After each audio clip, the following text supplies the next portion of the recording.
All right, let's get into WWF Monday Night Raw for May 22nd. It's my life in a box, in a box, in a box, in a box. I was so happy they just went straight into it. Yeah, me too. Before we get into the actual episode, though, always the way. Yes. Let's talk about some Observer stuff. The Observer, observe this, brother. Yeah, there's actually not too much to observe. Oh, okay. Yeah, not too much. But we're going to talk about a few things. I want to Observer for May 22nd, 2000. With both shows going unopposed on May 22nd, Raw delivered a 7.07 rating, which is, you round that some bitch, that's a 7.1 for the WWF. That's wild. And of course, on the other side of things, because WCW is still around at this point. Some people might not have known that. It looks like it, yeah. WCW Nitro, which started 1 hour earlier, of course, because I think they were still doing 3-hour shows at that point, right? Unopposed. 1 hour earlier. It was a 2-hour show, by the way. Unopposed, or 1 hour earlier. Jesus. I don't think anyone actually knew. If you look at the ratings, I don't think anyone actually fucking knew it was on an hour earlier. It was on an hour earlier. I probably hurt them even more, really. Yeah. I'm assuming. Nitro did a 2.33 rating, which 1.45 in the first hour and 3.21 in the second hour. So yeah, like no one knew they were on an hour earlier. It looks like. Fuck, dude. Can you imagine putting on an hour earlier to try to beat Raw? Get 'em. And then no one watches. And then more people watched Raw anyway. That's even Dude, fucking. that's I don't know so what's more fucked insulting. up. Oh. Yeah, that's very rough. Insane. Wow. My life in a box, box. Was it the last show we talked about with the weird intro before the Raw, like the show intro? The last week's one was you couldn't understand it. This one is also I don't understand this one either. It's just someone whispering really fast. I need someone to know. We got no info on the last one from 2004. I got nothing here from 2000. There's no words on it. Someone needs to decipher It's Jim these Johnson. WWF It's Jim intros. Johnson. Jim Johnson. No. What are you Jim saying, Johnson. Jim What Johnson? if your job you bitch? was just to do that? Just what sounds really cool? Oh shit! I got some cool sounds for you. You get sued for copyright infringement. ECW State Unit Court. Oh no! They also use that song illegally. Son of a bitch. Anyway, here's a bunch of fucking pyro. The most pyro I've ever seen on Raw ever. You see the little swirly transition? The beginning swirly transition? Oh, I love it. Yeah, awesome. That's crazy. We could do that in Windows Movie Maker. Suck them into a portal, it felt like, yeah. I bet that was real cutting edge of the time. I liked it too. A lot of pyro, so many fucking signs. JR starts the show by saying, "It's hours after the most controversial night in WWF history." You goddamn right it's controversial. They did a goddamn Iron Man match with Triple H. And then ended in a fuck finish. You goddamn right people pissed off. But somehow this is like one of the biggest fucking ratings ever, so whatever.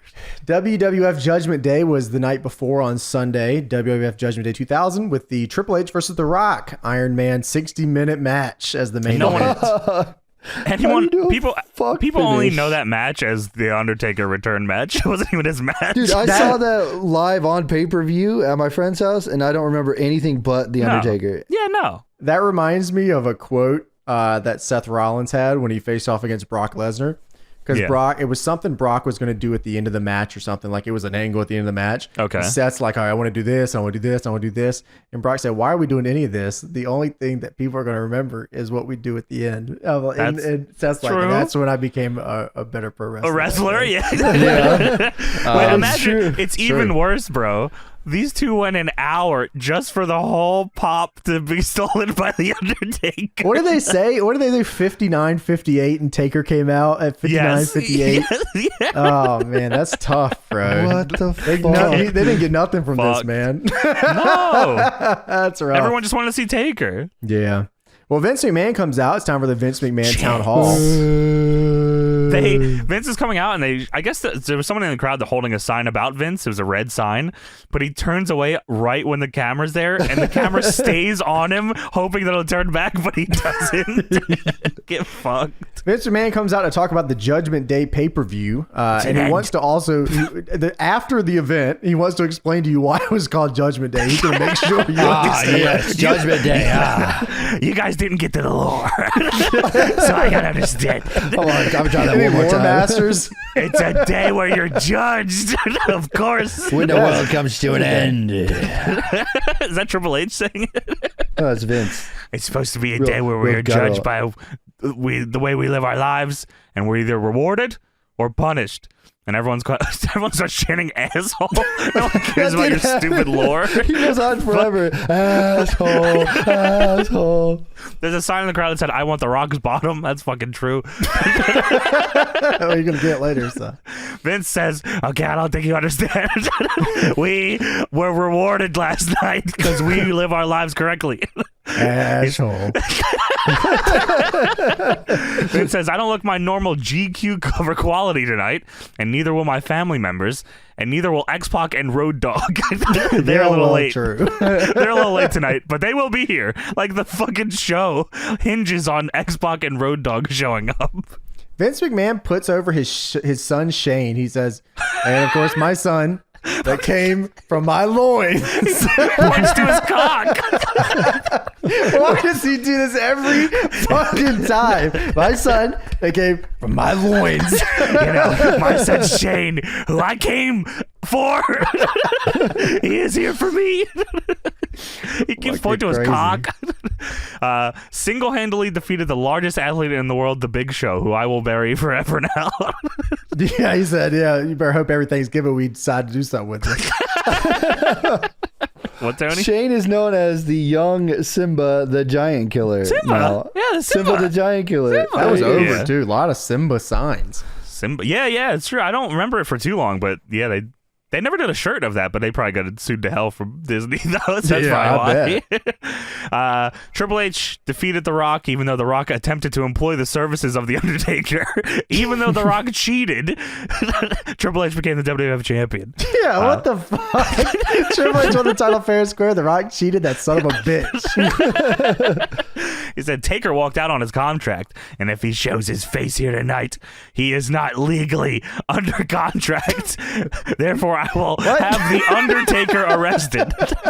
The dead man who is not legally under contract will be arrested. This was around the time Undertaker came out on Raw and said, I don't want to be the dead man anymore. I want to live and live. And then he was gone for a while. He was hurt too, though, right? I think he had some nagging injuries, yeah. But maybe also creative differences. Yeah, he said he didn't want to be the dead man no more. Yeah. Do something else. Do this shit. Why are you dead man? He said I'll have marshals waiting to arrest the Undertaker, and JR says, you better sure damn have plenty of marshals, a big old posse. Vince says, I'm not sure Rock will show up here tonight, but should he show up tonight would be a good night to go one-on-one with Vince McMahon. So it'll be Vince versus The Rock in this ring. And JR says, I'd love to see that. And Vince says, well, that's not gonna happen. That's awesome. That was fucking awesome. Fucking boo.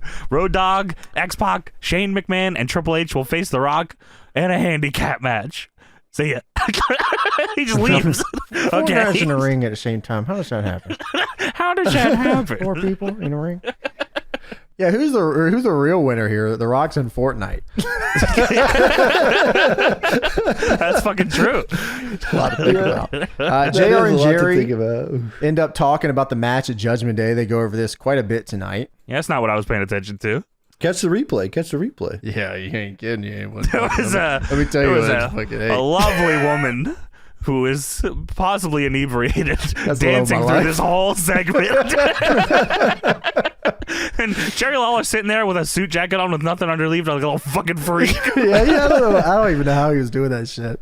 He shouldn't have been. It's what the answer is here. We go backstage. Vince McMahon is strutting. Second. Just let me. They go backstage. and there is a pipe and drape set up in a hallway. And Vince McMahon walks through it like he's walking through gorilla position. His entrance.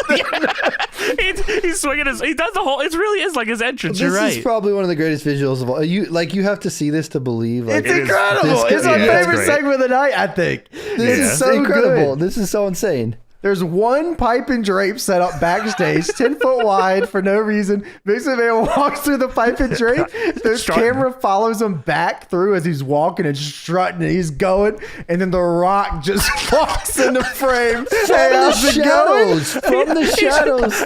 Like he fucking Batman style. Yeah, he no-clipped through a wall. Rock Fortnite no-clipped into this $5 million red shirt.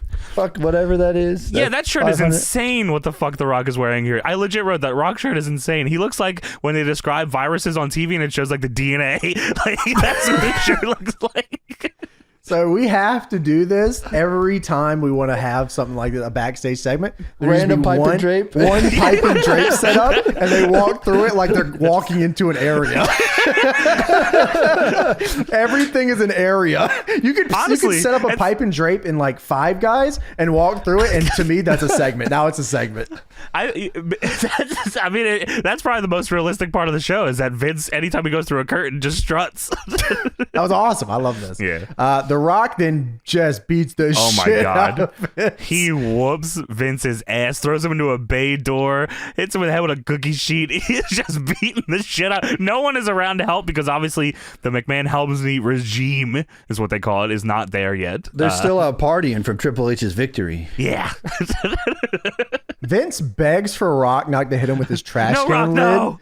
So Rock looks at the trash can lid, drops it, grabs the entire trash can and hits him with it. Fucking smashes it right over his fucking head. He throws Vince onto the trunk of the limo, and then the limo door's already open, so he grabs Vince by his pants and just launches him into the limo itself. And he goes up to the driver. He looks in the window. He says, "You get this asshole out of here." Dude, he tells the driver to get him out of here, and then you just hear someone yelling in the back, "Hey, you son of a bitch! You can't do this to me! You son of a bitch!" Head out the window like a dog or something. Vince does. Yeah. You son of a bitch! You son of a bitch! And then Rock goes and picks up the trash can lid from earlier, comes back, and just smashes him in the head with it through the little window. The greatest noise of all time. And then the driver goes, limo just fucking veers off. This tremendous. Might have been my favorite segment of the night. It's a hot way to start the fucking show. I don't know how you can't really top that. That's you son of a bitch. I will never ever forget them setting up a random pipe and drape backstage and having The Rock stand beside it. That's so good. That's so good. So back from commercial backstage, The Rock is waiting for the McMahon-Helmsley regime in the parking lot. This is very Stone Cold-esque here, which I love. You know what? That's very. I didn't think to describe it like that, but that is very. This is literally accurate. What Stone Cold would do. He'd hide by the pipe and drape. It does kind of feel a little bit like this was a Stone Cold thing, and hey, you know what? You Rock, you could do this one. Yeah, you're right. I didn't even think about that. You're right. Yeah. But he killed it. He did a good job. But this segment's fucking awesome, though. Yeah. Yeah. Don't take anything away from the segment. No, it just reminded me of like a Stone Cold thing. It kind of added a little more badass to The Rock, too, because usually he's like, talking shit and all that. You usually see him talking more than doing something like slow, methodical pace, benefiting The Rock here tonight. Well, TNA comes out, and Trish says, "Y'all like the Hardy Boys?" Yeah, you like the Hardys? How can you not with their crazy hair and their moves? You gotta love them. Well, I don't. Over. Yeah. Trish does not love the Hardys. She says, "Tonight those boys will face my men. And when I'm through with them, we'll see exactly how hard they really are. We'll see who's coming at the end of this. So I'm going to have Tess and Albert make these boys hard tonight. I'm going to have Tess and Albert whoop your asses, and I can't wait to see your boners." Yeah. Hell the boys erect or what? Yeah. Let's get hard. Jerry Lawler says Vince got hit in the head so hard by The Rock, he might need to see an OBGYN. He says Vince may need to get a CAT scan or an X-ray. Or get him to do OBGYN or something. Then JR says, He doesn't need to see a gynecologist. And Lawler says, a what?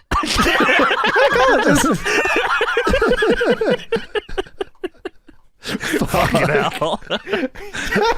Gynecologist? What? I didn't see a neurologist. So we get to the matchup here. Albert and Tess do the duo flipping face bump gimmick. Yeah, whatever. We want puppies. Let me see them titties. Hey, I like that move. That dual flipping thing. That's a sweet move. I like that move. Is there a name for that? Yeah, it's called the duo flipping face bump gimmick. Oh, the we want puppies. That's what that's called. We want puppies. No, they did it too. That's awesome. They get the crowd. They also did gynecologist. The leg drop to the cock. Gynecologist. Huh? They did the leg drop to the cock, second rope leg drop combo as well, which is cool. Albert does a giant swing, and I think JR says, I ain't seen this in 20 years. It was cool, though. It looked awesome. Yeah, Tess and Albert did the fucking backflip thing that they do to people that Proud and Powerful do. What the fuck? I don't know what they call that. Where they like, it's kind of, they both go for a double backdrop and then just kind of flip you over. I don't know what it's called. But the anyway. duo flipping face bump gimmick. Yes, of course. Yes. Yes. It's the duo flipping face bump gimmick. They go for that again, and then Matt turns it into a double DDT that looked great. That was real good. Jeff hits the whisper in the wind. Matt dumps Test over the ropes, and he falls like a sack of shit. Gee, oh my God, did he? What the fuck? Why did he fall so hard for it? Why you follow that? Trish goes to hit Matt, but Matt stops her and then just pushes her down. I was like, damn. Yeah, she gets back up out of and here. I'm hard. Yeah, well, she fucking destroys his ass too. Yeah. It's the post and the steps. I was like, damn, okay. Yeah, she's pushed him right into that shit too. Yeah, you're right. Jeff hits the swanton on Albert, but then Test, of course, hits his patented Test elbow drop. Jeff crushed. It was one of those all or nothing Yeah. He crushed Albert with it, and Trish was distracting the ref when Jeff was pinning, and then Test did the Test diving elbow. Of course, patented maneuver. And then Albert pins Jeff instead. Yeah. Sadly, we didn't get to see how erect the Hardys were here. I didn't get to see any boners. A bummer. Yeah. At least we get to see Lita later. Yeah, I guess so. But she's not with them yet. She's not in Team Extreme. So The Rock is still waiting in the parking lot backstage. You know what? Now that I'm reading this back out, this is very Stone Cold. Yeah. He's pacing around waiting, yeah. It literally, all he needs is a can of beer. Now we get Eddie Guerrero versus D'Lo Brown in a European Championship match. Latino Heat. God, Eddie is so good here, This man. is the Latino Heat I remember with the roses and just maybe it's swagger. just the No Mercy Latino Heat, right? Yeah. This is literally the No Mercy entrance. JR says, they need to check those roses out because there was a pipe in them at the pay-per-view. I guess they used the roses as a gimmick at the pay-per-view for that's awesome. Eddie to win the title. Yeah, the gimmick. Then they put that gimmick in the game, and you could use the roses in the game. And yes, and that's true. Yeah. D'Lo is... I love, but like this is like my favorite version of both these guys. Dude, D'Lo is so D'Lo here. He's like, I wish you can't see it. Maybe what do you can do? But D'Lo's head is falling off from how hard he's bobbing his fucking head here. Jerry Lawler says, Jerry Lawler asked if D'Lo has some sort of condition because of how his head is moving. Well, dude, I think him throwing his head like that. And look at his traps, bro. I think that literally is what made his traps. This dude's huge, man. God, I couldn't believe he was in a Brett gear. I'm like, damn, this guy could be in trunks. This motherfucker is gigantic. Huge. Yeah. I guess he always wore a singlet, right? I don't think he ever. Yeah, he did. He always had one. He probably didn't have to. You're right. Like he looked crazy. Some bitches down. But I always love the Brett attire. Let's go to everybody.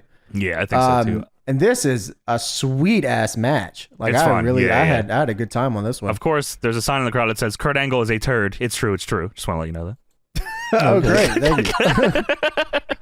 D'Lo hits a leg lariat here that looks fantastic. What's up with that? Yeah, he's going crazy. D'Lo hits a sidewalk slam and he gets out of Eddie's face and goes, "You suck." Dude, D'Lo went to the apron, leapt over the top onto the second rope and did a moonsault. What the fuck? Hell yeah, that was that was awesome. I mean, he missed, but it was still cool. It was still sweet. Yeah, it was awesome. D'Lo goes for the sky high, but Eddie drop kicks out of it mid-air. Yes. Ugh. Who sucks now? Dude, that was so like, wow, that was just awesome. These guys are just so next level. They are good. D'Lo then hits a sky high the second time, but yes, the Godfather's here. And the hose? The hose are here. What the hell are we doing here? Awesome were the hoes tonight, boys. The hoes were tremendous. Godfather came out with a purpose, though. Not happy, which I want to point out just because of what happens after this. So Godfather's pissed off here at D'Lo, of course. D'Lo is distracted. Eddie hits a Rana on D'Lo with a pinfall to get the win there. And then Godfather comes in and starts whooping D'Lo's ass. Kicking his shit on him. He bumps D'Lo into the corner and then moves back to do the hoe train with the theatrics. Hell yeah, you have to do the theatrics. He rev the train up. That's how you do it. Awesome. That adds more With power the to the hoe train. theatrics? Yeah, that's how it gets its power. Other than That's that, it's fair. just a regular train. So That's Godfather's true. still pissed off, hits the pimp drop, gets up. He gets up and looks down at D'Lo, and it sounded like he just went. I don't know what he. I don't know what he did. And then he leaves the ring, and now he's very happy. And he goes to the hose and starts dancing, and he's real happy now. The hoes are having a good time. Godfather's having a good time. Everybody having a It's good just time. so fucking sweet. He beats this dude's ass. I'm good. He just starts dancing. We go backstage. A limo pulls up. Limo and arrives. Jerry thinks it's Vince, but out comes X-Pac in jorts and Road Dogg and Tori. Now, put some respect on this man's name. This is the hardcore champion, Gerald Briscoe. That's true. Yeah, I guess you're right. My bad. He actually has it around his waist the whole He night. wears it the whole show. Yeah. That's awesome. The Rock then no clips again into the scene and has it going. And he starts beating the shit out of X-Pac and Road Dogg. With a lead pipe. He must have got that from the Roses. Yeah, I think so too. Dude. He loads, I don't even explain this to me. So he loads X-Pac and Road Dogg into a truck. Dude, and as then- Tony was saying, this is And the No Mercy The truck, No Mercy bro. 18-wheeler. Like, this episode of Raw, they just took full inspiration for the video game. This is the 18-wheeler from No Mercy. I was like, what the This fuck? is that one match that you love so much, James. Oh, Yeah, the handicap APA. Fucking Yes. yeah. See, that was your problem. You didn't use the lead pipe enough. That was your problem. Well, you didn't want also it. didn't see the mechanism to lower the bay door. That's what I was asking. Okay. The bay It does door? not make sense yet. So Rock beats both their asses in the 18-wheeler, then closes the bay door, which is not the door to the truck. They have to have the out of bay the truck. They have to have the bay door because they have a light there, a light gimmick, so they could see inside the back of the truck. They so they could couldn't very lower easily that door. Just close the door. It's just, there's a handle on it. Just pull I it know down. it's not Rock. The Rock is not the smartest man alive. He's guess just not. smart enough. Yeah, so Sure. He closes the bay door, and of course that doesn't keep them trapped forever. They'll be back later. I think X-Pac is probably the one to figure it out. Hey, we can get out this way. We can just walk out of this. Just shimmy a little. Look great though. It was fun segments. So I get You know, it was really funny. Whooped X-Pac their and ass. fucking Tommy Hilfiger jorts. So God How damn did it. Gerald Briscoe get away? He ran away at the very beginning. He's like, What about Yeah. Tori? It was Tori and then ran away. They ran okay. away. No, they ran. They ran. He just ran away. Okay, I see it. Mr. McMahon. We have Edge, Christian, and Kurt Angle versus Too Cool up next. I swear this was Reggie Miller. I didn't see Edge or Kurt Angle. Edge, Christian, and Kurt Angle come out wearing Indiana jerseys. And Kurt says, your Olympic hero only has one thing to say. The New York Knicks are going down. And the crowd pops. I'm like, what is... Is that wrong? Did he fuck that up? Bing bong. Where'd you steal that from, James? What the hell? Fuck your life, bing bong. He says, of course, the New York Knicks are going down in the NBA Finals after they defeat the Indiana Pacers. Christian, who's from another planet, says, greetings, inhabitants of Indianapolis. Indiana is so known for two things. Its rich, storied basketball history and, of course, choking. Whether it's Bob Knight choking his players or the Pacers choking in the playoffs. Can either of you tell me more about this Bob Knight? Bobby Knight was a crazy fucking basketball coach. He used to throw chairs and get fucking upset. He was a What's crazy he up dude. to? Tony, big Pacers guy. Big Big Pacers guy? Indiana Pacers guy. All right, He was like fair a enough. college basketball coach too back in the day. Big college He was guy. He was a big right. fucking... Sure. He was crazy. He was awesome. Edge, But there's- Edge says, oh, go on. There's more, Bob Knight. Oh, I was saying there's apparently he choked fucking players back in the day at this time Repeatedly? or something. We'll have to ask J Rose more about it. I think he's a big Pacers guy. Oh, is he? Okay. Ask him Bing about bong. Bob Knight. Ask him about Eric Angle. Ask Kurt about Eric. How about that? Eric is a big Bobby Knight fan. Maybe you should shut the fuck up, Kurt. Basketball and choking. And Kurt Angle goes, huh? Oh, you shut the fuck up, Kurt Angle. Dude, okay, so I'm looking at this shit. Bobby Knight, 1975, 1979, 1981, 1983, 1985, 1986, What is this? 1987. These are all incidents. These are every time shit. 1991, 93, 94, Holy 95, 98, Oh my 99, God. 2000. 2021. Dude, there's like 4 in the year 2000. There's like an What the investigation hell? with him where he got fined like $30,000. Oh my God. And he just stayed a coach. They're like, yeah, Why'd they son. let him stay a coach? All right. Because he was actually like, he got people to He was championships. that damn good. He got to the playoffs. He was the game. That's more than the Pacers ever do. So they're like, oh, yeah, all right, keep it around. He's the game, Bobby Knight, you know? He's a fucking Edge game. says, therefore, we have decided to embrace Indiana tradition.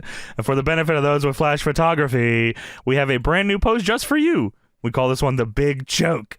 And Edge takes off his jacket that he had very bundled up. I thought he was going to like debut something crazy. I thought so too, like a new shirt, but no, he was wearing a Bobby Knight outfit, I guess, referee outfit. And he chokes Christian, and Kurt starts choking himself. Kurt somehow ends up on the back with his legs up. I don't even know what the hell's going on. He's a Hardy's learn how to do it. Well, Too Cool comes out, and the pop for Too Cool is insane. Rikishi comes in here, man, and takes everybody out, bro. Rikishi was going crazy. Edge and Christian and Kurt try to attack him on the ramp, but it doesn't really do much. Good luck. The ass, man. Rikishi smacks his ass and then runs into Kurt with his ass. And JR says, a whole lot of cheeks going on. JR, his whole thing is a match with butt cheeks, man. Lawler says, how'd they get that big? And JR says, oh, I think it's hereditary. What? That's for true. Rikishi like runs into like Kurt Angle, and JR goes, Rikishi buried those buns into the abdomen of the Olympian. Sound like a fucking shut your mouth line or something. Look at that juicy fat ass. Well, that's a big ass.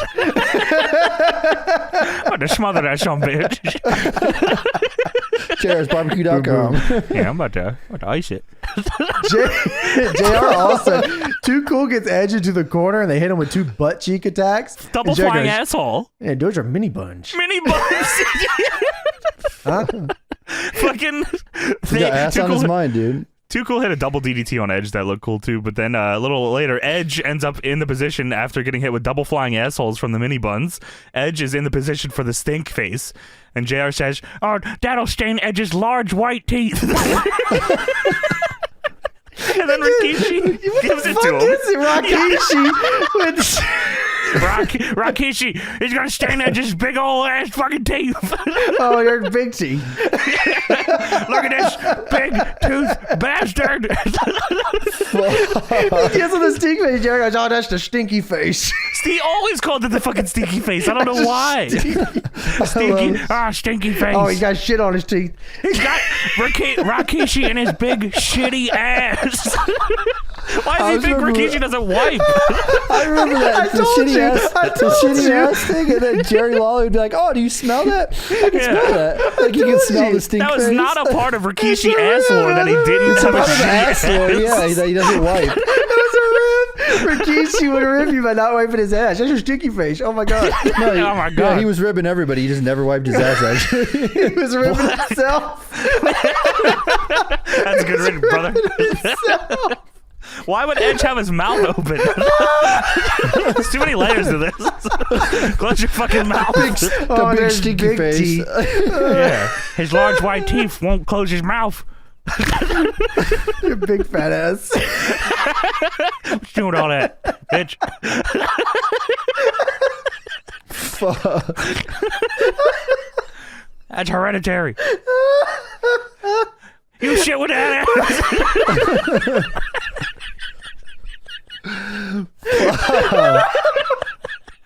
Or wipe.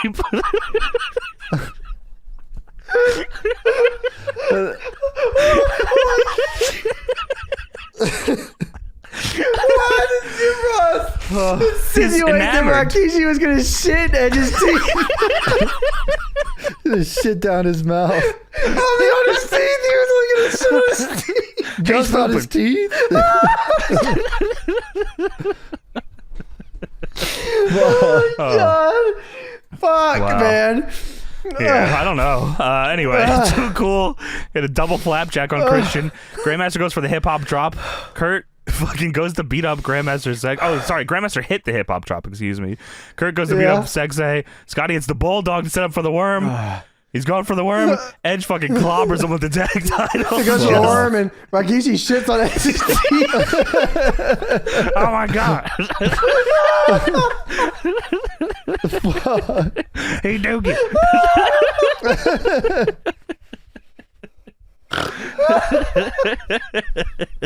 What are you gonna do with all that? Does JR think that when Rikishi does that, he's shitting in their mouth? Is that what he thinks? That's a stinky face. Oh my god.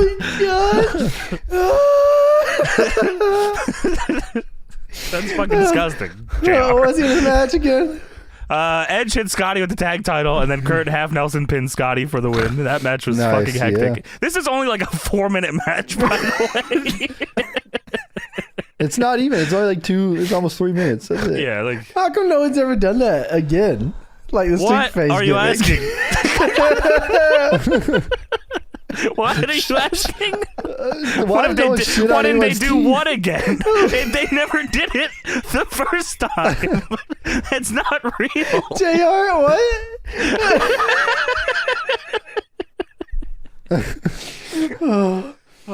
Well, the Rock's in the parking lot. Yeah, he's still back there. He doesn't know how to do Stone Cold, so he's just walking around. Kane and Linda McMahon are on the cover. This is the most Business fucked Week. up thing ever. What the fuck is They're this? in hell James? on the cover. It looks like. They did a photo shoot in hell. for business week. They said, Kane and Linda, we need you both to go back to your residences. In hell. I think it was France. Same difference. Same difference, really. Kane went to Linda McMahon's hometown of hell. For business week. They did a photo shoot. They were in Hell, Connecticut. That's where it's at. Hell, Connecticut, yeah. Greenwich by way of hell. Oh my god. That's the most fucked up photo I've ever seen. Linda Dude, and it's Kane Kane in with his hell. hair tied up and shit, too. It's fucked up, man. Oh man. Holy shit. Yeah, that's true. That was happening. That was when they played that, and while they were taking those pictures, Linda said, "Yeah, eventually you're gonna give me the worst tombstone ever." We gotta finish this up or I'm gonna die. We're not even 15 minutes into the show. This should have been. I think this is where Kane got the regular person idea from. Lander. Oh my fucking god. So, of course, yeah, Kane and Linda on a fucking hell tour. I don't know what they're doing. Hottest growing companies in America. That's why they were on there. Yes, sorry. And then limo arrives. Another limo shows up, and it's Shane. And Shane McMahon is here, and Joe Briscoe tries to warn him, and Shane's not listening at all. I was out late. Don't worry about it. I was drinking. I was getting bitches, and I was fucking. And I don't. Look, bro, listen. Your dad got his ass whooped. No, I was getting pussy. Don't worry about it. The Rock is not as good as Stone. Yeah, the hardcore title on. Still has a hardcore title on. Yes. I was saying The Rock's not as good as Stone Cold because he wasn't there. He was not waiting. Of course. No, he was not waiting for Shane. And Lawler says, Simba needs to listen. Okay. Are you okay? Yeah, no, I'm great. No, I'm not good. Shane McMahon Town Hall. Shane gets into the ring and then immediately does the choke slam hand gimmick. Where he says, Simba the Giant Killer. My Nemo, who's afraid of the big bad show? Obviously, it isn't me. No, I think they were chanting Shane's a pussy. They were chanting Shane's a pussy, and they said, I think Lawler or King was like, he likes cats. Shane likes cats. Yeah, Jared, you better calm down. Hold on now. Hold on, you can't say that. Yeah, that's what he said. Yeah, you can't say that. He said the only question is. He said, I don't know. Obviously, it isn't me, so I don't know. The only question is, which way did he go? Which is, He was doing that for Big We Show used the to whole love time. that. Which way did he go? Which way did he go? He was chanting. They were chanting, "Shane's a pussy," and Shane says, "I take exception to that very comment you're chanting." And then he says, "Well, I put together a wonderful pictorial for you." Pictorial. They show Big Show, the recap of the pay-per-view. Big Show took a ride in the ambulance. And again, they start chanting, "Shane's a pussy." They said Show took a ride in a ambulance. Ha ha, yeah. And that's where they start chanting, "Shane's a pussy." Lawler says, "Shane's a cat, but he's not." And Jared said, "Hold on now, you can't say that." You get a little too far there, Sean. Shane says, "I want you to call me Shane the Giant Killer." And there was something else he said too. Call me Shane the Giant Killer. Woo, yeah. Bam. No, he's the King of Sting. The King of Sting. The King of Sting. He says, yeah, Big Show was to walk down a ramp again in this ring. History would repeat itself because you can also call me the King of Sting. You could also call me the Primal Bull. Yeah. Yeah. Damn. Boom. Ooh, yeah. It's like a Metallica song. Yeah. You can also call me. Or a Korn song. And then the Rock's music hits. The fucking crowd loses its mind. Just, oh my god, it's a Rock. Rock is in the same crazy ass shirt. He comes down the ramp. Shane is trying to powder out. He says, "Listen, this has nothing to do with me and you. We both sound the same. Don't worry about it, bro." And he said, "We could just celebrate." Rock walks up and just punches him in the face. Dude, he slaps the shit out No of him. more talking. No more talking. Just decks him. He bumps Shane over out of the ring, over the barricade, and whoops his ass in the crowd. That was awesome. I loved when he just punched Shane. He just, no comments. Very Stone Cold, but The Rock did a great job. I don't want to take it's just No, it was really Tony good. told me that. Really, It's fucked it me was up. really good. Yeah. Well, Raw is War is brought to you by Oh shit. Reebok Blacktop Whoa. and Dr. Pepper Dr. Pepper? He worked on my and Chef Boyardee Overstuffed Beef Ravioli Overstuffed. and Final That's Fantasy X2. I'm playing as Yuna, brother. X and X2. Touch the button here. See what it does? What did it shock you? It's not even plugged in, you idiot. Oh shit. Is that real spit? So we have Chris Benoit, who is the Intercontinental Champion, against Val Venis here. This Benoit's theme here, this is not the whatever song. It's like the instrumental, yeah. Yeah, it's like, God, this song was awesome too. They have Val Venis come out. No theatrics, no gimmick. Just Val Venis the wrestler. He's here. No jokes, all cock, Val Venis ready to kick ass. That's all it is, think dude. if he did his gimmick, I feel like Benoit would have came up and just punched him in the back of his head. I don't think he would have got away with it. That's why. He doesn't have a towel. He's no towel. Benoit had a knee brace on, which was weird. Did they even talk about why? He got the ugliest looking knee brace he could possibly find at Walmart. Yeah, like it was wrapped. It was wrapped on the outside and then knee brace on top of it. Whoa. What was the thought process here? They had Val Venis go out for this IC title match with Benoit, and they have like a 10-minute match where they on the floor. where they just have a match and Val Venis does a match. It's just a match. Yeah, I mean, Yeah, They're just killing time, I guess. I don't they know. just they're like kind of beating the shit out of each other for a bit. Like Benoit, like they're fighting on the floor for a long time. They do a pretty solid. It's like a big It's lockup to actually start not a too. bad Like match. Yeah, it's probably like Val Venis' best match he's ever had. Honestly. it's not bad at all. But like, there's no heat. No one cares. There's no fucking No, the reason crowd for does it. not Morley give a match. shit. Actually, you could Yeah, tell it the was- crowd does yeah. not give a shit. The crowd doesn't know, and like it should have been like a 40 count on the floor with how long they were fighting out there. Val Venis hit a blue thunder bomb for a 2 count. Benoit throws the referee into Val as Val is on the top rope going for the money shot, then hits a superplex off the top. The crowd does not care. But the biggest pop of the match was hardcore Bob Holly How do coming you out to the like ring me now? in jeans. Was he in jeans or did he have his gear on? I think it was He jeans. had his gear. Oh, think did he he? had his Okay. gear, yeah. I always remember him with chairs in the jeans because that's when he Yeah. hit Brock with the chair in the head. He's in his gear. He comes out with a chair. Oh, brother. He fucking... he braids Benoit with his fucking chair, dude. bro. He sends it for real. He hits What Benoit the fuck? so hard in the head with his chair and then fucking hits Val Venis just as hard in the head with the chair. Fucking hell, man. I couldn't believe it. I mean, I could because it's that era, but Jesus They're Christ. nasty. I wrote down brains for both of those. Yeah, like that's fucking true. I mean, Oh yeah. Also, that makes the match a no contest, right? Because of that. I guess so. Yeah, or I actually DQ, don't even. Benoit retains, I think, is how I don't think they out. cared, and I also don't. They have like a 10-minute match, just ends in a no finish. Okay, nothing. Yeah, cool. what the fuck, man? Yeah. Okay, no theatrics from Val Venis, no nothing. This was Chris Benoit versus Sean Morley. Yeah, pretty much. And then Chris Jericho's Tron hits. You know I got you with the girl. Thankfully, The girl. Y2K. Holy shit! Do you see how over he was? with the girl was over too. Yeah, and you're right. Maybe that's why it was so over, is because it was also Y2K and all of the computers were gonna crash. The year Y2K. Yeah. Jericho is not in the entranceway where he usually be taunting for his entrance here, but he ends up behind Bob Holly. He no clip behind him too. No clip Yeah, he behind Bob did. Holly, and then brains him with the chair. And then they Fuck, dude. recap that segment, and it's Jericho's theme like lapping over each other like 3 times. You know I got you. Because on the replay they show like they're waiting to show the clip of Jericho, Yeah. but they show like the whole entrance of like zooming in on and then his Jericho music not is there. playing behind yeah. it too. Yeah. Yeah. Fucking hell. Gerald Briscoe is waiting for the regime to come back. With his And title. he's hanging out with Zarko title. Yeah. So cute. Yeah. Is it not 24/7 rules? Like, why has no one come up and whooped his ass for this belt yet? I figured that'd be a part of the segment. Dudley Boys versus Bull Buchanan and Big Boss Man up next. Those damn Dudleys. I love that call every time. The damn Dudleys. Yeah. Did the commentary like cut out during their entrance, or did they just decide to not talk during I it? said, damn, this song is crazy.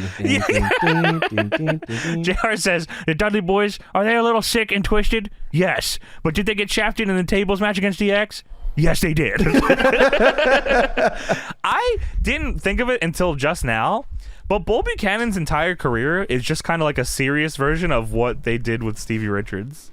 He just was somebody else in Somebody a tag else's team gimmick, every yeah. time. Richards, he was everyone else just second. That works for me. It worked for him for a little bit too. That's all right with me. Just weird. Dudley's start the matchup, hit the wazop gimmick, Wazop. super over at this point.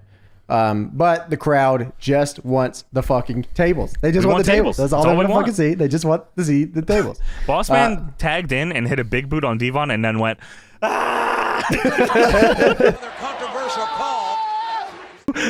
fuck the tables. Bull Buchanan hits an axe kick on Devon. Oh, cool. Boss Man hits a spine buster for a 2 before Bubba saves Devon. Yes. Then the Dudleys hit the 3D on Boss Man. Bubba like rolled over the pin. Like it was really kind of ridiculous. He like jumped and rolled to break it up. The 3D here was one of the coolest looking 3Ds I've ever seen. It was The way almost they set it up was not awesome. a 3D because Bubba slipped on the apron coming into the ring. Oh shit! I loved it. He had to run It looked into good. it. It Yeah, looked it did. fantastic. Yeah. And then, of course, the crowd yelling 3D. Time was so over. This is only like a year into their run, right? In WWF? Yeah, they haven't even think done so, anything yeah. yet. Yeah, No, they haven't even yeah, done yeah. nothing yet. That's fucking awesome. They Those were damn great. Dudleys. We go back. Up to the APA door, opens it, steps in, thinks twice about it.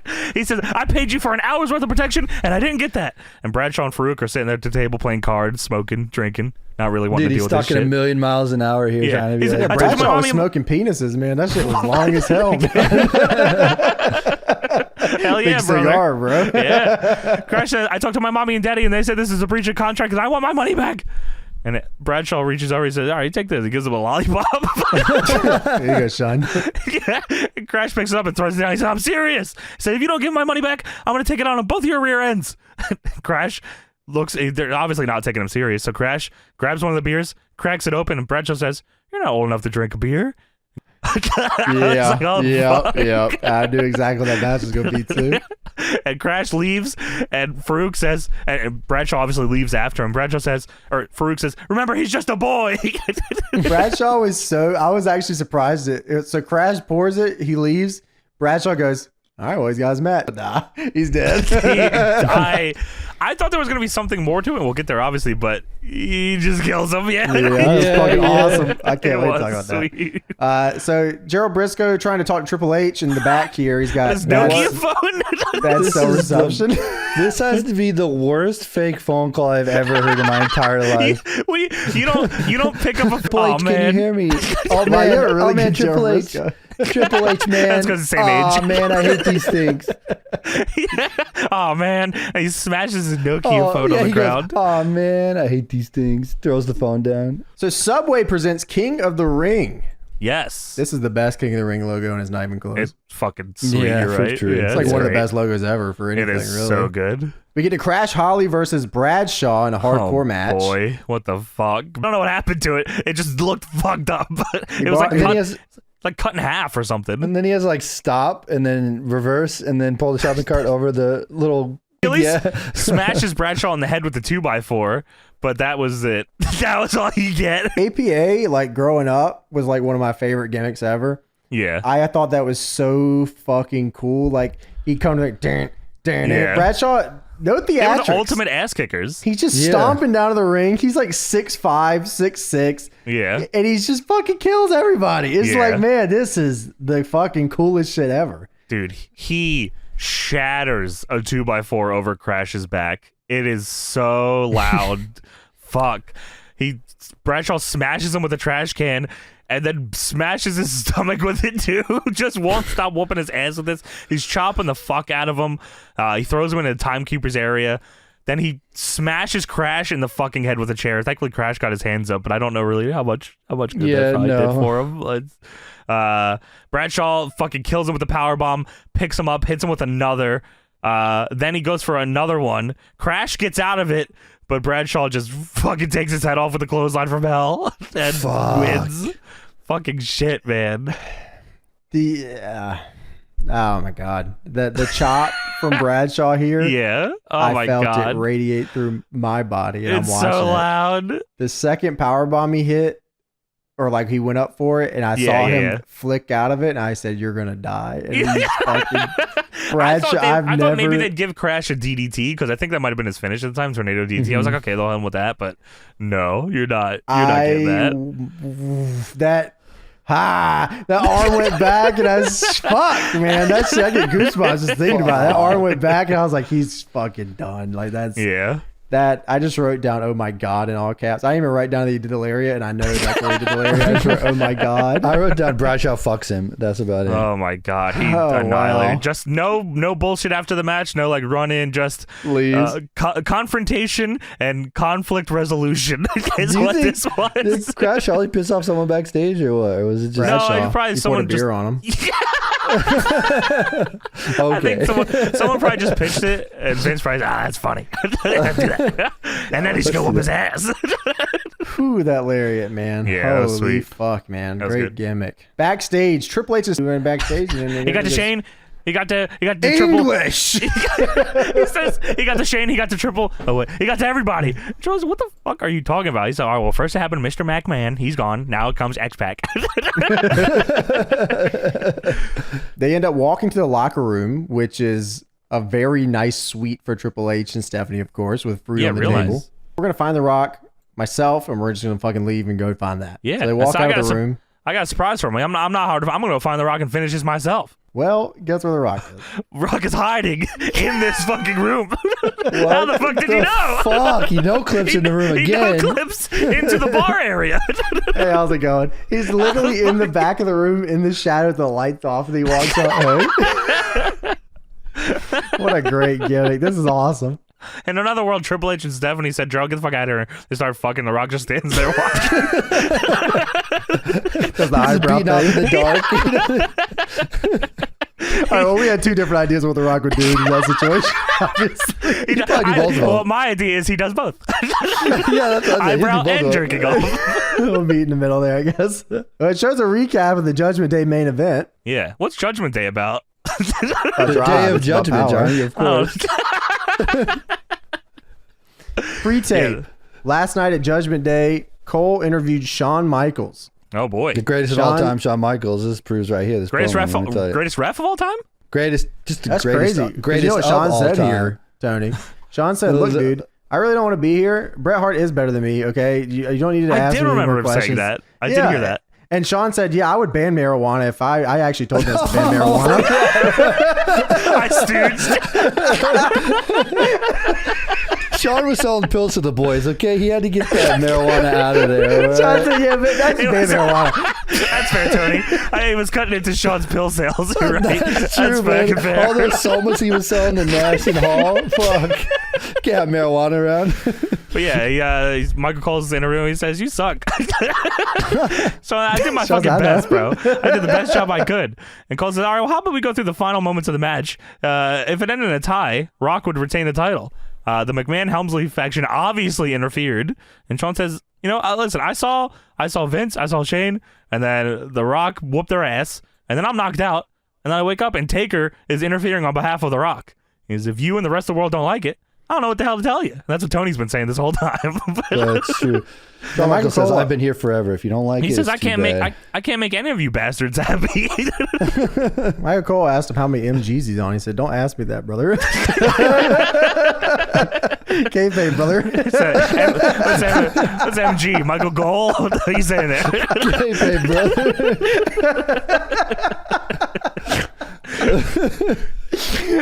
So backstage segment. 𝑒𝐿 is backstage with the Godfathers and the Hoes. Oh, hell yeah. Hoes looking good tonight. God damn. Shout out the Hoes, local Hoes in Indiana. Lita's pissed, though. Lita Shout out pissed. to local and worldwide hoes out there. All day and all night. And to but the top. Lita's not and to the top. And Lita is not happy about this. She walks by and sees S.A. Rios leaving with the hose. And Lita says, No, it's cool. You got a big match tonight. Go be with your whores. I will be with my horse. I will be with my horse. Shout out to horse. Be in my horse. Yeah, that's awesome. Godfather and 𝑒𝐿 versus Perry Saturn and Dean Malenko in a tag match. There's a Ho Train boarding station sign in the front row. Nice. And also a will trade wife for hoe sign that I was holding up at the show. 𝑒𝐿 with the assless chaps. Did you see these? That's sweet. What'd you say, They have Tony? some good lines on commentary here. They ask who's the guy who invented silicone as the hoes were coming down to the ring. JR also asked, well, Jerry, have you ever rolled a fatty? You know what Jerry's response was? Fatty. What'd he say? He said, "Yeah, I remember the time I pushed you." I didn't hear that. I didn't hear that That's either. a fantastic comeback. Fuck. So Godfather's in the ring here with the hose and the Malenko and the Saturn, and he The says, Malenko hose. Malenko, I know you're a man of 1,000 holds, but my hoes know 1,000 positions. Holy shit. Or he should have called Malenko that. One of those. Can we run that back, please? Yeah, let's actually edit that out, awesome. editor, and we're using that. Thanks. He said, we can fight, or you can have your choice of any of these fine hoes, which is a tremendous offer, honestly. So Godfather says, oh, you want two? You can pick any two you want. Malenko picks two hoes and leaves. That's the leaves. Iceman, baby. You He damn right he leaves. He just leaves. And Perry Saturn gets no bitches. Perry Saturn is fucking standing there like, what the fuck? I don't So get no Not pussy. happy. No No pussy hose. for Perry. No. Perry Saturn doesn't even care. Malenko leaves the ring, and then Perry Saturn just starts the match with риos and Godfather. No change of Yeah, I was attitude. confused. I was or like, oh, anything. is this a singles match now? Like, is Godfather not in? No, it's a handicap match. Nope, and he's fine with it. He said, okay, whatever. Great. Fucking the Radicals theme when he comes out, too. I love that. God, I shit. love that song too. Yeah, it's sweet. Saturn hits a fucking crazy release suplex on S.A. Rios. Just like fucking awesome. Godfather goes to hit the Ho Train on Perry Saturn. Oh, no, sorry, he does hit it on Perry Saturn, which leads to S.A. Rios going for the moonsault. But then Lita gets up on the apron and bumps S.A. Rios onto the top turnbuckle. Fuck. And Perry Saturn picks him up, brainbuster on S.A. Rios for the win. That reminds me Whoa. of Dick Murdoch. Dick God. Murdoch should do that move. So I guess Lita is no longer doing this week, just having fun. Just kayfabe it out here, brother. You know how it is. Now it's time for the Rock Town Hall. Oh, fucking hell, is it? The Rock says they went 60 minutes, but you never beat The Rock, bitch. When Rock did his entrance, the fucking cameraman, when Rock is doing his pose on the buckle, cameraman goes right up his ass. People's ass. JR says Rock's not dressed to wrestle, but he is dressed to fight. Now, what the? How? How is this any different? Why No, is this sure. dressed to fight? It's a very expensive fucking shirt. The Rock tells Triple H to enjoy the belt, but The Rock will be the WWF champion once again. Oh, hell yeah. I love that he wrestled 60 minutes, got cheated out of the belt, and said, yeah, whatever, I'm going to win anyways. You know, The Rock says Taker did the right thing down. What was this streak called? Oh, it was. Oh, fuck! I have it here. Which part was it? It was. You're on your way down. got your ass kicked Boulevard. Before that, he also said, I say just bring it. And Triple H, you brought it all. Road Dogg, X-Pac, Vince, Shane, even brought that walking $2 slut you call a wife. And then JR to really drive it home says, he's talking about Triple H's wife, Stephanie. That whore. Thank you, Jim. Thank you, Jim. Yeah. I couldn't believe it. Yeah, he says, after The Rock won an hour last night, Vince, you think you're going to finish The Rock off throwing him in a handicap match 4-on-1?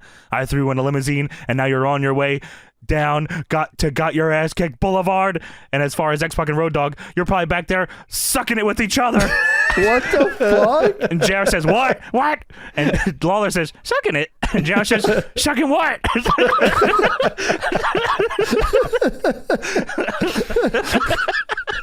Rock says, as far as Shane McMahon, everyone has witnessed Shane has left the building, which brings The Rock to Triple H.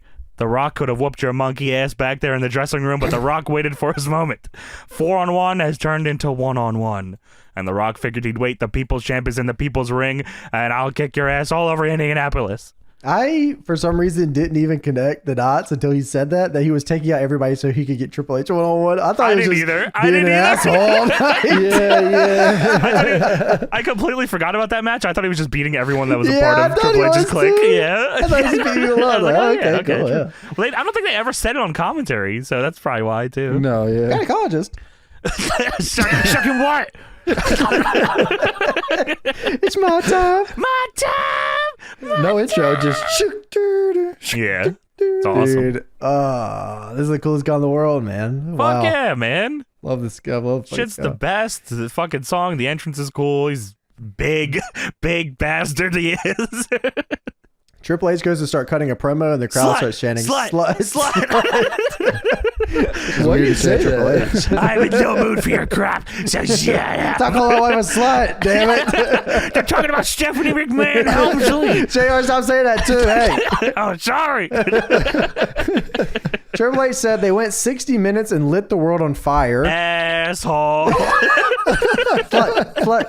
Yesterday was Judgment Day for you, and if you didn't hear Vince earlier, Judgment Day means that we win and you lose and you're punished. The day of judgment. I am good and I'm rewarded, and you are bad and you are judged on Judgment Day. Yeah, you're punished now, sucker. Yeah. And the Rock says, yeah, well, I felt it all slide out of you. What? Gynecologist. Slide where? Out of what? Slut. Triple H's wife, Stephanie. That's Triple H's whore of a wife. Whore. Stephanie, my favorite thing Stephanie hasn't done anything or said anything. Every time he watches this shit, Stephanie is just so standing there. Stephanie gets the most heat just by existing. Whore, slut, bitch. She's just hanging out. She's talked one time. She said, oh, damn, crazy. Slut. Fucking hell, leave the poor girl alone. The fuck? Oh, man, Triple H just wow. talked the whole time. Slut. Ugh, that's crazy. Fucking, we said, Rock says, when it came down to it in the end, I could feel it all come. Oh no, Triple H says, I could feel it all come out of you, Rock. You couldn't hang with me. Rock, you can say what you want, but the fact of the matter is there are two men standing here tonight. One is in that ring and he's a loser, and the other one is on the ramp and he's a winner. And when all said and done and the smoke is cleared, I was the undisputed WWF champion. What the hell? It was all said and done. You give him an egg. And The Rock looks at him and he just says, just bring it. I was like, oh, fuck, okay. I thought there was going to be like more bullshit there, but no. Rock says, just bring it. And Triple H is bringing it. Triple H takes off the jacket, comes down to the ring. Rock, so they're both kind of, Triple H is on the apron. Rock looks at him, takes off the sunglasses. One of the biggest pops of the night is him taking off his sunglasses. The Rock has the sunglasses thing. Yeah. Yes, exactly. Triple H and Rock start brawling, beating each other's ass, and then here comes X-Pac and Road Dogg. They finally made it out of the bay door. God, I can't wait to skip out of the truck. All three of them, Triple H, X-Pac, and Road Dogg are bumping for The Rock. Shane gets involved. He gets clotheslined. Gerald Briscoe is helping Vince down to the ring. Vince has made it back. I don't know how he did. The limo driver just doesn't know how to do his job. Vince gets in, and Rock goes in with a rock bottom, but Vince's knees give out or something. Fuck, this is so. This happens far too often to Vince. Dude, God damn it. He yells, damn it, kick me. And then he kicks it again. Hey, do it again. What the fuck happened? Like, what happened here? I don't even Slade's understand. supposed to fucking run to the rock bottom. He's been, whoa. Big He told parts of his from Vince. quads. Oh, fuck. Oh my god. I thought he did. I was like, wait, I did too. Is this where this happened? I'm like, no way, man. Yeah. Because I remember Rock- he fucking hit his shit up against the ring. God, dude. my leg. He hits it against the apron, so he blows out a quad there, gets up and blows out his other quad. How is that even Unbelievable. possible? Literally a legendary injury. I don't even know that. What a beast. So Rock gets him up, hits him with the rock bottom, and he said, I'm going to get my shit in. Road Dogg gloms Rock from behind, and all four of them start whooping the Rock's ass. Road Dogg and Shane bring a set of stairs into the ring, and then The Undertaker's intro hits. And, of course, the legendary return song of, You Done It Now. You're gonna pay. You're gonna pay. It's Judgment Day. That sucked, man. Should have been the Raw is War intro music. Like from No Mercy. Well, dude, I was so fucking confused at the beginning of this because they showed the video with the three girls like doing the chanting and stuff, and then they show Undertaker driving the motorcycle down the ramp Malachi Black style with the fucking lights behind him. I was like, oh, this is cool as fuck. And then it cuts to like back, and I was like, oh wait, that was just the video. That wasn't real. Yeah. I was like, what? It shows the It shows full screen. Yeah, exactly. Like it's full screen. Looks like Taker is coming down the ramp on his motorcycle, and then it cuts back to like X-Pac and Road Dogg and Shane waiting for Taker, and then it shows the ramp again, and nobody's there. I was like, did the magical fucking Undertaker powers just fucking happen? What the fuck just happened? And then he drives out onto the ramp. Everyone runs up and takes a bump for Taker, including Vince on the stage. Taker drags Vince into the center of the ramp. He's like, I got something for you. Goes up, sits on his bike, drives the bike down, has best to make it look good, but like keeping his legs out there as long as he can. And Taker just has no faith in him, so he just drives by and awkwardly stares at him. Yeah. Like back up the ramp, chasing after the rest of the regime. But we're back in the ring, and Triple H goes to Pedigree Rock on the stairs. He's got to take his shirt off first. Sorry, hold on, let me pop this bad boy off. Triple H goes to Pedigree Rock on the table. Rock low blows him. Fucking sweet looking rock bottom through this announce table, Hell man. yeah. It looked so good. JR's line here. For the love of God, the rock He bottom. smells all it. the way- He said all the way to people's hell, whatever that means. That's where Linda is. And Kane. Slut. Stephanie's not even on screen anymore. What the hell? JR said, The Rock smells it. He feels it. Every time Rock ever goes for the rock bottom on the table, I just remember that one time where the table broke out underneath. Was it against Triple H too? It was, yeah. It was Triple H. Just it was. fuck. That horrifies me every time. But this one looked great, so that was good. And that was Monday Night Raw. That was Raw. Slut. If you can believe it, The Rock actually continues going after the whole McMahons on SmackDown. Yeah, we should watch that one too. Oh, we should just watch that one next. We'll see. All right, let's get into Monday Night Raw, August 3rd, Yeah. 1998. That's Oh, right. yes. Usually we do 99 or 2000 or something. Or It feels weird, 98, because when I was looking up the observers, I almost started reading the ones for 99, and I said, this isn't right. yeah, That's 98. crazy. Things are not as polished as 99 for them. No. WWE's Still. whooping their ass. Yeah, still trying to figure out how the fuck do we beat these guys type shit. And That Vince's booking is strong in this episode, let me tell you. 100%. Dude, that boy is telling stories. Stories. Everybody's got a story, Jim. every single person. Well, before we get to the episode, let's look at the Wrestling Observer newsletter for August 3rd, 1998. I thought this was a funny one here. In New Japan news, Kichi Muto's knees continue to bother him after getting operations recently on both of them. Weekly Fight this past week speculated that Muto is actually having to contemplate retiring from the ring because of all his knee damage. This is 1998. Yeah, things get better. The great Muta in Things get better. 1990. Somehow he wrestles 30 years after this. Yeah, well, I mean, he's got companies to carry, okay? That's, somebody's got it, right? In ECW news, it was too late to change the show, but if the WWF Sunday night 7 p.m. deal becomes permanent, ECW would likely move future pay-per-views to 8 p.m. The debut of Sunday Night Heat is going to hurt this buy rate a little, which is crazy to think that there was ever a time where WWF Heat was competition for any goddamn thing. That's I guess crazy. The first episode, I guess, people, they cared. We reviewed the first episode, I'm pretty sure, right? Yeah, we did. Shane with the ladies. The ladies, yeah. ECW was also hurt when DirecTV moved the show from its primetime pay-per-view channel, which cuts down greatly on potential universe on satellite. So ECW 98's already looking grim here. I would have shut up shop. Sunday Night Heat comes along, I'm done. Holy shit, Heat. That's Yeah, it. We I'm can't. out. Yeah, They got Tiger Ali Singh on that? Yeah, we're out of here. I'll tell you that. James That's what Hayes. Paul Lee said backstage. These dudes scared fucking tees, and we're gonna get right out of fucking He was on the business. stairs. Come on, guys, you gotta bring the dance.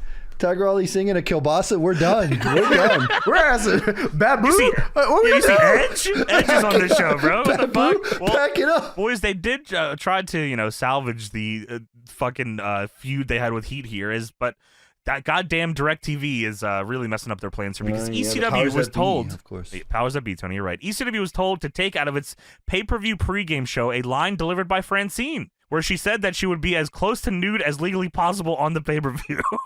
Well, They I mean, made her that's take that pretty out. cool.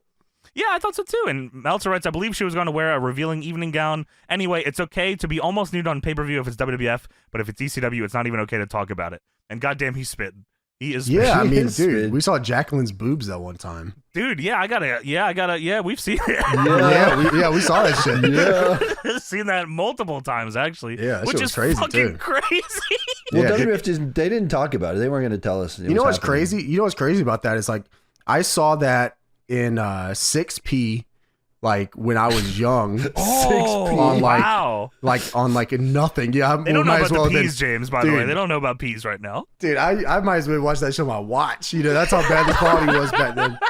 And I've also seen it 30 years later as a grown ass man at like Every week at when I send the gift from 7,000p. Every day. I open up my computer for some reason that shit launches on Microsoft fucking Edge straight into that video. I don't know It's what's a going on. startup app. Dude, God bless her, though, man. God bless her. I mean, legendary moment in WWF history for sure. All right, let's actually dive deep into this Oh, Raw. my. Let's going in Raw. Wait a second. They call me Steven Larson. Just the one. The Steven Larson. Hey, shout out to those guys, though. That's awesome. I love Yeah, those man. dudes. That was Shouts- very nice. shouts out to those guys. I don't know who. Somebody tweeted us a video of Steven Larson talking about Deadlock on their show Going in Raw. Which if you guys keep up with the current product and stuff, they talk about all of that shit. And we recommend them. Yeah, absolutely. They're very cool. It's just one guy, Steven Larson. And He's got a very good podcast. If you see to it, don't worry about it. It's, yeah, it's like a clone. It's a whole thing. You have to watch the show to understand it. But It's like lore. canon to the show, so if you watch it, you would understand. But you gotta Unlike watch the Ravens, product. WCW run. It's all No, bad. kind of like Ravens, WCW canon. which is canon. It's kind of one and the same, yeah. One of them is Canyon. Well, maybe. And the other's Mortis. Anyway, let's talk about WWF Raw. I'm Mortis going in Lee Raw, Ortiz. boys. Dude, I love the Warehouse intro. I'm a All big fan of timer. them. Big fan of the Warehouse intro. I don't know if there's any lore to the Warehouse intro where Austin and Sid and Undertaker and Brett are all fighting in a Warehouse Inferno match, but I crazy. do love it. I think it's very cool, and I think it's cool that there's no cold open or anything. It's like, here's the fucking intro of the show. We're here. It's Yeah. time to blow Here this you shit go. apart. Yeah, they're shooting fireworks into a warehouse. How is this even allowed? Dude, It's that's awesome. crazy. We're in the San Diego Sports Arena, sold out. Tonight, Undertaker, Stone Cold defending the tag titles against The Don't tell Rock me. and Don't tell Owen me. Hart of the Nation of Domination. No, a main event tag team match on Raw. Could it be? Oh, I promise you, Tony, I treated them just like I treat all the other Oh, by watching all of them, yes. Yeah, by not By skipping watching 1 it in minute. its entirety and reviewing it very thoroughly. Also, apparently, they said this at the top, and now I'm only just realizing that they said this at the top because I wrote it. Sable apparently has a big surprise for us on this show. Am I insane? No, she did not. Yeah, okay. Yeah. Do they have it? Oh, let me go. I guess I don't back in the day, you could just lie crazy. Yeah, like I forgot. Like, if I hadn't written this down, I wouldn't remember. You know what it is? You know what it is? Wait, is it something you can tell me later or no? Link? No, well, yeah, because the. Okay, sorry. Check out this picture. It wasn't a bikini. It was her hands. Oh, wait, is that what it is? No. There was a match. Okay, so there's a match that opened the show that wasn't on this show. It was Mark Mara versus 𝑔𝐿𝐏. And I know that shit was good too. They cut it because fuck the oddities and fuck ICP were not licensing their songs. So they just cut the whole match. Wait, so it's on the real broadcast, just not on Peacock? Yeah, because they were like, "Fuck, we're not paying for ICP's theme song." They dub everything else. Yeah, but they didn't. So it was Mark Mara with Jacqueline and 𝑔𝐿𝐏 with Sable and the oddities. Catastrophically great match. It sounds like. What's that have to do with Sable? Well, she's in there. She's managed 𝑔𝐿𝐏. That's the big surprise. She's with the fucking oddities. Like, that's crazy. We have a big Sable surprise, but it's like a match between Mark Mara and 𝑔𝐿𝐏. It's like, what about these two guys? Yeah, whatever. Dumb Diddy Dumb, get your ass out the way. We can't play that song. Oh shit! Sorry. We can't play that song. We didn't license it. So they just fucking cut. But I swear we've seen the oddities before, right? We've heard like dumb version. Yeah, we have. We talked about it. They just said fuck Mark Mara and fuck 𝑔𝐿𝐏. We hate you. Wow. They just took it out because of Mark Mara, man. Oh yeah, He's looking like that. Yeah, they said no way, man, not today. 𝑔𝐿𝐏 ripped off Jacqueline's top, bro. That's probably what they cut it out for. You're right. I gotta give him right here. Link. We start the show with the Nation of Domination Town Hall. You smell what The Rock is cooking. Dude, this is a crazy group of guys here. Rock, D'Lo, and Mark Henry all come out taunt spamming. You know what's cool about this is white. Well, he's my favorite white boy, first off. Second off, WWE's aura here is so much different than 99. Like, it is. Like, it's funny that they call this show Raw, right? Because it's a very raw presentation. Like, they got the goddamn black barricades, just regular barricades. Yeah, it's way more raw than it becomes. Yeah, it's very much a wrestling show that's being streamed live on TV. It's not a WWE production just yet, so it feels awesome. It almost reminds me of when AEW very first started on TV. Okay, like very first started. I was like, shit, this is cool because this is like just a wrestling show that's like happening on TV. As time goes on, they get their own production style. It becomes an AEW production. You know what I mean? But like during this Raw, that's what I felt like when we tuned in. Even Big the crowd. Tron and all that. Yeah. Entrance is super normal. Everything, they're just coming out. They're just dudes. Yeah, they're just coming out. And it's like the stars carried the show. Like The Rock being there was a big deal. Undertaker being there was big. Steve Austin. They didn't come for the production, right? They came for Steve Austin and The Rock and The Undertaker because they were like super over. Yeah. Dude, it was fun. I mean, you're exactly right. It's so weird how different it feels just from like 6 months after this. Yeah, it definitely it definitely changes, and I'm not saying it's bad. I enjoy 90, especially 99, 2000, 2001. Like that shit's awesome. But like, there's something very, and I don't mean to say it, but it's raw. It's just like very raw. About we're going in raw. How about that? Oh my God, Stephen Larson's here again. Well, D'Lo Brown's bobbing his head fucking crazy. It's awesome. European champion, D'Lo European Brown, champion, yes. Rock is Intercontinental champion with the purple strap, which is all. You like that one, James? The purple strap on the belt? Can you? I like the oval. Dark. I just like the oval in general. Actually, sure, this is the WWF not scratch logo Intercontinental Championship. Yes. So it's a little bit different. Right. Okay. But I am a big fan of the oval belt. Yeah. I think it's cool because like it's pretty unique in the way that it is. It's a very skinny like belt, and the globe's all squished. And it's still got the ribbons, and like I like this belt a lot. Are you into the colored straps? It depends, really. I actually I'd prefer. This one's pretty faint, so I don't think you can really like. It's not like it's a dark purple, so it's like super not in your face, Yeah, like in Japan, I think I'm like more of a fan. Like when they have like a red, they call it like the red belt in Stardom. Or the white belt. Okay. The belts themselves that makes more like sense. The color. Yeah. Represent the color. Yeah. The thing, like I guess with American belts is like usually everyone treats them like shit. So like if you have like they just fucking destroy these belts every day. Stone Cold's at home just punching the shit out of it. Stomping them out all in a title. Yeah. So like if you have a color strap, the problem is it looks like shit after like 6 months. Yeah, you're right. And back in the day, they didn't change the TV belts that much. Nowadays they have like 40,000 replicas. Like most of the time the guys don't even. But yeah, so like I think that I like the backing. Like I like Steve Austin with like the back snake skin. Snake skin. Yeah. I think that shit's cool, awesome. and like that's a lot easier to cool. maintain too, right? Sure. So yeah, I'd probably say the back is a lot cooler. Yeah. I did like the blue Stone Cold one when he had the WWF belt, and it was blue I did on too. the front. I like and I the think it blue was one. red That's the on the Kane back. one, Kane had that. That's right. That's the Steve belt. You took this from me. Steve's on this show, thankfully. That's good. Yeah. Oh yeah, he's different too. He's so different, yeah. The Rock says the entire world is ready to see the People's Champ and Owen Hart take on The Undertaker and Stone Cold. He says, now Stone Cold, Steve Austin, dead man. The Rock knows you're back there listening. Stone Cold is definitely not in the building yet. He hasn't shown up. The show just started. He's not showing up till 9 p.m. No way.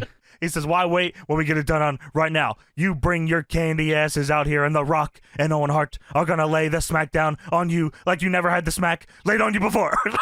He's trying to find it here.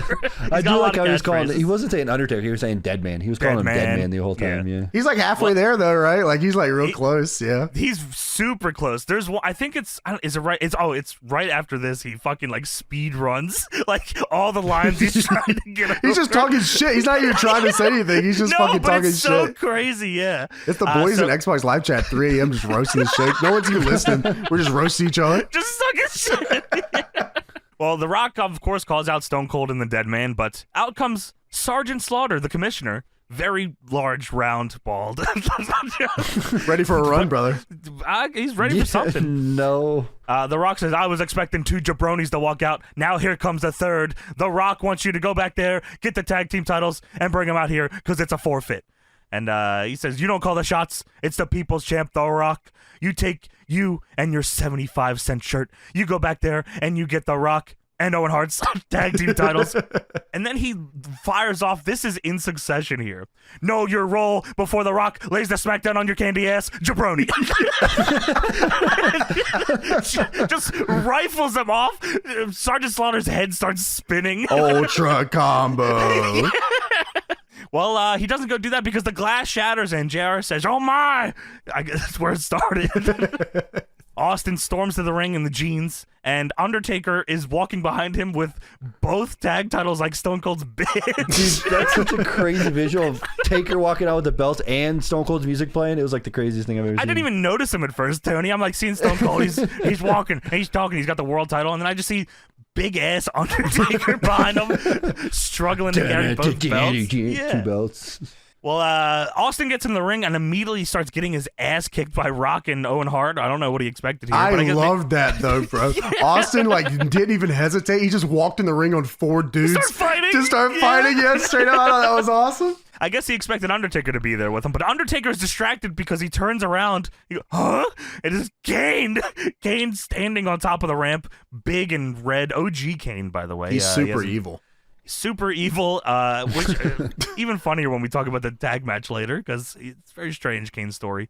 Paul Bearer is there. He's trying to get Kane to go to the back. Undertaker is confused, but he's slowly following Kane to the back, and as he does so, Mankind comes out of nowhere, jumps Undertaker. What a fucking idiot Undertaker is. Why don't you go help your partner here, bro? What's wrong No with you? way, dude. Well, he either gets his ass kicked by Kane and Mankind, or he gets his ass kicked by D'Lo Brown The and Mark Nation? Henry. Yeah. I guess you're right, dude. And so Mankind's beating up Undertaker, and Kane keeps like cheesing back and forth on the ramp to distract Undertaker. What the fuck is he doing there? It's like he's got the AI stuck in like Yes, the that's it, dude, loop Tony. or whatever. Yeah, That's exactly. He's like The trying to NPC goad loop the or AI to something, yeah. just keep following that direction, and Taker keeps falling for it. Dipshit. So Kane is doing that. Taker and Mankind fight behind the ringsiders, which I don't know what area the ringsiders is, but that's what JR calls it.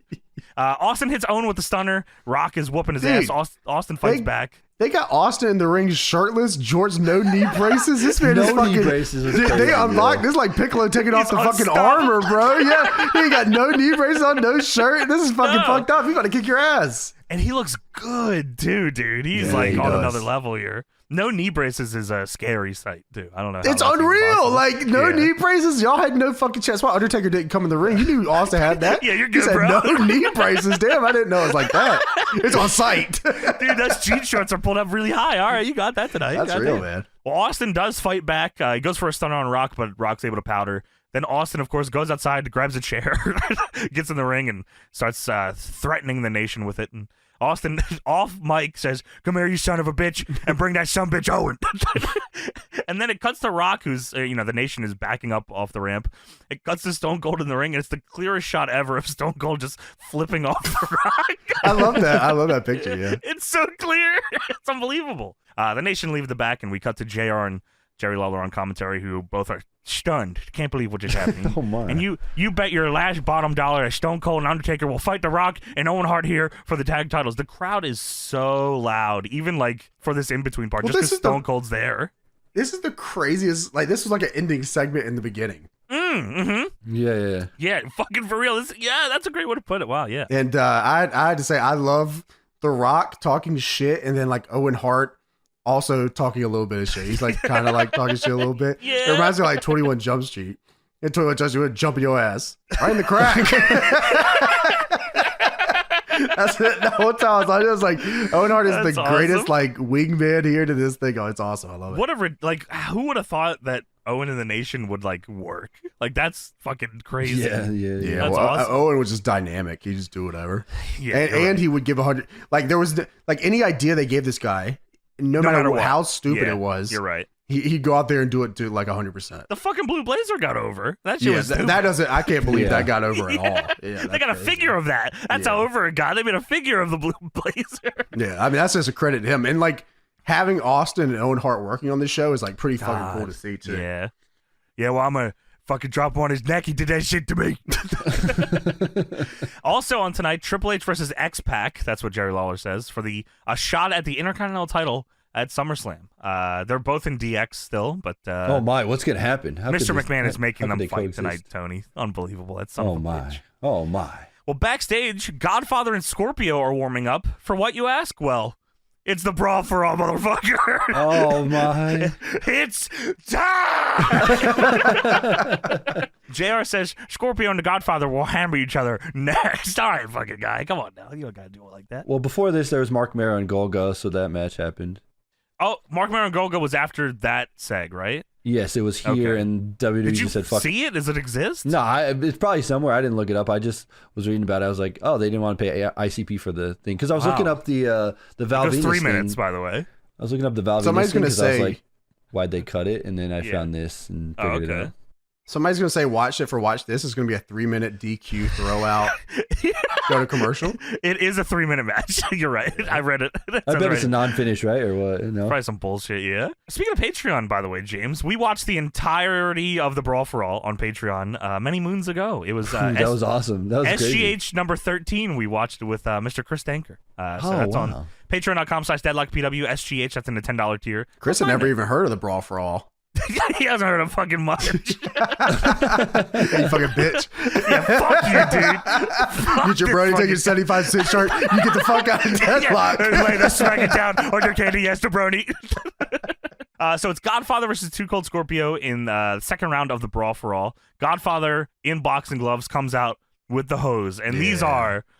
And when he says these are some of his finest hoes, he was not lying. Dude, I'm pretty sure on SGH 13 or whatever it was, we said that exact shit. Yeah, I'm sure we did. This blonde hoe is like legendary status hoe. That's her name, by the way. Her name is Blonde Hoe. Yeah, for real. Offensive. I'm pretty sure on that SGH I say I fall in love with her. Yeah, dude. She's fucking crazy hot. Yeah, she's awesome. It's unbelievable. Even Lawler says, whoa! Whoa! Dan Severn was supposed to be in this fight, but he has withdrawn from the Brawl for All, and Godfather had lost to Dan Severn, so they just put him back in the Brawl for All. That's crazy. What the fuck? And they, JR interviews him, well, from commentary. He says, Dan Severn, why did you withdraw? And it cuts to Dan Severn backstage in a big-ass suit with his big-ass mustache. A Roblox character, man. That boy is crazy looking. He is square as hell. Dan Severn says, a man of my stature, I have nothing to prove, and when I have a score to settle, I will do it when my hands are not bound. He just didn't like the rules. He didn't like the rules, and he didn't want to lose. He probably thought that fucking was corny. Scorpio was going to beat his ass.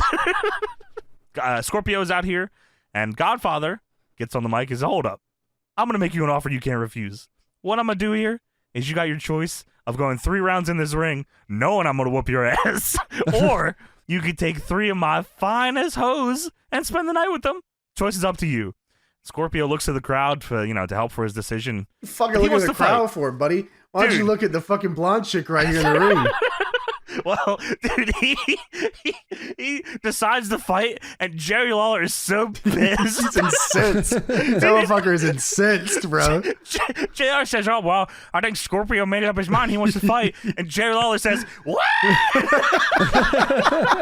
He's fucking losing his mind. He's about to go beat Scorpio's ass. That was really good, by the way, yeah. It did sound just like that, actually. It was. Dude. Yeah, it did sound just like that. Scorpio beat 8-Ball 2 weeks ago in the Brawl for All, by the way. Oh, my God. One of James's favorite wrestlers, the 8-Ball. Oh, my God. Sans tattoos, or at least that I could see, James. Oh, yeah. Well, he'll get those tattoos. Don't worry about that. Was 8-Ball? Oh, 8-Ball was Ron Harris, by the way. It don't matter. They both got the same tattoo. Oh, do they? Oh, okay. They both share the tattoo, bro. Okay, so the Brawl for All rules, for those of you that don't know: no headbutting, elbowing, or kicking, which is fucking pussy bullshit, by the way. UFC had all these available to them at all times. Do this. I can't soccer kick nobody. Fuck this stupid ass fucking tournament. I can't elbow your ass to hell, man. If you do not break when the referee tells you to, you lose 5 points. You get 5 points if you land the most punches per round. You get 5 points for a takedown and 10 points for a knockdown. These are the rules. Dude, what the fuck is going on in this tournament? Yeah, it sounds awesome, man. I'm excited to not understand anything and just wait for the scoreboard to pop up. Me watching boxing for real. They should have had unlimited 5-minute rounds. That would have been Dude, great. Tony, with soccer kicks allowed. Dude, people were saying the UFC 2, I think they like low blowing is allowed. Like, it's just no eye gouging. Yeah, see, this should have been like that here too. Just start fucking insane. Punching your dick. This shit. We talked about. Kind of like me. Dude, that's Godfather's gimmick. If you don't take the hose, he's beat your cock and balls into smithereens. He's fucking jabbed. Got the 3 fucking in the fucking. Oh my god, that'd be crazy. Yeah. He's going out of them dick and balls crazy, man. Godfather might not have won, but his dick and balls didn't either. So. Beat him like a punching bag. 5 points. It's a speed bag. Yeah, he's fucking going crazy. James, we talked about this before. I know I talked about this with you before. Yeah, sure. How do you feel about a wrestling show that has a shoot fight just right in the middle of it? I feel like it's very strange. Yeah, I mean, very based. I mean, like, really, here's how you should do it. You should start out with two shoot fights to start the show. One MMA, one kickboxing, so you really give an idea what some real shit looks like. Okay. And then you have the rest of the show, which is pro wrestling. So if anyone has a shitty ass match, now you really fucking know who's not good or not. Really sucked. Yeah, for real. So is that something you all would like? Let us know. You guys like a wrestling show that would have some shoot fights on it? Let us know if you really like that. Yeah, please, for real, let us know. We can be about that. Yeah, if you guys want soccer kicks, let us know. Yeah, like, we can figure that out too. We could be about and that. And dick shots. 100%. Yeah, like only Dom Garrini shoot fights. Dick punches are legal. That's the only one they're legal. Eye gouging and dick punches only for Dom Garrini fights. And he has to wear the gi. Just him. Dude, if he doesn't wear the gi, I mean, he's fucking fired. At the end of every round, Dom Garrini has to do the catch point.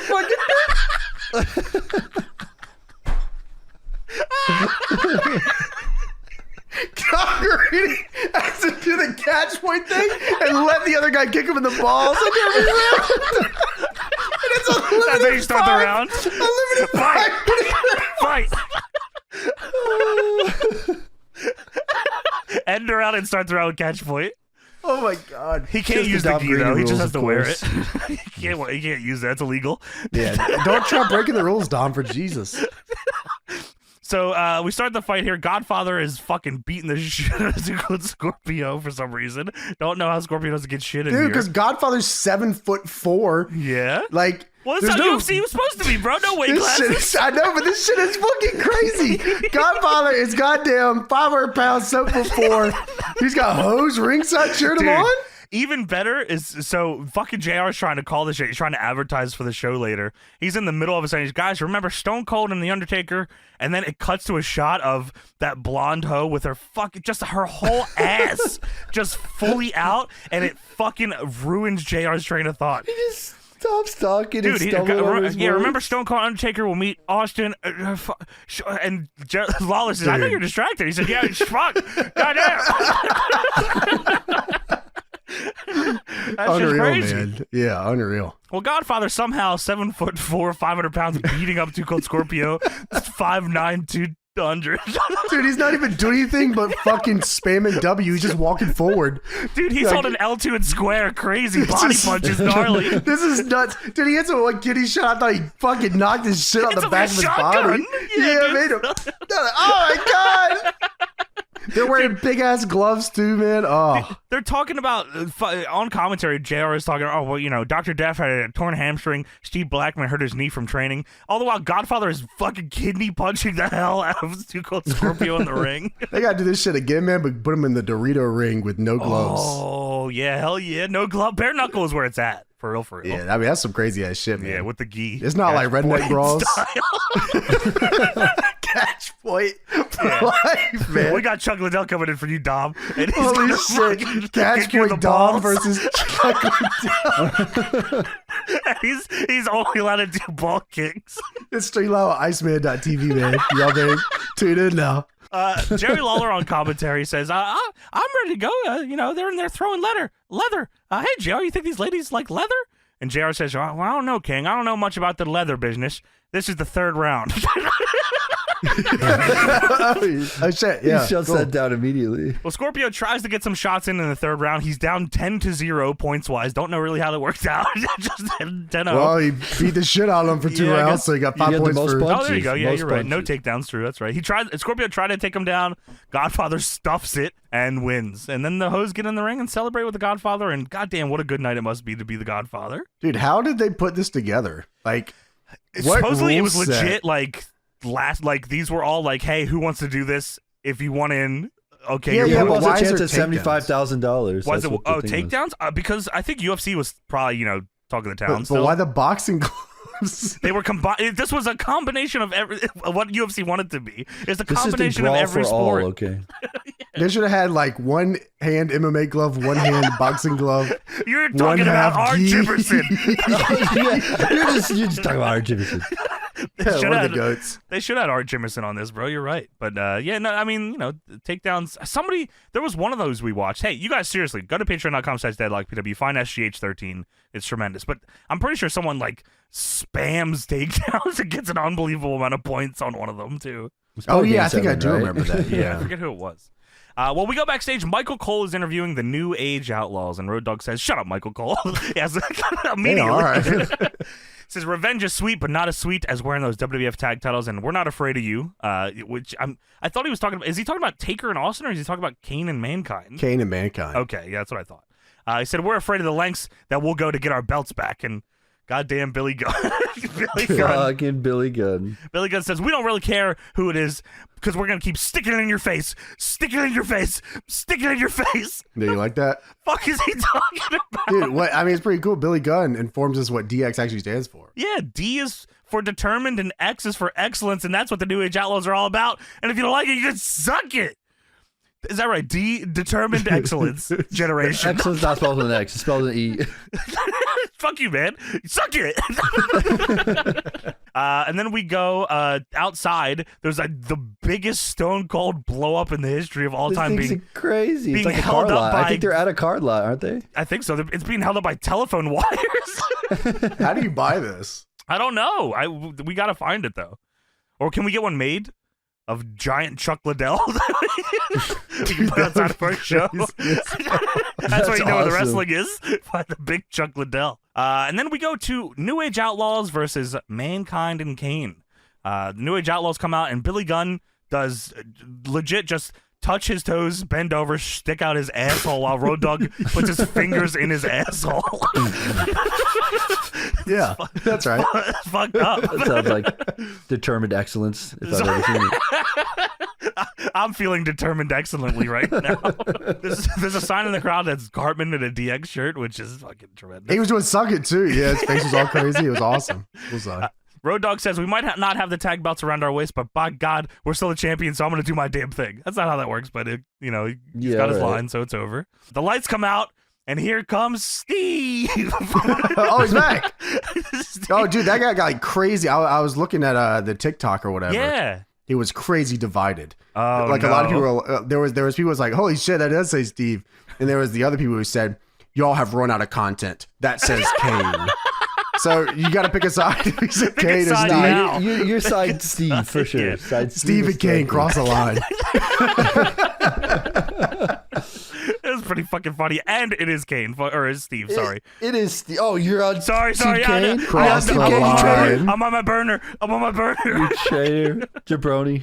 Dude, I even listened back to it, and it sounded even more like Steve than it did the first Dude, when time. I heard it, it was Steve. It's funny because like it was so divided that like it got even more popular because people were arguing with each other about dude, it got like 700,000 views on TikTok. Dude, put it on YouTube crazy. Shorts. That's even crazier on what there. What does Lillian Garcia say here? Emoji? Thinking emoji? Dork the clown emoji? That video is hot, by the way. Well, here comes Steve. Steve and Mankind come out with Paul Bearer. Kane does the pyro in the ring, and JR yells, "Oh, it's hot!" That's not hot, brother.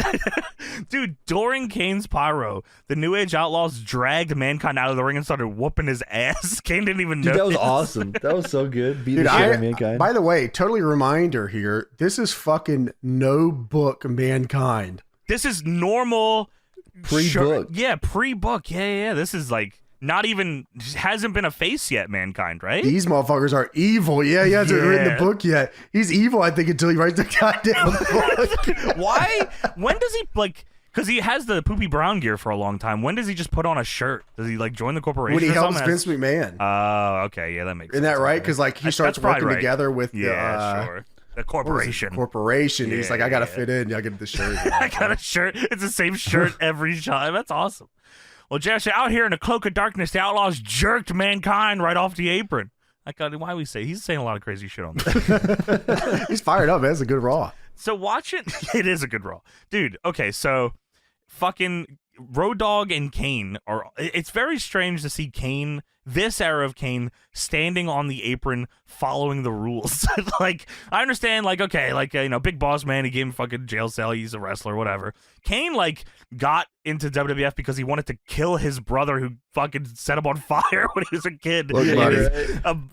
Abiding by tag rules. Dude, he's very evil, but also incredibly proficient at his job. It's respectable as well. Yeah, he was hired, man. Like, he works here. He signed a contract. He gets paid and pays taxes. Yeah, dude, he's gonna kill his brother and he works here. Like, what else can you ask for? I guess you're right.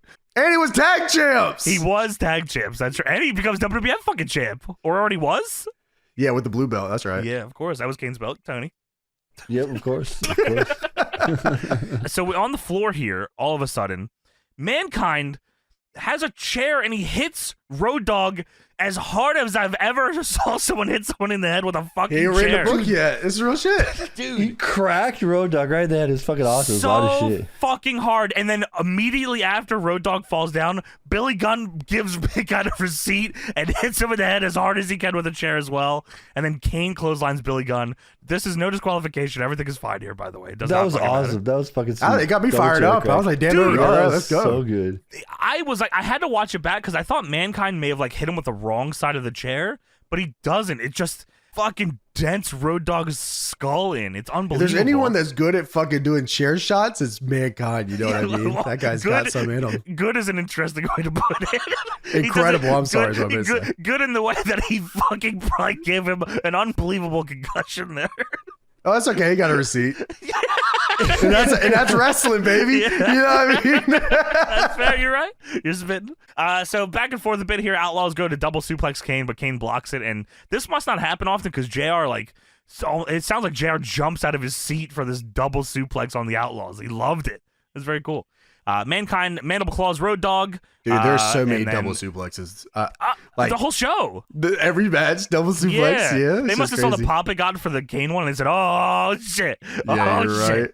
Yeah, Mankind puts a Mandible Claw on Road Dogg while Billy is pinning Kane off the double suplex. Ref is distracted by Mankind. So Billy jumps Mankind, and then Kane just tombstones Road Dogg and wins. But Road Dogg was an illegal man. Dude, he held his arms down crucifix style.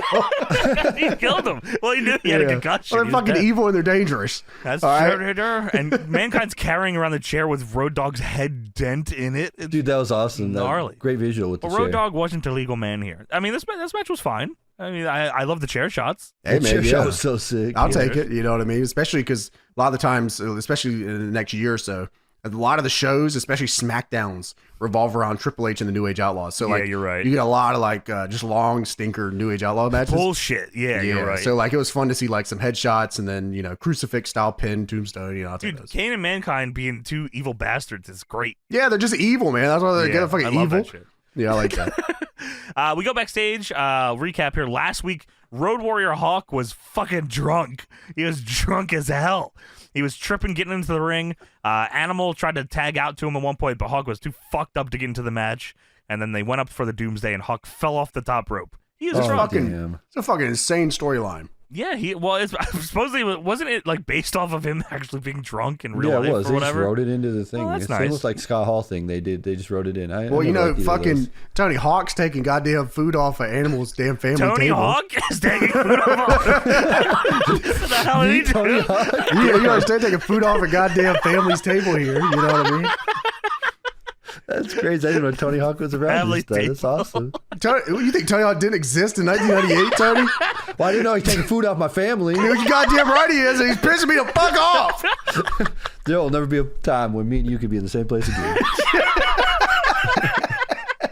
Dude, there's like 4 TNA fans that know what that understand is. this. Yeah. But they appreciate it. That's shout The out, Hawk man. was taking food off family by drinking, right? Yeah, he's drunk. was. He's drunk as hell. He's backstage in full Hawk Road Warrior gear, while Animal is next to him in a regular Animal outfit, mustache, glasses, cut off shirt. That's just what he wears. Good looking man, yeah. Hawk says he's in full gimmick. I'd like to take this time to address the WWF fans as myself, Michael Hegstrand, because that's who I really am. I'm not Hawk at this moment. He's staring at me with face paint. Fuck you, man. Big shoulder pads. Don't ever say that shit again. Oh my god, I couldn't believe this shit, Yeah, man. man. He said, I want to apologize for my behavior. I'd like to apologize to Titan Sports, Vince McMahon, the fans, and especially my partner, and I hope that you can all find it in your hearts to forgive me. And now I'm going to go out and do the Hawk thing. Holy what? Dude, the fuck? This is character assassination. That's this is the unbelievable. goddamn Road Warriors. Yeah. Well, this is the Legion of Doom. Please get it right. This is LED 2000. Get Yeah, that 2000. right. You're right, dude. We're not even close to 2000 right now. That's crazy. Dude, it's Legion of Doom, but he's still Road Warrior Hawk. It'd just be the Road Oh Warriors. yeah, you're right. Well, no, that's fucking Michael, whatever. Michael- Get it right. John Kendrick, Michael Higginbottom Michael Higginbottom. That's Animal. with a shirt and mustache. Now I'm gonna go out and do the Animal thing. Holy, that was a great impression. Oh, thank you. I thought he was in the room. I'm Glenn. I'll share a beer with him. That was actually the Power Warrior, brother. Oh, Yeah, that's the goat right there. The I wonder Power how many- Warriors.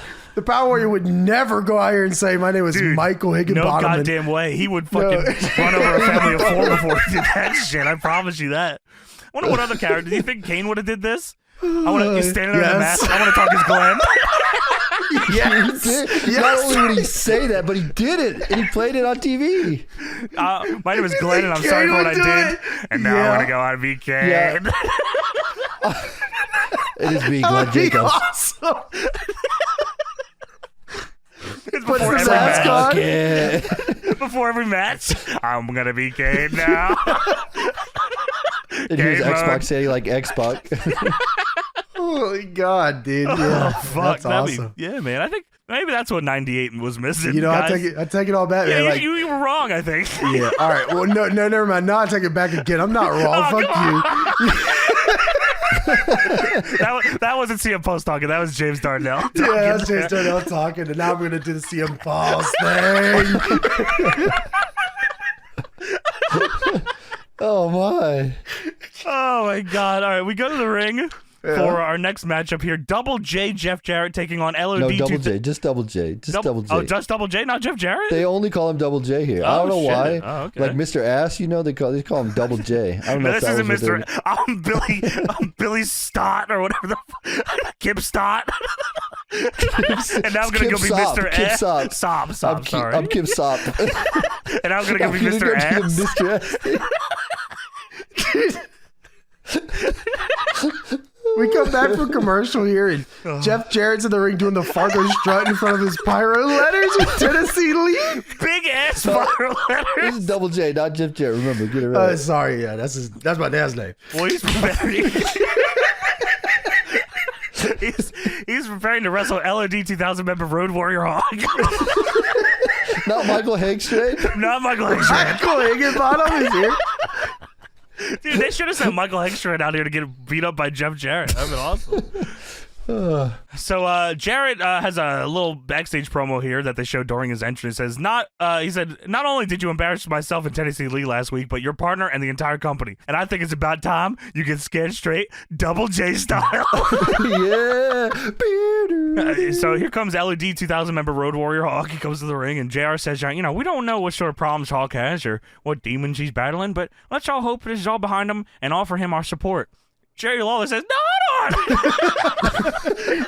Fuck that. He said, he showed up in no condition to wrestle and still got the ring. Well, you got a point there. Jarrett jumps Hawk before the bell. Hawk no-sells a bunch of shit, hits a mother effing bomb. Yeah, that's our real shit. This man is sober as fuck. Yeah, that's Michael Hagstraight, of course. He does the mother effing bomb. JR is talking about Shane with the lovely ladies on Heat, which was the debut episode of Heat, by the way. I think was just the night before this, which I think it just happened. We It have just reviewed happened. that, right? Yeah. We did, because Yeah. it's time with the lovely ladies. The death of ECW. Dude, Hawk goes to rush Jarrett in the corner. Jarrett moves, and then Michael Hagstraight smashes his head into the ring post and throws him into the stairs. Dude, Jeff Jarrett, by the way, all he did this entire match is the Jeff Jarrett punch. The fucking uppercut. That's all he had to do. That's all he had that to was do. awesome. And he was good at it too, baby. Well, he's calling for Tennessee Lee to give him his big ass belt buckle. But Tennessee Lee's struggling to do this. He can't do Tennessee it. Lee's yelling at the crowd. You forgot you're the manager of the wrestler, buddy. We're gonna help you out. Well, Tennessee sorry, Lee. that's not Tennessee Lee out there. Tennessee Lee's the regular version of him. That's Lee Nixon. So Jarrett gets distracted by this, hits a fucked up DDT on Hawk. Hawk no-sells it. Jarrett goes back for the belt buckle, and then Hawk hits the Rude Awakening WB 12 finisher on him. Yeah, no way, man. His ass better get drunk again, because you ain't using that as a finisher. I'll tell you that Give much. this guy some fucking beer right now. Dude, Jarrett got cooked this whole match to lose He to did. the Rude Awakening. Bro. Yeah, by Hawk. By Yeah, fucking no Hawk. way, man. Yes. Not today. Well, Hawk wins, sorry. Animal comes down to ringside, gives Hawk a hug, and congratulates him. And as he's celebrating, this is fucking crazy. Jarrett said, wait a minute. he felt a presence. He smells it. He said, wait a minute. Look out! Look out! Southern Justice is here! Mark Canterbury! Dennis Knight! I said, no fucking way Mark Canterbury's on this Mark goddamn show. Canterbury? No fucking way Mark Canterbury's right here in my fucking face. I can't believe this shit. He's all dressed up, man. They were once known as the Godwins. I don't give a Yeah. shit. Well, now they're Southern Justice, and they're wearing suits. And the suits seem kind of a little fucked up, man. They are gigantic goddamn suits, and Mark Canterbury and Dennis Knight are whooping Mark Canterbury is whooping LOD 2000's ass. Michael Hagstraight's ass is getting beat here by Mark Canterbury. Stand up! Stand up! There's Well, no don't way worry. that Road Warriors are getting beat up by Mark Canterbury and Dennis Knight. Stand Don't worry, James, because here comes Draws. Draws runs out and beats up Jeff Jarrett. Jarrett. What the fuck is going on? I don't have no Jeff idea what's Jarrett happening. and Southern Justice and Tennessee Lee all are afraid of draws and run away. Dude, Who's on Darren whose side here? I'm not confused. Tony, they flew in Darren Drozdov to run in and then send his ass. They beat up Jeff Jarrett. He gets paid. He doesn't care. He Crazy, gets paid. man. No, he doesn't care. You're right. Wow. Mark Canterbury. Here he comes. I smell him. M. Canterbury, are you fucking kidding me? D Knight. D. Knight and M. Canterbury are here. Dude, Southern Justice needs to get a fucking universe mode run ASAP. Dude, they like. When was the last time Midian even make the WWE 13 cut? Shit, I don't know. I don't They think had so. everybody in that motherfucker. Yeah, I don't but think he was probably in that wanted more game, money. though. Yeah, probably. He probably wanted to fuck a goat. God, it ain't alive.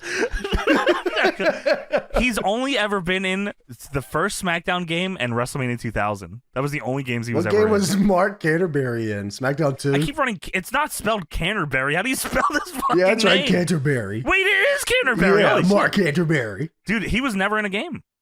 This is bullshit. Check out Henry O'Godwin then. No, it's all because Cage Match actually has a video game like section. For Oh, each really? profile. Wow. Oh, yeah, really? Yeah. So if you go to like Dennis Knight wrestling games, it's can only you look SmackDown. up Tex Slazenger? No. Sadly, I don't think I made it in here. Oh, Yeah. damn. All right. What about Tex Salinger? Salad fingers. Dennis Goto. You got a spoon, Tony. You remember that? Oh you go. shit! Man. Dude, what was that? I Hold on, swear hold on. they were in. I swear they're in the NES game. They were Whatever not. it I was. swear They he's were in Smack. I swear I walked by Mark You did not Canterbury. walk. No, that was unknown F that you walked by in SmackDown 2. It Oh, looked like Mark shit, yeah, Canterbury. you're Yeah, probably sorry. right. Oh, You're they had right, the right. slot bucket in one of those games, but they didn't have. They had That's the right, bucket, yes, but they that's didn't have. right. They weren't. The Godwins weren't in that game though. Man. Dude, the wrestling code needs to get Dennis Knight and he needs to get Mark Southern Canterbury. Justice. And none of us are playing that fucking game unless Mark Canterbury. Yeah, It's not- we're taking a stand. We're Unless taking you a put stand right Southern now. Justice in wrestling code, we're not playing it. Mark Stone Cold- Canterbury. Stone Cold's pacing around backstage. They show a graphic for Owen and Rock versus Austin Taker, and like they didn't even try with the Undertaker here. They just threw tag titles onto Two him on a belts, regular just turn 'em picture of him. sideways, yeah. I'm watching like a 19-inch TV bed. I don't even care. I'm like, yeah, all right, cool. Yeah, He's got a belt. Yeah, look at that. He looks cool. By the way, Triple H, Hunter Hearst Helmsley knows how to take care of business, and Stridex Triple Action Pads know how to take care of your skin, Tony. You like that? Yeah. All right. Dude, Well, oh, this is the poster that I've been asking someone to help we me find. haven't found it. We still haven't found The it. We fucking talked about Triple this H before. Stridex Suck It poster. Somebody, please. Dude, this has to exist somewhere, or we're gonna have to reach out to Stridex because I know in a warehouse somewhere they probably have extra Triple H posters. Oh, you're right.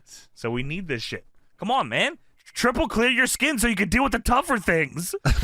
Dude, this shit, I'll tell Like, you jerk right off. now. Yeah, no, you're right. I hear you on that. All right, thank you. But I tell you this thing about these Stridex pads back in the day, man. These were chemically fucking unbalanced.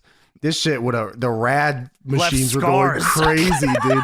I remember using these and I was like, wow, this burns like crazy. I feel like Dude. I feel like Dude, it definitely left scars on motherfuckers. Those for are those sure. little circle things, right? And then you rub on your Yes, face. they Yeah, still okay. have that- those. They were definitely like greasy or something. There was some shit on that. I don't know what was going on there. tell It you, was they were fucking, it was, hydrogen peroxide. Dude, yeah, radiation coming off these pads, man. I remember like putting one on my face one time, and I was like, "This is the worst fucking thing I've ever experienced ever." Yeah. And then I swear to God, same week I had more acne where I had the I pad. swear. Bullshit. The only He's lying. friends Bullshit. that Don't had listen to him, Stridex. Dude, the only friends that had acne were the ones that used Stridex. I They swear. gave you Dude, acne. Don't listen to these guys, Stridex. I want the sponsorship, and I'm sure it worked just fine. So Triple thank action to give you triple acne is what they meant to say. Triple acne. you. Dude, triple kiss my ass, dude. Stridex is Dude, fine. and I know someone out there put that shit on their balls once. Yeah, someone has Oh. got to tell me how that feels. I bet you it fucking is crazy. Dude, if we have 4,000 patrons, Tony will try it for us. That is like no. crazy. Oh, sorry. No That's what he way, told me dude. That's before like the show. legit gonna rip your balls out of your body type shit. I don't think that's how that. Your balls What would do you- hit, it hit the wall and start like coming out great because it's so ratted up, dude. Holy shit! It's- Wow. I mean, in Stridex, we appreciate. I need the poster. Yeah, We love Try to Stridex. give it to us now, man. Fuck. God I damn. need the poster. Well, Vince McMahon, the owner of the WWF, walks to the ring with Joe Briscoe, Pat Patterson, and big ass Sergeant Slaughter. Sergeant Slaughter eating good, man. I can't say the same, you know. I can say the same about me right now. I'm good. Yeah, whatever he was eating, I'll eat two of it. I'll tell you that much. It's been like that. Maybe half at least. JR says, Vince is about as popular as Bill Clinton at the Ken Starr family reunion. I think Ken Starr tried to impeach Bill Clinton. I looked this up for research, for history. Oh, look at you. For the pod. Oh, that's awesome. That's awesome. Thank you, Johnny. Thank you. Did you also know we're in the Raw Zone? The Raw Zone has begun. Are we in the war zone right now? Yeah, we are. We are. Just began. Shit. Well, that would explain why he fucking got into his show. Dude, all the little baby Goo Gaga bitches had to go to bed because the war zone's here, motherfucker. This is real shit. Darren Draw's like, get the fuck out of here. You go home. We did your little segment. Yeah, get on a plane and fuck off. Mark Canterbury, fuck you. Get the fuck out of here. No, they're going to keep him Canterbury D-Night. But Darren Draw's not had to come out sadly. Not here, man. I don't know. Vince says, well, the Highway to Hell lines up at SummerSlam on August 30th, and we have The Undertaker on one highway and Stone Cold on a parallel highway. And that Highway to Hell intersects at SummerSlam. Okay, I fucking get it, dude. I understand he's the fucking a promoter, highway man. concept here. He's just shilling his pay-per-view. He's promoting. Let him promote. Dude, if what highway is he on that intersects? What's wrong with this fucking guy, man? Get the fuck out of here. He said, right here tonight, we're likely to see a roadblock in the Highway to Hell. Dude, I'm going to fucking kill you. Dude, this is great promoting. This is good. He has to explain the storyline between Steve Austin and Undertaker because no one's watching the fucking product. They don't know what's going on. There's a guy having his dick cut off tonight. They don't know what's going on with Steve Austin and Undertaker. Dude, AC/DC demanded that he say I would help 1,400 goddamn times on this show. Vince says, because I'm predicting tonight you will see WWF history made when The Undertaker and Stone Cold lose the Tag Team Championship. And we will have new champions that know all about family and all about unity. Nation members, Owen Hart and The Rock. He says, what about the coincidence of last week, huh? And the crowd starts chanting Austin, and Vince says, would you mind showing a little respect? And it cuts to a sign that says, Vince, you silly bastard. JR says they are showing respect. They're showing respect to the rattlesnake. Yeah, respect these fucking balls in cock, will you? He didn't say that. Why don't you rip this Stridex band off my balls in your mouth? Dude, if Kane unmasked and had a bunch of Stridex pads on his face, I would have known he was going through true pain. Dude, that's what Snitsky had that one time. They were fucking them all up. The HD? They just HD Snitsky, they just rubbed Stridex pads all over him. Shit fucked his life up forever. But he liked feet, bro. It's all good. No, I ain't gonna let you get away with that one. Yeah, sorry. I'm so sorry about that. Yeah, it's all good, man. You keep going there. Vince says, oh yeah, he said we had Undertaker in the ring and Stone Cold outside celebrating, and when Stone Cold threw Austin a cold one. And they recap, and Austin, of course, throws Undertaker a beer in the ring, and Vince says, good catch, by the way. Anyway, Undertaker. Dude, this is insane. Vince spends 5 straight minutes dissecting Undertaker catching a beer and drinking it. For real. It's like somebody fucking watching a 2K trailer to find fucking tidbits in it. You're in the breakdown. Go ahead and applaud, because if you haven't figured it out, neither has Stone Cold. Because Undertaker drank Stone Cold's beer. He knew that Kane was about to obliterate Stone Cold. And they show Kane jumping Austin from behind and then slipping on beer, falling on his face. Fuck. He's in Kane mode right now, so you can say that.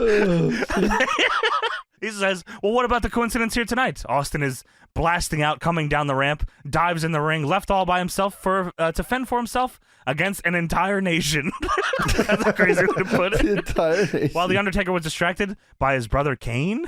I wrote here after that, Sergeant Slaughter is so large and round.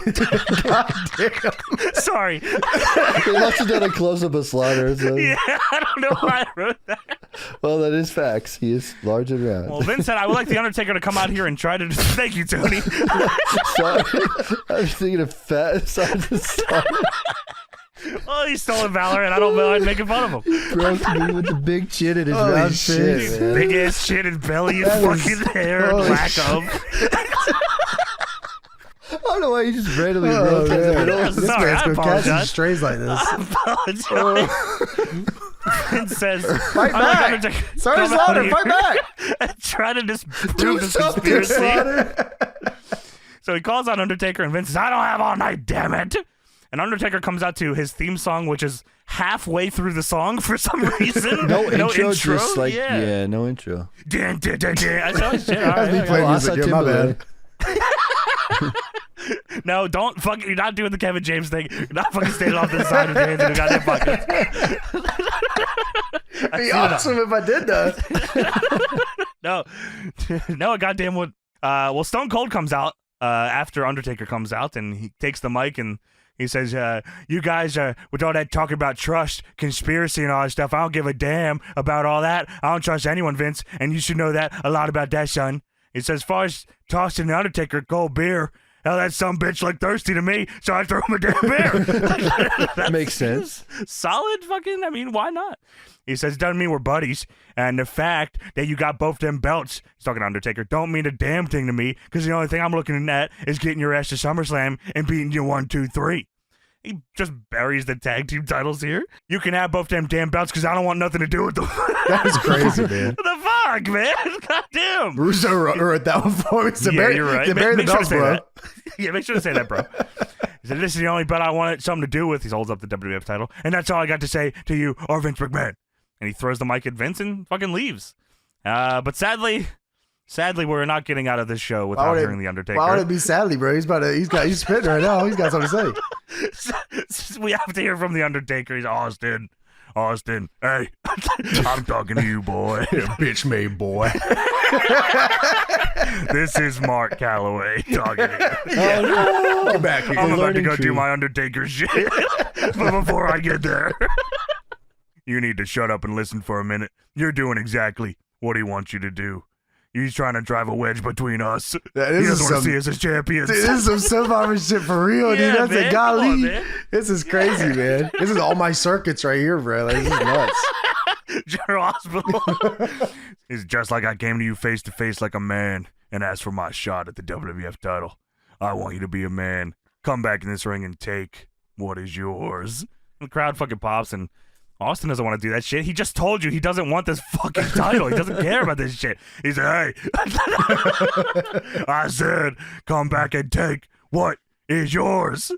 So Austin comes back in the ring. He shouldn't have. He should have just stunned fucking Undertaker here, but that's fine. He gets in the ring, and then someone throws the biggest paper airplane possible. Is that what it was? Yeah.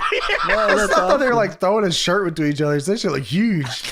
Yeah, dude, it might have been a shirt. I fucking watched it like 3 times. I'm pretty sure it's just a big. They're throwing it like back and forth to each other. Yeah, that shit was crazy, man.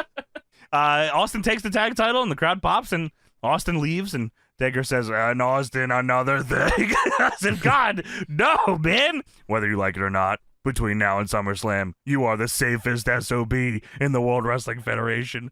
JR said, "You don't want that. You don't want your fucking help." Stone Cold does not want that shit. He does not want that shit at all. He said, "When we get to SummerSlam, I'm going to take what's rightfully mine. All right, man. The WWF title." Hold on, I'm not done. Golly, man. I'm not done. What's he talking so much for? He says he's going to take the WWF title, and then it turns back to Austin, who's on the ramp without a mic, and he mouths, "Oh, no, motherfucker." And the segment ends with Taker in the ring, and it shows a sign behind Taker that says, "Eat my McAss." That was for Taker. That's awesome. That's On the back awesome. of it was probably like Taker getting pissed on like the Ford, that little kid Ford. Yeah, little Ford kid pissing on Undertaker. Dude, the little kid pissing on his fucking unbelievable. Pissing on the Undertaker's grave. It's got like his logo on it and shit. I thought he was pissing on his face. That makes more sense. Undertaker's South Park character getting pissed on by a little kid. Mouth open. Sorry, I let my imagination It's all right, explore man. a little, I right? mean, everyone's got a good imagination, right? Thank you. Well, we go backstage. Rock and Owen Hart are back here. And Jarrett says, "Why don't you give us your assessment of the tag team championship relationship, the champions relationship?" And Rock says, how about this? How about The Rock comes out there and lays the smackdown on you for asking such a stupid question? Holy, dude. He says, "What did JR do?" He's stand by him for a question. The Rock, it didn't matter who asked or what they asked. He was going to fucking roast him no matter what. Well, Rock says, "The fact of the matter is this: The Rock and Owen Hart going to give 2 pieces of monkey crap about you 2 women crying about who the tag champs are. The fact of the matter is this: Dead man, mwah, rest in peace, you bona fide piece of trash." And Stone Cold, tonight you're going to hit rock bottom if you smell what The Rock is cooking. Well, Owen Hart has something to say. Right on the bottom. Owen says, Undertaker and Austin, after we beat you, we're going to find out who you losers call the Nugget. Yeah, we should have just left The Rock.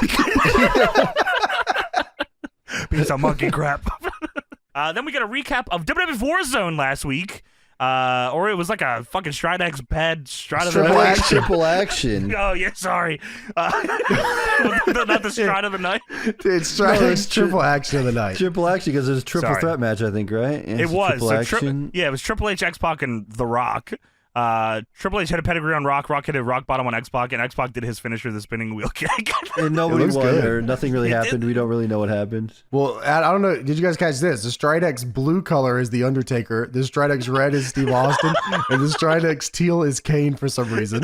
Is that right? I didn't see that. What the Teal fuck? Kane. Teal Kane. Yeah, that was crazy. Holy shit. Wow. Teal They're Kane all going might to have fucking changed go the the game. same. Dude, I think Stridex teal is like soft for your skin because the other ones are literally going to obliterate your Kane can't have that one. Kane can't fucking use that one, bro. I don't know if anyone used that shit back then like that, but like anyone that lived through that era, that shit was fucked up. I bet it's good now, We but need it was not. testimonials. Yeah, if anyone's got a 1998 Stridex joint that they have not opened yet, please. Dude, I bet you can Call find one the on police. eBay now. Triple action Stridex. I'm looking on eBay. That is a fucking weapon of mass destruction. Dude, I think they still sell those. Yeah, but they ain't got the 1998 version, you know what I mean? Yeah, maybe not. They got selectic acid in it. Shit burned through your table. Flushed Like a it down the salt trap. toilet, ruined They your should've whole used- fucking joint. Yeah, that's crazy. Dude, John Kramer should have used a pack of Stridex pads. Put a motherfucker away. Yeah, I mean, it would have killed him, you know what I mean? Yeah, you're right. Well, he's dying anyway, so it's fine. Well, he could have been saved in Mexico. I haven't watched it yet. I'm not there yet. I'm going to watch it this weekend. Oh, you haven't watched it yet? Wow. Have you? I did. I watched it 2 days Macho ago. told me he watched it too. I think Chris watched it too. I'm the only one that hasn't. I'm going to watch it this week. Well, if it makes you feel any better, it's very good. Oh, well, it does Yeah, make me it's feel very very good. good. Okay, great. Well, what wasn't good was this Triple H versus X-Pac match. This was not good at all. This match sucked. Yeah, I mean, It sucked.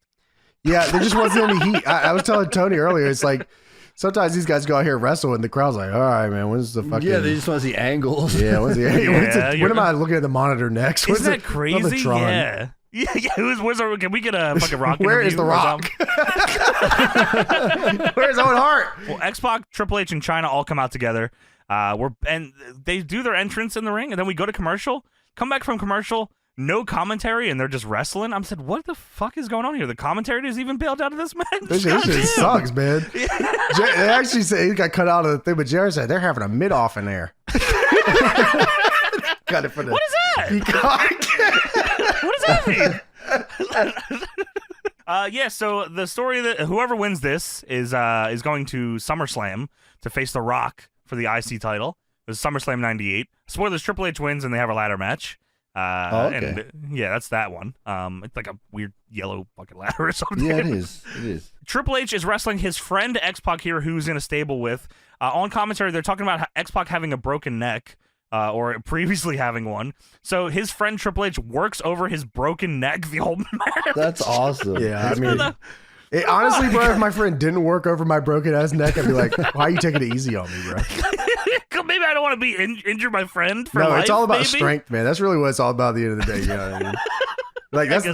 that's what all fucking dudes are out there. You know what I mean? Like it's all about who's the strongest motherfucker in the pack. You know what I mean? And James, I will never attack your shoulder. I promise you I wouldn't do it, man. then I know I'm that's a gonna source of fucking injury. road warrior hawk myself. You're gonna road warrior hawk me? road warrior hawk Push me off a fucking No, Titantron? I'm gonna road Oh. warrior hawk myself into the turnbuckle post. No, dude, we don't even have to fucking fight. You better It's go for my fine. shoulder, or I'll go for my shoulder. Why are Dude, you I in got this you. ring? I got you. I'll go for your shoulder. Don't worry. Thank you, Tony's Tony. been threatening to take your shoulder out for years. That's what determined excellence is like. You wouldn't know about it, dude. Yeah, that's real DX shit, man. We really get here like that, Tony. Let's fucking go, man. That's real shit. I got right it, dude. there, I'll take man. out your shoulder any day of the week just for you. I won't do it. That's I'm real. sorry about that. That's real love Well, right there, man. Well, Triple H really loves X-Pac. He's attacking his broken ass neck. Yeah, fuck that dude. Get his And he ass, loves man. him. Well, he loves him so much that X-Pac goes for the Bronco Buster. and then China trips X-Pac, and then punches him in the head, and then Triple H hits him with a pedigree and beats him. Dude, is this the friendship we're looking for here, boys? Dude, China hits him, and then the ref just looks around like, I know something happened. What happened? I don't know what happened, but I know something happened. No, see, this match was for the boys, but then see, China got involved. It's like that saw trap at the beginning of the final chapter. Oh, yeah. You know, right. what should have happened is China should have tripped X-Pac. Triple H would say, "Why the fuck did you trip X-Pac?" And then Triple H and X-Pac would have went out and beat his shit out of her. They got back in the ring, and Triple H would have targeted X-Pac. Is that designated excellence? What is it? Not even designated. What the fuck is it? Determined. Designated driver hawk. They not ready for that sort of like psychology. You know what I mean? 98 wasn't like, they weren't like that, you know? No, I mean determined excellence. That would have showed, determined. That would have showed the true brothership if Triple H should beat up China and go finish the match. Because of that. Tell me that shit would have been lit as fuck. He gets shut down. Triple H's like, what the fuck? Hits her in the head with a chair. It goes back to working him hold. Triple H and Xbox stomping her out. Do the mankind chair shot from earlier. Yeah. Then they get them back in the ring, collar and elbow. Hit the double suplex on her. Oh my god! Oh, for real. The boys have turned up here tonight. Oh my god. Well, man. sadly that doesn't happen. They just fucking kick Xbox's ass and beat him. Yeah, you're sadly. right. So Triple H will meet The Rock at SummerSlam. And X-Pac obviously not happy. Him and Triple H are arguing after the match, shoving each other. Jerry Lawler says that Vince is probably happy about this because he's trying to break up DX, and X-Pac says, this is bullshit! That's me after every Apex game with Macho and Chris, by the way. Bullshit ass game. I bow up on both of them. The fuck was going on in that game? Well, both of them doing the title belt taunt. X-Pac must not understand that he lost. And then X-Pac pulls out one titty and leaves.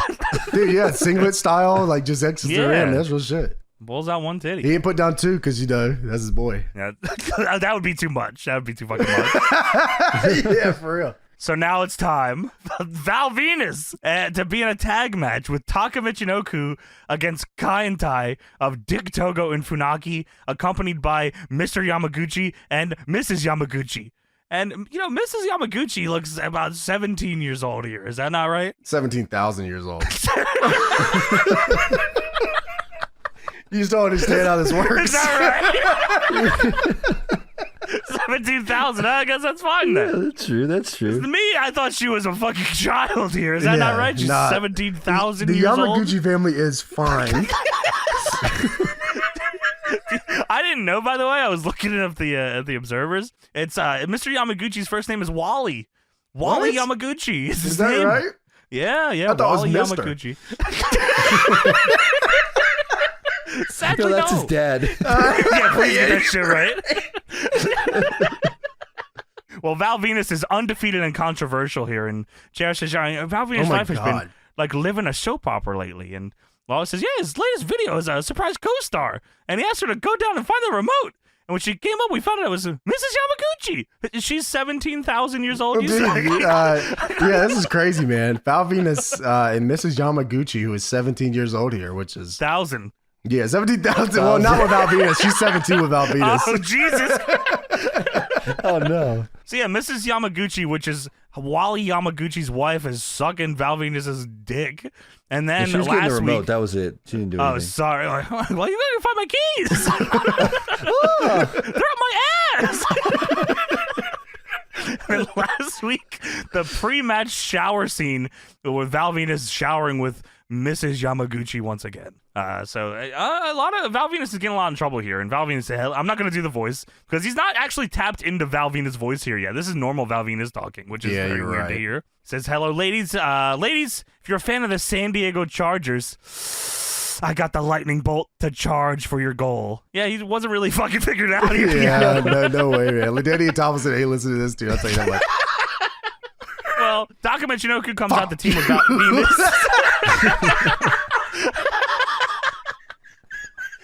God damn!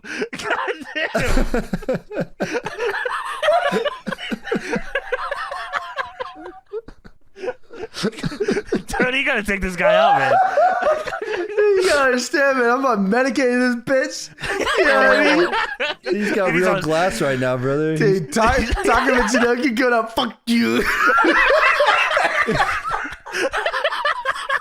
I kick your ass. Oh shit. Oh my god. Yeah, he's a light heavyweight champ too. His song was definitely not as aggressive as you said. He definitely wasn't. Fuck you. Fuck you. Oh, sorry. Well, yeah, he is like. He is like an Amy Hunter Cornelius encountered the endowed one. No, hell no. Oh my god, man. Her name's fucking Cornelius. Is that right? This is fucked up, man. Yeah, that's right. Well, I do remember that, watching that on Heat. I remember that. We did watch that. Yeah. He fucking remember that. fights him in the front row. Yeah, the endowed one. Okay. Anyway, SummerSlam's brought to you by Stridex. No. Put him on your balls. No. And your ass. No. Okay, sorry. Kaintai come out. Wally Yamaguchi comes out and starts jerking off. Ah! He's pumping that shit crazy. Yeah. I know he don't got it like that, but he's pumping it like he did. But he do though, because it's like that in the Yamaguchi family. I guess so. Well, last week, Mr. Yamaguchi chopped a big salami on the stage. That shit was awesome too. And he looked at Val Venis, who's in the ring, and said, Choppy your PeePee. Yeah, he challenged it the Aki way.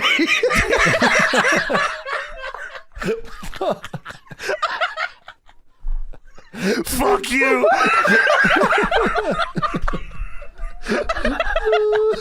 Don't forget the Bev. Never.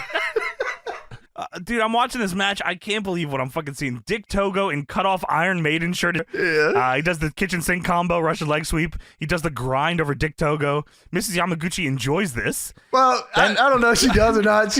They got zoom in on her and she's kind of looking. She's naturally happy. Yeah, shit, they don't get paid a lot of money for this. Yeah, that's awesome. I'm 17,000 years old. This is pretty sweet. It's my husband. Or dad, whatever. Not sure what's He's going on here. He's like very obviously young as fuck. Mr. Dude, Yamaguchi is fucking unbelievably. 75 years old. It's just crazy as hell, man. Dude, he's a young, spry 70. Who the fuck did they find this girl? They're like, any I have fucking, no idea.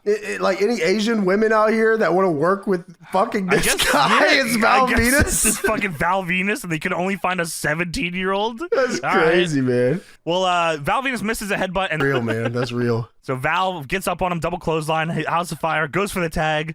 But Taka Michinoku leaps over the top rope and drop kicks Val Venis in the face. Holy shit, that's the craziest turn ever. Dude, he kicked the shit out of him, too. It was awesome.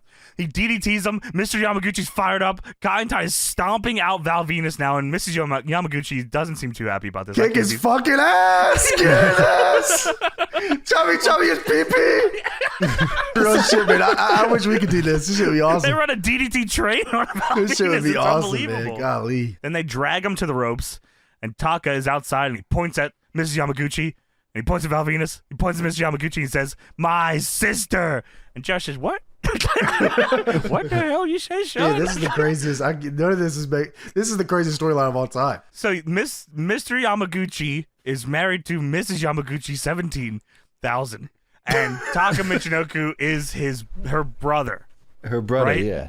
Right. That's my brother. My And sister. she's been sucking Val Venis' balls. Yeah, you have to Is that understand right? that Taka Michinoku was cool with his sister having sex with Val Venis until it was time to chop off his cock. Let's go! We must do this. Fuck you. Dick Togo does the fucking senton off the top onto his ass, too, by the way. Oh my god, how awesome is that, dude? That was, dude, not only was that sweet, right after that, they all stand up and grind around Val Venis. Dude, that was crazy. That was the craziest taunt hip ever. swivel, combined hip swivel, all fucking everyone in the group. Mr. Yamaguchi runs in last second to get his into. Dude, what was yeah, he does. He goes crazy with it too, man. He had to get a quick one in there. What were we watching? It was like their debut when they debuted as what, Club Kamikaze, right? Yeah, Kamikaze. Yeah, that's right. I think. Was I it think Club you're right. Kamikaze? Yeah, something like that. I think Yeah, that's right. something like Yeah. that. They had fucking Men's Teo run in and do the goddamn miracle ecstasy, and then Dick Togo jump 45 feet in the air and hit the fucking senton. That shit was dope as fuck, man. Fucking awesome. Yeah, that shit was awesome. Yeah, they should have brought Men's Teo out here just to do that shit. Miracle ecstasy on. Kai and Ty all snatch up Val Venis and start dragging him around the ring, and then drag him out of the ring, up the ramp. And Lawless says, yeah, he's going to do what he was talking about, right? Choppy PeePee. Yes, he is. Yes, the fuck he is. So we go backstage. Kai and Ty is dragging Val Venis through the backstage area. There's a ton of people around just watching, including The Rock, Mankind, Undertaker, and someone else all just sitting together where Val Venis is being dragged by. They have never seen this man before a day in their life. Yeah, beat his ass. Beat that jabroni's ass. Yeah, beat his ass. Up next, we have, for the European Championship, D'Lo Brown taking on Dan Severn. Last night on Heat, D'Lo provoked Dan Severn in a match. So yeah, D'Lo's wrestling Shamrock. Dan Severn's in Shamrock's corner. D'Lo goes out of the ring and fucking pushes Dan Severn. Then Dan Severn gets in the ring and starts whooping his ass, leading to a DQ. And Ken Shamrock was not happy about this because he wanted to win the European title. So there's issues between Team Shoot Fight of Steve Blackman, Ken Shamrock, and Dan Severn. They should have been called Team Super Fight, for real though. None of which are in the Brawl for All, James. Yeah, well, you know why they're not in the Brawl for All? Because they're pussies. Yeah, that's right. They would have dropped out like Dan Severn. Yeah, right. This is the craziest nothing match that involves 17 people ever. It's a whole, like, yeah, this is legit. Just we need to, if you're on TV, you're having an angle. That's all you're doing here, no matter what. Well, D'Lo gets on the mic and he talks just like The Rock. I feel like The Rock stole all his shit from D'Lo. He stole something from someone later, too, which I couldn't believe. D'Lo says, you know, the WWF tonight here on Raw is forcing me to come out and defend my coveted and precious European title, even though the majority of this population of San Diego aren't even card-carrying American citizens. So, what? Why fuck D'Lo? you, man. Yeah, fuck Why you say you, that man. shit? Fuck you. Well, he just wants to go on record and tell the WWF that I'm wrestling this match under protest. And JR says, tell your story, Walk. Tell your story, walk, bitch. Well, 2 months ago, Dan Severn stretched D'Lo Brown crazy and ripped D'Lo's pectoral muscles. And that's why D'Lo wears the chest protector. I didn't know that. I didn't know that either. We talked about this chest protector before. We did, but about this? There was definitely multiple reasons, but yeah, you're right. He did say that Dan Severn caused this. Ripped his pectoral muscles. And then he dropped out of the Brawl for All. Pussy. Dude, it happens so quick. Dan Severn's at the bottom of the ramp, and he puts something in his mouth and he drinks water real quick. I said, holy fuck, did Dan Severn just pop a Viggy? That would have been nuts. He's real horny to go to fucking wrestle D'Lo Brown, but sadly it was just his mouthpiece. He got that shit from Viscera, man. Come on. So during the match, Mark Henry's at ringside, but during the match, Steve Blackman comes out to even the odds here because Mark Henry's out there. And Jared says, we tried to get an interview with DX, but the DX locker room has been closed. It's locked. And we were told to leave them alone. That's awesome. I mean, they just listened to them. They didn't bother them the rest of the night. They work here, man. You can just tell them to come out or you're fired. No, fuck you. I don't all right, I hear that. Yeah, he didn't have that gusto yet. Yeah, you're They were still right. being nice to talent. D'Lo lifts up Dan Severn's shirt and chops him, which leads to Dan Severn spearing him and trying to almost forget that he was wrestling. Dude, yeah, this was actually really cool. He does like a little slide thing and then tackles him. But for some reason, like JR calls it a takedown, but he and then he just rolls off of him. he said, yeah, I get off. Weird. Feels all right. Yeah, he sells punches like he's never been in a fight before, which is unfucking Which is not correct. Yeah, man, it's unreal. Well, anyway, Ken Shamrock comes out shirtless, so fucking fired up. He's losing his mind out here. Dude, Just one chicken breast, two asparagus. He has 0% body fat. This is a man that's going to take over the UFC very shortly. He is so fucking big. And Ken Shamrock comes to the bottom of the ramp. D'Lo rolls out of the ring and punches Ken Shamrock in the face. So Ken Shamrock starts fucking him up, then turns to Mark Henry and says, come on, motherfucker, punches him in the face, throws them both into the stairs, and shockingly enough, the referee disqualifies Dan Severn here for this bullshit. Can you believe that? Dude, I gotta tell you something, man. Dan Severn, Ken Shamrock, and Steve Blackman all in the same shit is unbelievable. It's an unbelievable group that goes nowhere, and they all do nothing. Yeah, I don't know how is that possible? These are three killers. Well, they all turned into kind of jokes. They just fight each other and turn it. Yeah, you're right. They fight each other, and then Dan Severn doesn't want to join the ministry. So he's gone. Dan Severn just wanted my like a favorite Christian story. show. Like, what the fuck, bro? Yeah. This is WWF. Vince Russo's backstage writing this shit with the Necronomicon. You know what I mean? This shit was never going to be Christian, bro. Dude, I love the story of them wanting him to join the ministry and write 666 on his forehead, and he said, nah. And there's a video of him I think it's like the last Royal Rumble he's in, and he's talking about, what if I go in there and just shoot on everyone and don't lose the match and then go to WCW. Holy shit, Oh yeah, you crazy guy. We have a YouTube video about that. Do we? Yeah, we talked about it. Holy when shit. was it? Oh, Marcus was on when we talked about it. Oh, was I not there? Yeah, it was fucking Wow. Marcus. That was 4 years ago. Wow. Dude, that's fucked up. Yeah, we passed that's our insane, anniversary. We man. didn't even talk about it. Oh yeah. Happy anniversary, everybody. Hey, happy anniversary, boys. And Raw rolls on. There's everything. You can ask me to lose a match. Yeah, but you can't tell me. Yeah, That oh is my God, crazy. you're right. Oh, that's what a awesome. That'd be guy. crazy. That'd be the most insane thing ever. Well, Steve Blackman's trying to stop Ken Shamrock, but the damage has been done. Fucking D'Lo retains the title. And then Shamrock leaves. Blackman's in the ring trying to calm down Dan Severn. D'Lo's celebrating on the top of the ramp now, and then all of a sudden, Edge comes out of fucking nowhere and jumps D'Lo and then runs away. The Enigma, the man fueled by rage. Just a dude in a jacket. That could have been anybody. Carjacking people in his Tron. I don't know what's going on here. And D'Lo gets jumped and stands up and says, "What happened?" Mark Henry says, "I don't know, shit." Oh, no shit. What happened? The way you said that shit was so sly, dude. Like that was like a real reaction. I don't know, shit. Come on, sexual. All right. Chocolate. Please, chocolate. Please, chocolate. I'll never forget that Nah, shit, me man. neither, man. What I also never forget is backstage, McIntyre are stomping out Val Venis in a random hallway. Dude, they killed this guy. Like he legit looked dead. Like if you put a live leak fucking image on the top of this video, yeah. I'd be believe like, it. "This is a real. Yeah. He's killing this dude for real. Club Kamikaze just killed a guy. This is crazy as fuck." Like just honestly, stop. this whole thing, yeah, you put like, dude, because Val Venis like literally looks fucking. They put him out of the ring earlier. He looked dead. He looked like he fucking Crucified died. style. Yeah, Yeah, you're that was right. crazy, man. Like this is nuts. Well, now they're stomping him out in the hallway, throwing chairs on top of him, just piling He's up. not even selling. He's dead. Like this He's is dead. crazy. Well, JR said, "Don't do that! Stop that! You're hurting him!" You're the only one in this whole arena that cares, JR. The crowd wants The Rock. Dude, The Rock's backstage. Chop his fucking dick off. Whoop that monkey's ass. Yeah, monkey. He's fucking a 17,000-year-old. Get his ass. Not for The real. Rock. Well, more importantly here, straight out of the WWF ring with weapons that really work, it's Stomp 2 Underwater Siege. Have I All seen these? 6 new WWF... Dude, these are the most fucked up These WWF are figures awesome. I ever. love these I don't things. think you've seen these. They That's like, you right. can film with water and shit and shoot fucking guns. were crazy. They They came were with cool. guns. They had Scuba there was- Steve in his bitch. That's Scuba Steve Austin to you, son. What the fuck are these figures? They're special They're, tactical operations military police, of course. They got drafted? They got guns. Yeah, they were legit. I think the story was the government needed them to help fight the war. Yeah, they needed WWF wrestlers, so they made him into like tactical. Dude, the Steve Austin military one people. looks crazy, man. It's legit the worst figure ever. Yeah, like man. it's regarded as like one of the most fucked up things of all time Why was There's a lot- Headbanger Mosh in it and Thrasher?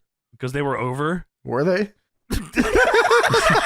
Yes, they were.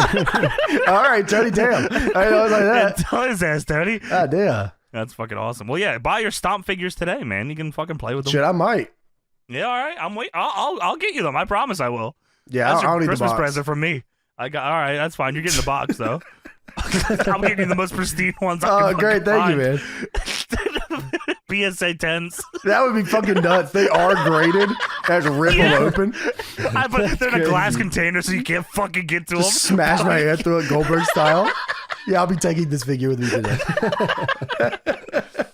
Now it's time for the ECW fears this segment right Paul here. man saw this shit and fucking went and hid for 3 days. Dude, he knew that it was done. Tiger Ali Singh with the hair. Dude. He's out here. Dude, Tiger Ali Singh hair, sunglasses. He looks like Jonathan Coachman with hair. He looks like The Rock. The Rock steals everything from this fucking guy, man. Tiger Ali Singh was the original The Rock, and I'm fucking gonna. I'll explain why during this promo. Well, he's out here with the hair and Babu. Babu is out here cleaning his shoes. Of course, that's his boy. I don't know what the fuck do you Yeah, describe his that's his handler. boy. That's right. Well, before Heat on the went on the air last night, Tiger Ali Singh paid an American woman $500 to eat the dog food. She ate the dog food, Tony. Can you believe this, Tony? The dog food. Yeah, that's How not so much would bad. I have to pay you to eat the dog food, Tony? $500. The dog food. $500. $500. 1998. $500. Oh shit! So that's What's like at least that? like 1,000. Yeah, 1998, 500. I'm doing that. What was $500 in 1998? I'm gonna guess it's $1,100 Yeah, take a guess. now. Tony, any guesses? 1,000. Don't look it up, you cheater. Oh, I said 1,000. I don't know. I'm It just is guessing. $944. Tony, you win. Sorry, James, you went too far over. Oh, okay. Sorry about that. So yeah, $500. Didn't eat $500. That'd be crazy. He ate dog food $500. Tiger Ali Singh says, "I've noticed that all your American women have no class, no morals, and no self-respect." And Tennessee Lee agrees with this, by the way.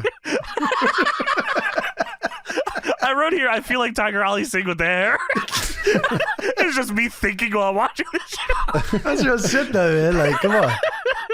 Tiger Ali Singh says, "That's why here tonight, one of you American women peasants are going to prove to the world that there's no limit on how low an American woman can go for the thing that you most cherish, and that's cash." JR in commentary says, "You know, I don't like this boy." Reminds me of The Rock or Jonathan Coachman. Tiger Ali Singh says, "For every piece of garment you take off tonight, I'll give you $500. Babu, I give you the privilege of choosing the American woman." And they show random girls in the crowd, and JR says, "Hey, Babu picks a woman, and Lawler says, whoa, wait a minute, whoa!" Dude, it shows Wait a minute here. one of the women it shows is in the crowd with an Undertaker doll. I don't know if you saw it. I did see that. Yeah, you're right. She was not the one. He picks a different woman here, a larger tattooed woman. That's how JR describes her later. I don't know why JR said this shit, but I don't know why either, man. Babu picks a woman. Yeah, Jared Lawler. Whoa, go on, pick somebody else here. Tiger Ali Singh says, "This is the best representative of what your average American woman looks like." And then it points out to the crowd, by the way, and it shows women that look like really different than her. Yeah, way different. This part right here. I don't know if The Rock had already done this, but I'm pretty sure this is where The Rock's career changes right here. He's seeing this guy in the suit with the glasses, the hair, and he looks at the woman and he says, "What's your name?" Oh, man, dude. She goes to say it, and he says, "That's irrelevant. It doesn't matter." He is the original The Rock. Yeah, Tiger man. Ali Singh made an entire goddamn career here tonight, man. Isn't that crazy? It's fucking unbelievable. He Yeah. says, "That's irrelevant. It doesn't really He was matter." sitting backstage, rubbing his hands together. I'm taking that one for sure. Listening to Kind Time beat Val Venis with chairs. That was a good promo. I am stealing that. Nobody cares about this jabroni. Well, Tiger Ali Singh tells her, "Now get with it and take off those clothes." And she starts doing it. And Jared says, "I think we should talk about this." Oh, good Lord. Oh boy. She's no DX taking off- girl. Huh. We got a DX girl here with her titties. So the woman takes off her clothes, her shirt, takes off her skirt, and then she goes to take off her bra, get her titties out. And Tiger Ali Singh says, "Oh, no, I've changed rules because I can do that. I will give you $500 for every piece of clothing you put back on." And so he's throwing money on the floor at this woman. She's trying to put clothes back on and grab the fucking money. Jared says, "Well, there's something going on in the locker room. We'll get there momentarily, but there's, large ladies with tattoos need to stay clothed. Only my opinion." What the fuck? Dude, JR says large ladies and tattoos need to stay clothed, just my opinion. Then something's going on backstage. Yeah, something is going on backstage. You're getting fired, dude. The fuck is wrong Holy with you, shit. man? Dude, I couldn't believe it. What's your name? That's irrelevant. Doesn't really matter. That's fucking unreal, man. That's crazy. Tiger Ali Singh killed ECW as well. Yeah. I mean, that's, a lot of people have been saying that. Yeah, that's true. Well, moments ago, by the way, while all this commotion was going on, Couldn't cut from this, by the way. Well, I got to keep my eyes on this large lady. That's only my You opinion. don't have to worry about this right here happening. Yeah, Amanda's being assaulted by Club Kamikaze backstage. We got to shout here with Babu real quick, please. Baboon. What are you doing out here? So Kaientai drags Val Venis into a room, and Jared says, "Wait a minute, that's the chopping block." The chopping block, a.k.a. what Wally Yamaguchi chopped a salami on last week.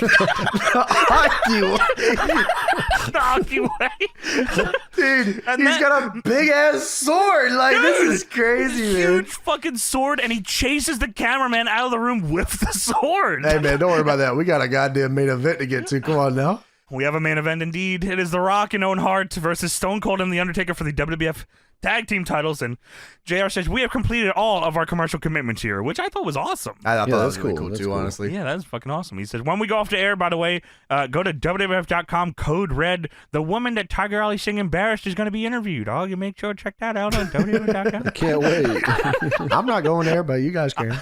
I got some questions for her. What gives you the right? Where is Baboon? Taker makes his entrance with 3 gigantic bursts of pyro. I don't know why they went crazy on his pyro. Yeah, that shit was like off kilter too. That was crazy. Yeah, well, they start brawling before the bell. Taker hits 1031 on Owen, scares the ref out of the ring. Austin, no knee braces, but 1 elbow pad. I think he had 1 knee brace on here. Did he? Okay, Yeah. maybe you're right. Why 1 elbow pad? Very strange. Yeah, I think his shit got hurt earlier, honestly. Maybe. Yeah, that's what I was the thinking. nation fucked him up. The Yeah, entire like nation. accidentally like hit him real hard or something. The whole nation took him out. So I wrote 1 elbow pad. Austin is weird. And then I guess I got very quickly tired of things because I wrote, yeah, plus 10, fuck you. Fuck you. Ding, ding, ding, ding, ding, ding, ding. I wrote some shit here. Oh, okay, good. Yeah, I'll go over the match a little bit here. Great. That's fucking awesome. Yeah, Taker and Austin having the tag belts is pretty cool here.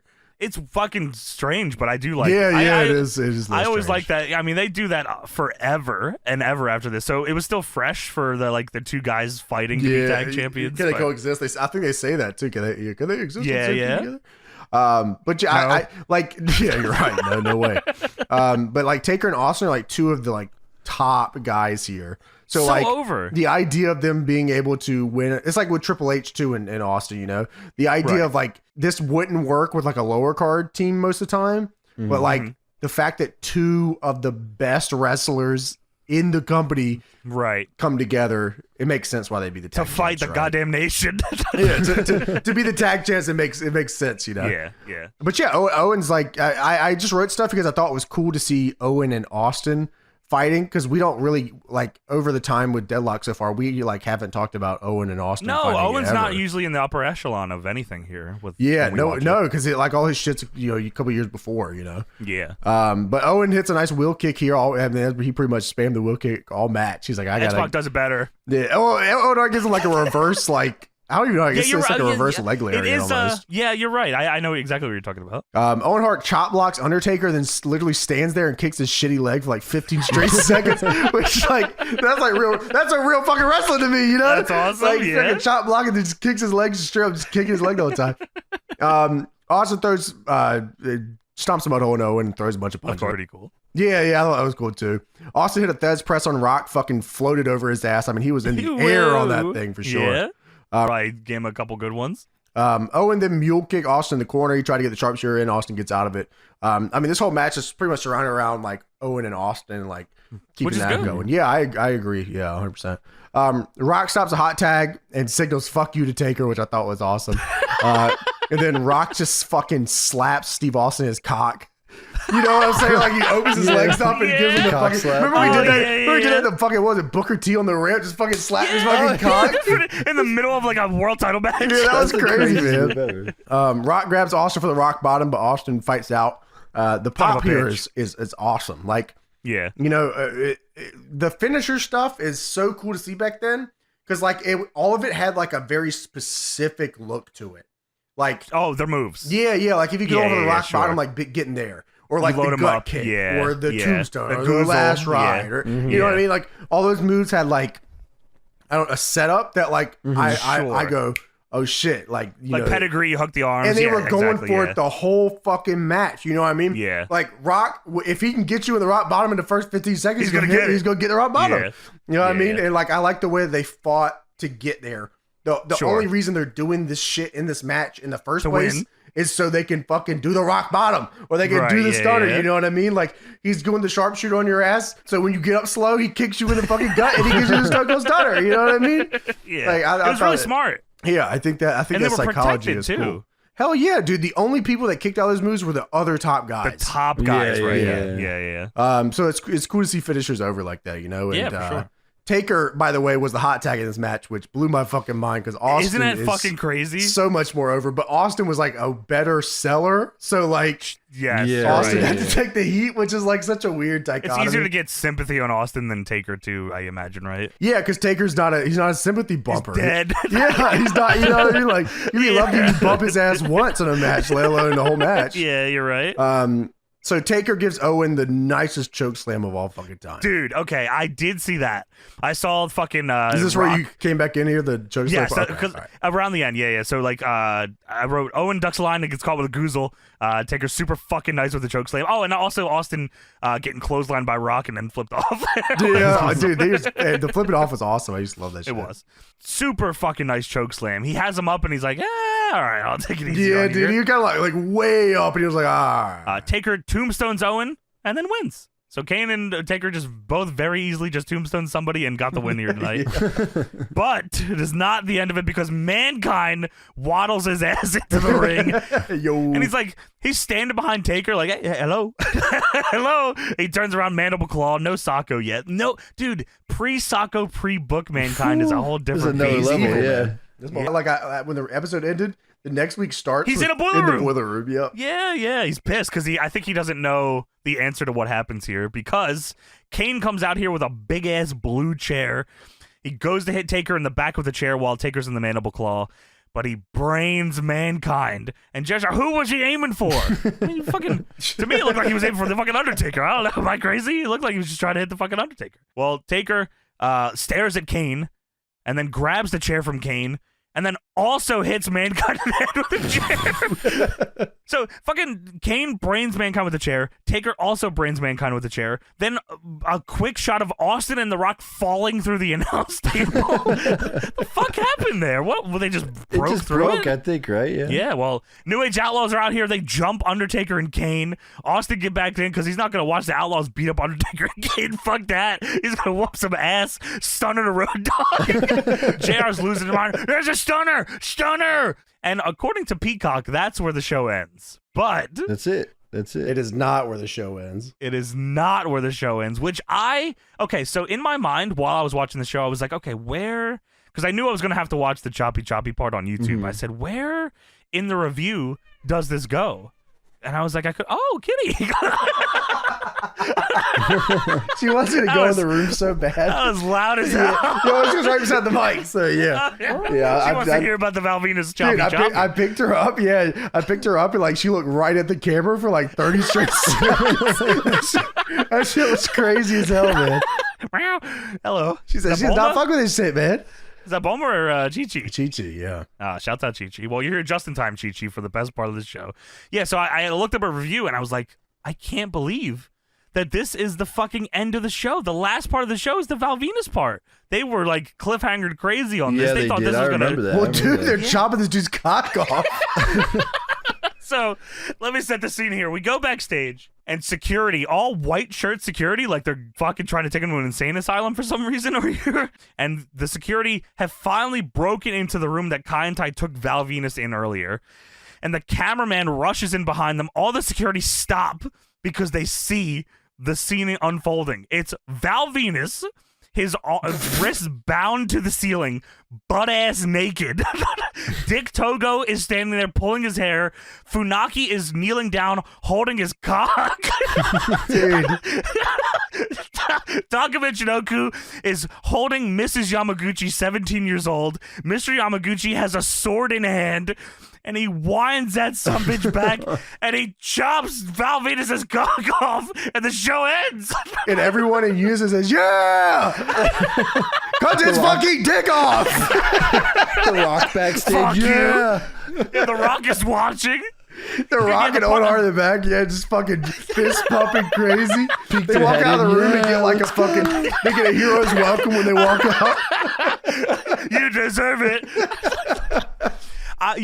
So I remember the choppy PeePee part, but I don't remember Dick Togo pulling his hair or Funaki holding his cock. Dude, that was some real crazy shit, man. Like that's you think next week we're gonna get an update on that, right? Yeah, okay, so, I mean, I don't know if we ever, I don't know if we'll No, watch I don't the follow-up, really care will we? Yeah, I don't think Yeah, we should just talk about what the follow-up is. What, James, what happens after this? Val Venis obviously got his cock chopped off here, right? No, he did not. No? He did not get his fucking cock chopped off. How could they? I mean, Funaki was holding the shit. Funaki was holding the shit. I saw him doing it. How did he not chop his fucking cock off, Mr. Yamaguchi? Wally Yamaguchi.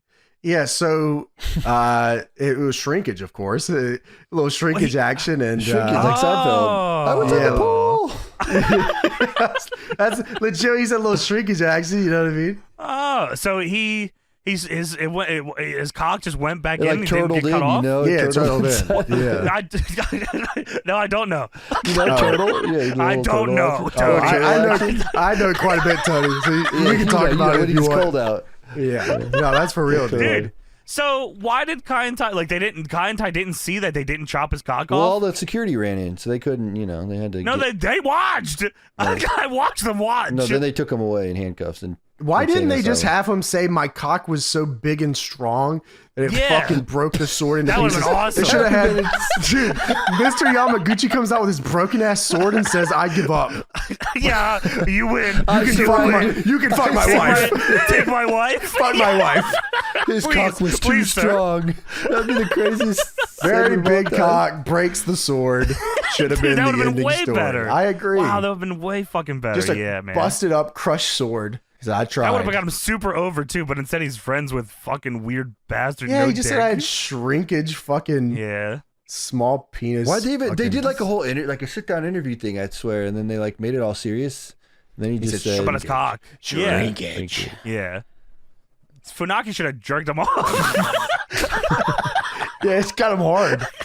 Yeah, just beat his shit a little bit. Start playing with it. Chop his cock. Yeah, like you can't chop his shit off soft. Like you gotta cut that. That's embarrassing. That is embarrassing, man. Dude, don't be taking to my pants when I'm soft either. That's fucked up. Like no, for real. At least show me something. Like you know what I mean? Yeah, let me go with some pride. Yeah, let me see a little something for God's sake. And do not get the camera on For here, the love man. of God, please. Look, I gotta live with this shit. That's my fucking life. You understand me? Yeah, man. God damn. Damn, man, that would have been so much better. You're right. Yeah, the sword just fucking busted. That would have been nuts. They should have cut off Michael Hegstrand's cock. They should have ran to the other room, yeah. You're telling me you should cut off Hawk's cock. You're telling me? No, just Michael Hegstrand. Hawk still has a cock. Yeah, Hawk's cock is huge as fuck. It's huge. It's fucking bulbous, really. What a god. Yeah. Well, that was the choppy PeePee episode of Raw. Yeah, man. Shrinkage. You like that? Shrinkage, man. I mean, now I'm disappointed, James, because your idea is so much fucking better. Dude, I think I'm my pretty sure that was like the Funaki. That's probably that fucking general. Yeah, you're right on that. Well, that's probably like shrinkage happened, but if they would have jerked him off and got him hard, he would have broke that sword to oblivion. Yeah, you know what I mean? Dude. Goddamn. Yeah, man. How did Russo not think of that? Are you fucking kidding me, Russo? Yeah, man. Hey, Russo. You gotta tell us, bro. Did you ever have it written down where Val Venis' cock is so fucking huge and hard that like it breaks the fucking sword in two, and Mr. Yamaguchi has to give up his wife? See, that would have been a Brian Gerwitz idea, but he wasn't around yet, so he was writing stories, Maybe they kiboshed. Maybe Russo wanted that, and they kiboshed it because they didn't want to make Val Venis that strong. No, he would have. He would have told that to Vince. Save that for me. He would have said that to Vince. Vince would be like, that's awesome. Yeah. You're probably right. Yes. How do I get my wife's boyfriend to stop going goblin mode during sex? That's a Tony question. Hey, Deadlock. Goofy eye Timbo here. Oh, no. He's back. I put perks in my riggedy roo. Cousin Jimbo's macaroni and cheese. And his third cock fell off. That's horrible news. Jason, sorry about that. DeWitt pulses shitty face after Johnny gives him the stink face. I wipe my own ass. I wipe my own ass. I know. I bought Squirt Zone tickets for DPW What the Dog Doing, and I'm pissed off. Talking to people. He's always talked the entire time. Okay, I'm a dumbass. That was a Patreon name. It was a full. We had to do the whole bit. All right, let's get into WWE Raw for January 9th, 2006. The beginning of the year. It's a new year, 2006, of course. Pain. Without love. Johnny, you know where we're at? Where's that? Good guess. Do you know where we're at, Johnny? Mobile, Alabama. Close. That was my Hershey, Pennsylvania. Ah, yeah. Deb assumed that was right next to me. She's a dumbass. No, it's not the same. But yes, Hershey, Pennsylvania. But before we get into the show, we got some notes. I was going to say Observer notes, but it's not Observer notes because the 2006 Wrestling Observer newsletter didn't just has not been archived as of yet. Wow. Slacking over there.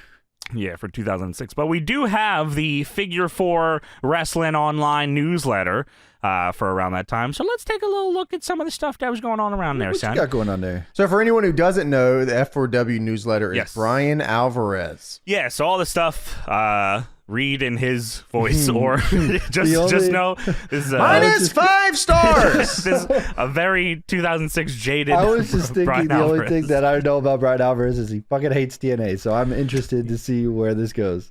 Well, there's something like that in here, Tony. So a few of these will be in regards to before the show that we're reviewing, and some of them will be after the show we're reviewing. So it's kind of mixed in here. So this is from January 9th, 2006. The woman playing Shelton Benjamin's mama is ꞉ᴄ Vidal, 50, who is a real actress with real credentials, which means they put way more effort into this one than they normally do. The idea is that she will turn Shelton into a mama's boy, meaning a heel, and it will turn his career around. WWE has high hopes for this woman. In fact, they believe she is going to get over so huge that Shelton will be able to get over by just being associated with her. Oh, yes. When this was explained to me, I had not seen her yet and figured maybe instead of Mabel, they were going to put a wig on Super Porky. Sadly, I was wrong. She signed, I don't know what the fuck that means. She signed a 3-month deal, though obviously if she gets over like they think she will, she'll be signed to a longer one. So this Shelton's mom thing is just starting here. Yo, yeah, we'll talk about it when the episode gets into it, but that's crazy that they thought this was gonna be the angle that this was the one. Not that Shelton, Shelton at this point, I'm pretty sure, had he already been through the super kick and the yes, Money he already in the did Bank that. He already and, beat Triple H. Yeah. That So was none of that. Okay. None of that mattered, yeah. We will put this real actress with him, and that is the key to the finish line. Here's another thing. When Chris Masters screwed up his promo on Raw last week, this is I believe the week either before the one we're watching or the week before they're talking about this here. This is what the Spanish announcer said. Quote, "Did he say New Year's resolution instead of New Year's revolution?" End quote. And ★ said, "Idiot." This was on WWE TV. That's fantastic. I love it. I saw a fucking thing of ᴅᴇᴅᴜ at I don't know what show it was, but everyone kept saying it looked like he had just Coke all over the announce table. Oh yeah, I saw that. That was awesome. Wrestling's back, baby. I don't know if that was actually Coke or not. I hope it was because that's awesome. If it was, that's wrestling. Keep it up, brother. Regarding the Cena title change Sunday, it appears to have been just another mild flip out on the part of Vince McMahon. The decision was made Saturday night, and Cena was told of the change the day of the show. He tried to put on a good face backstage, but it was pretty clear watching the pay-per-view, both for me, who knew it was going to happen because someone who watched it live called and spoiled it, and Dave Meltzer, who was watching it live and might not have known. Noticed that Cena did not look like a happy camper coming to the ring. Cena was told by The Office that this wasn't his fault, and they still believed in him, this is so crazy to read like that, because Cena's like a made man forever after this. But there was a sense that he felt that by doing this, they had determined he was a failure in the role. The writing crew spent all Monday afternoon rushing to put together a Raw show, which should have given you an idea of the long-term planning involved with the switch. And things weren't any easier on Tuesday afternoon because it was clear something had to be done with Batista as well. Batista was injured at this point. I think he vacates the world title. Yes, around this time as well. So yeah, I guess in my mind that it felt like that was meant to always be the plan, but I guess you never know. Yeah. I mean, Cena losing the belt there was a big fucking deal and did so much for Edge, but it's crazy to think that Cena, I mean, I guess 2006 wasn't too far into his run, but even then, John Cena to me seemed like the guy. He was. Very clearly. I mean, even here he's getting mixed reactions, so maybe he had some doubts. this feels like it's the like peak. Not peak, but like they are referencing it on commentary during the show. The mixed reaction John Cena gets. Yeah. So Cena like being afraid of his job here is fucking crazy. Like he's That still is John crazy. Cena here. Well, if I remember correctly, doesn't Cena just win the belt back right away too? Probably. I swear he wins it back at Rumble or something. Like I'm not even joking. Does he? What? Let me look here. But you might. You know what? You but might I feel be like right. Cena just wins it right back, and then Edge. As he should. Yeah, John Cena wins. John Cena wins by he makes Edge tap out at the Royal Rumble. So there you go. Sorry about that, John. That was a bad mistake. Sorry about that. Yeah. Fuck. This is in reference to the live sex celebration that we're going to be talking about here soon. Okay. Lita's boob was visible for a few moments on Raw I as she remember fiddled that. around under the covers with Edge. In the U.S., the screen went black for a few seconds. In Canada, they cut to shots of 1997 fans holding up DX signs. That's awesome. That's what I would do. And in the U.K., where people do not fear the breasts that are on TV, nothing was edited. But I would cut it to the 1997 crowd and then cut back to the boob. Cut back to Triple H. yeah. Doing the taunt with putting his hands up. Show me tits. Show me your tits. It cuts to a girl being enticed by Triple H to flash the it cuts screen, to her and then Lita flashing in the back of Lita. awesome. Because it is the age of the internet, the video was online within hours all over the world. It was amazing to watch people freak out over it, and the whole segment, as goofy and weird as it was, ended up being a ratings hit. How do I know this? Because of WWE.com, which is now releasing ratings. WWE.com That's crazy, first just off. put out their own ratings now. Look how good we did. Wow. got a 10 on they this said on show. we did, yeah, they could just lie, really. We did a 700.2. WWE.com says one night after Edge defeated John Cena for the WWE Championship at New Year's Revolution, WWE fans tuned in Monday Night Raw in huge numbers. This week's Raw delivered a 4.3 rating. That's up 16% from last week's rating. Wow. Edge and Lita's live sex celebration proved to be the highest rated segment on. This is on their website. Why would you not report every week that you're up by 16%? Just don't say anything else. We are up 16% again. We can't stop going up.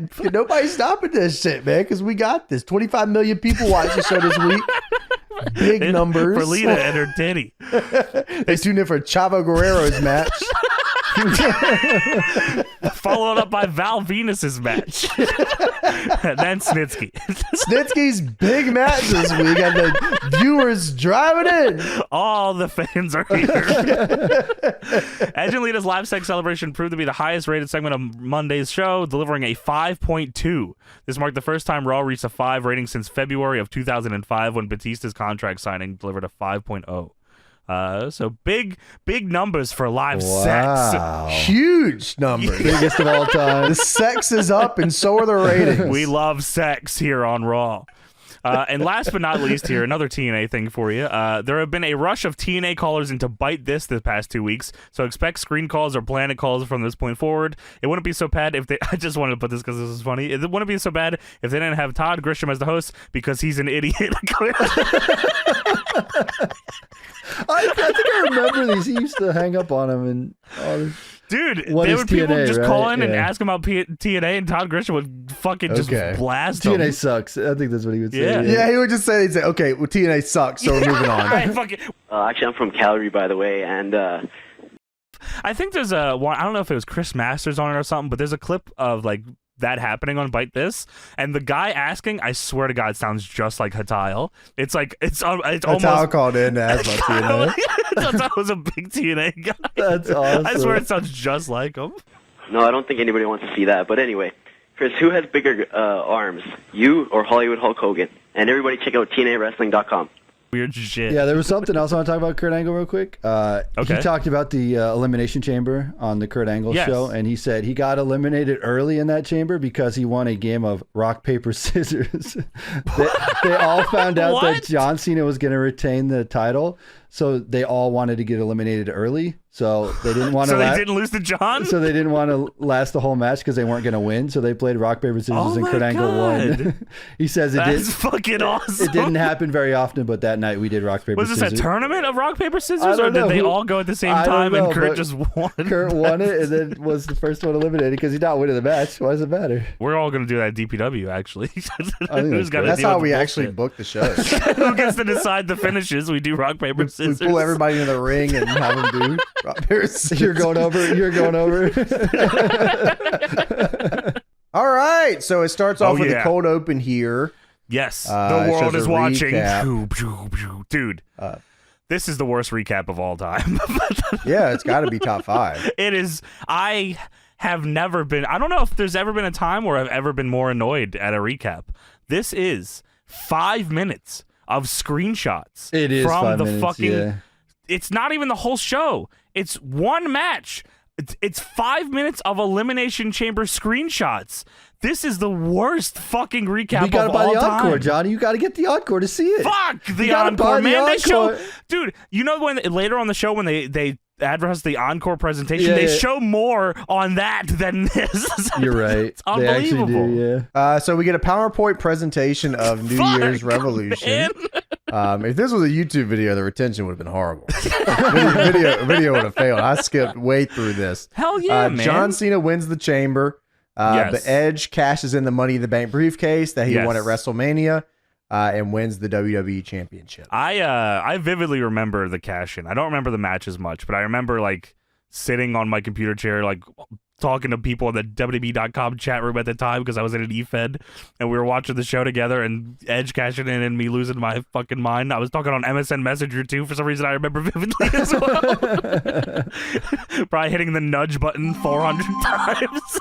Yeah, I was playing Halo 2, man. I ain't watching this shit. You were watching this? Stop playing. You're such a liar. No, bro. I was WWE style 2006. Were you out in 06 I already? already gave told up. you He the gave story. up, so Yeah. I gave up on WWE. I was watching TNA, but I was not watching WWE. He came back at the CM Punk pipe bomb, man. That's when he came back. That's I right. was way out. So did you even know about this? I mean, obviously, when Would I you came keep back, up? I mean, I guess I knew through. I don't know. Yeah, I was gonna say you were out, but like were you like photosynthesis. Yeah. but like you weren't like keeping up at all. You were like entirely checked out. Yeah, I think I was just a teenager at that point, and like wrestling was not the shit anymore, and I'd watch TNA on the off, shit when I kept up with TNA. I did not keep up with WWE. Sure, okay. Sure. So like the whole I missed most of the John Cena shit. Oh wow. Like yeah. But then of course I came back and I was gonna say you've caught up. I bet. No, this is the first he's heard of Edge cashing in. I should have came back. Is what I'm saying. Edge cashed in. Who is Edge? Should have done that shit. Yeah, fair enough. But yeah, Edge cashes in. Cena kicks out of the first spear. Yes, he does. Crazy. And then eventually gets hit with another one and gets the win. Also, Carlito eliminated Shawn Michaels in this match. Of course he did. With the Crossroads. Yes, because of course you can tell from the PowerPoint presentation here that Chris Masters and Carlito were working together. Yes. You could not tell who they eliminated, but they were working together. And of course, how they got eliminated was, of course, Carlito turned on Chris Masters when he was trying to eliminate John Cena. I can't believe it. He had him in the Master Lock, a move that no one has broken out of at this point Not yet. yet. No, I don't think so. Guaranteed to eliminate John Cena, and Carlito low blowed him and rolled him up, and then Cena hit him with his finish and won. Idiot. Dumbass. Yeah, so that is, I mean, if we're keeping count, easily one of the worst recaps of all time. It's gotta be. It was the most annoying thing I ever had to sit through. Look at the guns, the drugs, dude, the sex. I couldn't believe. I was like, "This is fucked up." I was like, in my mind, Edge and all that was during the Papa Roach era. I just wanna be Yeah. now. When does that come in? Does that come in shortly? It's gotta come. October. Yeah, it's gotta come soon. Oh, October. Okay. October of this year it comes. But I was like, fucking across the nation, and this like it's not the HD set yet. Like what? This is fucking Joey Styles as lead commentator. What is fucking happening here? The wannabe love shit, man. That's gotta be the worst era of wrestling of all time.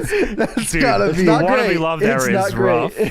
No, it's yeah, bro. I got out of WB at the perfect time because that shit fucking sucks, man. I go back and try to watch that shit, man. It is so bad. Yeah, legendarily bad. Yeah. So we start off with the John Cena Town Hall. Yeah, I remember thinking Cena's theme at this time, and probably, you know what, it probably still is like, this is like an all-timer song. I love this fucking theme. Yeah. Dude, John Cena just bled in the chamber, got his ass stomped out, beast style, master locked to the ground. Yes. Fucking Edge cashes in, takes his title, beats his ass, and he comes out screaming, hyped up. Let's go! He comes out doing Fortnite dances. Yeah, what the fuck? I guess you can see why the crowd has mixed reactions towards this guy. Yeah. Dude, Cena says, he gets in the ring and says, "That's all you got? You can't get any louder than that?" And what the fuck? Waller says, "Oh, this is the typical mixed reaction Cena's been getting." Oh, brother. I said, no way. This is 2006. Yeah. This is 2006. Yep. He's already, this lasted for like a half decade. It's 10 at least years, 6 maybe. more years later, right? Than this. Yeah. They're still doing Bizarro World. No, it's like way more than that. It's like, 10 years. Oh my God, I think you're right. fucking chamber bleeding, master lock, double style, kicks his fucking ass. He's Edge bleeding takes in his this shit. promo. Yeah, he's got blood on his forehead He's still bleeding. Hey guys, how's it going? That's all you got. Oh my God. So John Cena comes in and owns the haters for 10 minutes. Oh my God. I am addressing the haters. Why am I still getting hate? You know that kid with the spoons blocking out the haters? That's John Cena there.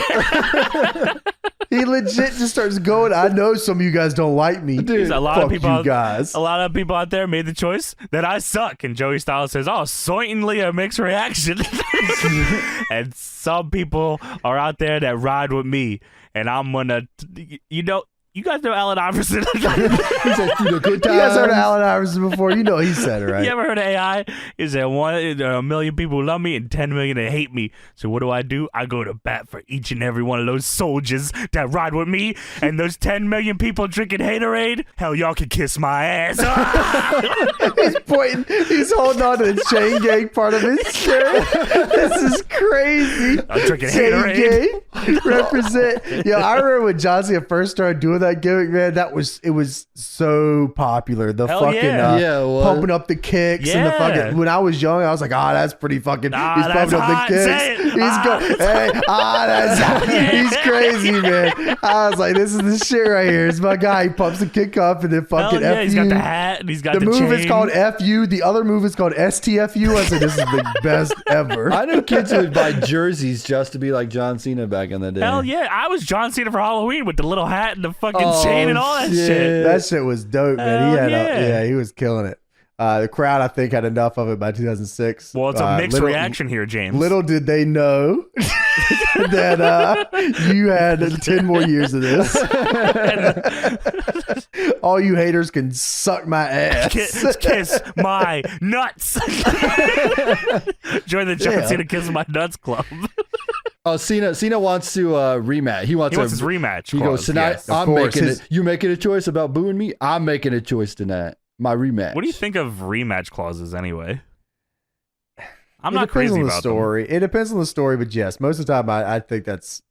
It would make more sense if we got a contract signing for every single match. Right. If every single match had a title. I guess it's implied, like contract signing every time, but there's. Sorry, my cats are going crazy. Anyways. They're drinking haterade over there. They can kiss for the my 10 ass. million cats that don't like me, y'all can kiss my ass. Chain gang.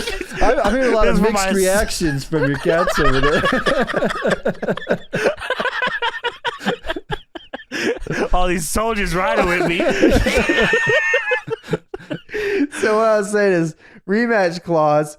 If every title match had a contract signing, it would make more sense. Sure. Or if they were to imply that every match, If they on just the say card the title has to a be signed. rematch clause, is that if the title comes with a rematch clause? I just think, or what? yeah, right. I feel like you should say, because they don't always do it. Sometimes they also do the thing where the opponent's like, no, I'm not giving you a rematch clause. It's Okay. like, well, if it's signed in the contract that Right. you also signed, dipshit, Then you were doing it. You Yeah. have to have the Yeah, match. exactly. Well, they kind of explain that here because, as you said, Edge's music hits, but Edge does not come out. It is Lita. Boy, oh boy, is it Lita. God bless you, Lita. Yo, this is legendary Lita look. This is SVR Lita. This is this is like tremendous. Yeah, Lita is a smoke show. Lita comes out with the WWE title instead of Edge, so she's the champion right now. Obviously. That's so sick. I love that Edge gave her the title. And Is it then, go to the building? Yeah, and then doesn't show up. He doesn't show up until there, 15 minutes before the show ends. That's my champ. That's my champ. Crazy, man. Lita says, "You want another chance to be champion? Well, you're in luck because you're gonna get it, but just not tonight." Oh, man. Oh, boo, man. God the sports damn team it. sucks too, don't it? Lita said, Edge said it'd be a good idea if I went and talked to Mr. McMahon, and after some oral persuasion, he agreed with us that it'd be a good idea for your rematch wasn't invoked until Royal Rumble, which leads to the crowd chanting "slut." Of course. This is crazy. Slut. Lita gave I a sucked blowjob some to Vince. penis, and then this is how we got In here. a row? Okay.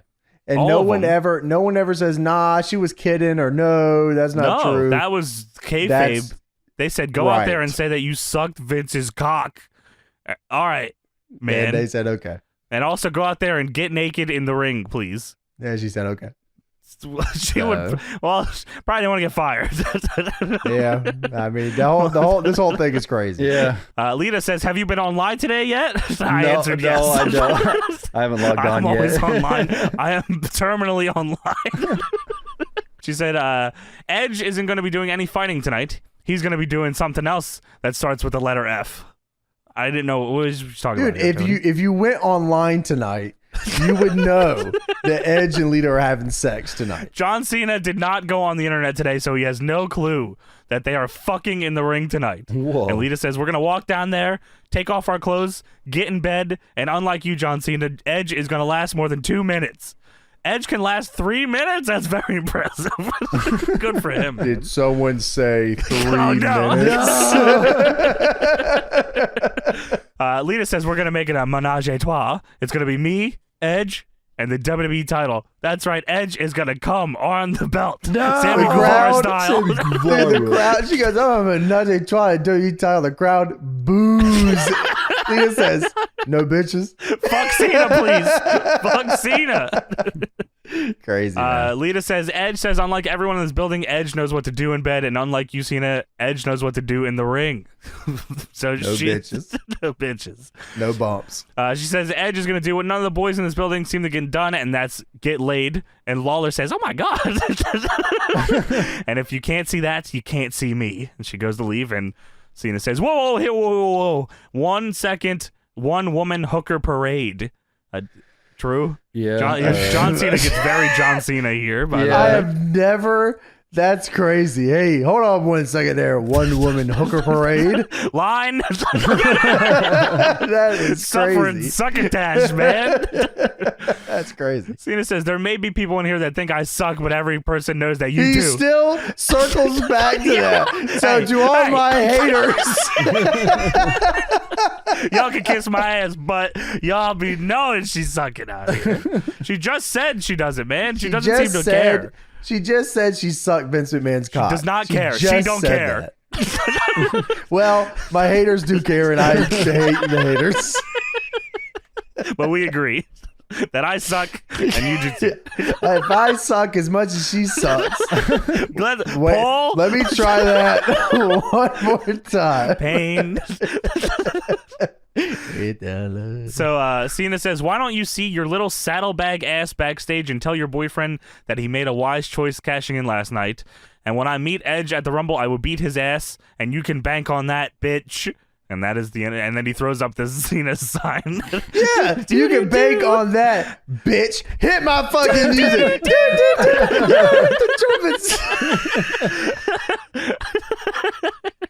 It's all right. What's a little saddlebag ass? Cena, she looks incredible here, man. You look like a smacked ass. You are crazy. He's wearing a shirt that says cuck on it. Lita is a smoke You show. are out of your fucking mind, Yeah, man. that's crazy. So Trish Stratus versus Ashley for the WWE Women's Championship is up next. Yes, Trish is the champion. Ashley at New Year's Revolution won the first ever bra and panties gauntlet, which Of course, it's exactly what you think it would be. Number one contender, of course, for the women's championship. So it was one-on-one matches, and if you got stripped of your clothes down to your bra and panties, you are eliminated, and then somebody else would come out, and then it was a gauntlet. It came down to Ashley and Victoria, and Ashley stripped Victoria. Ashley won, and then, of course, took off her clothes anyway, because that's the equivalent of hitting yourself in the head with a light tube. Fucking holy fuck! You're right. Jesus Christ! Oh my god! You're right. Holy shit, man! Yeah, that's fucking unbelievable. Mickie James is out here standing in the ring in one of the craziest looking outfits I've ever seen. Mickey's out here before fucking anyone's out here.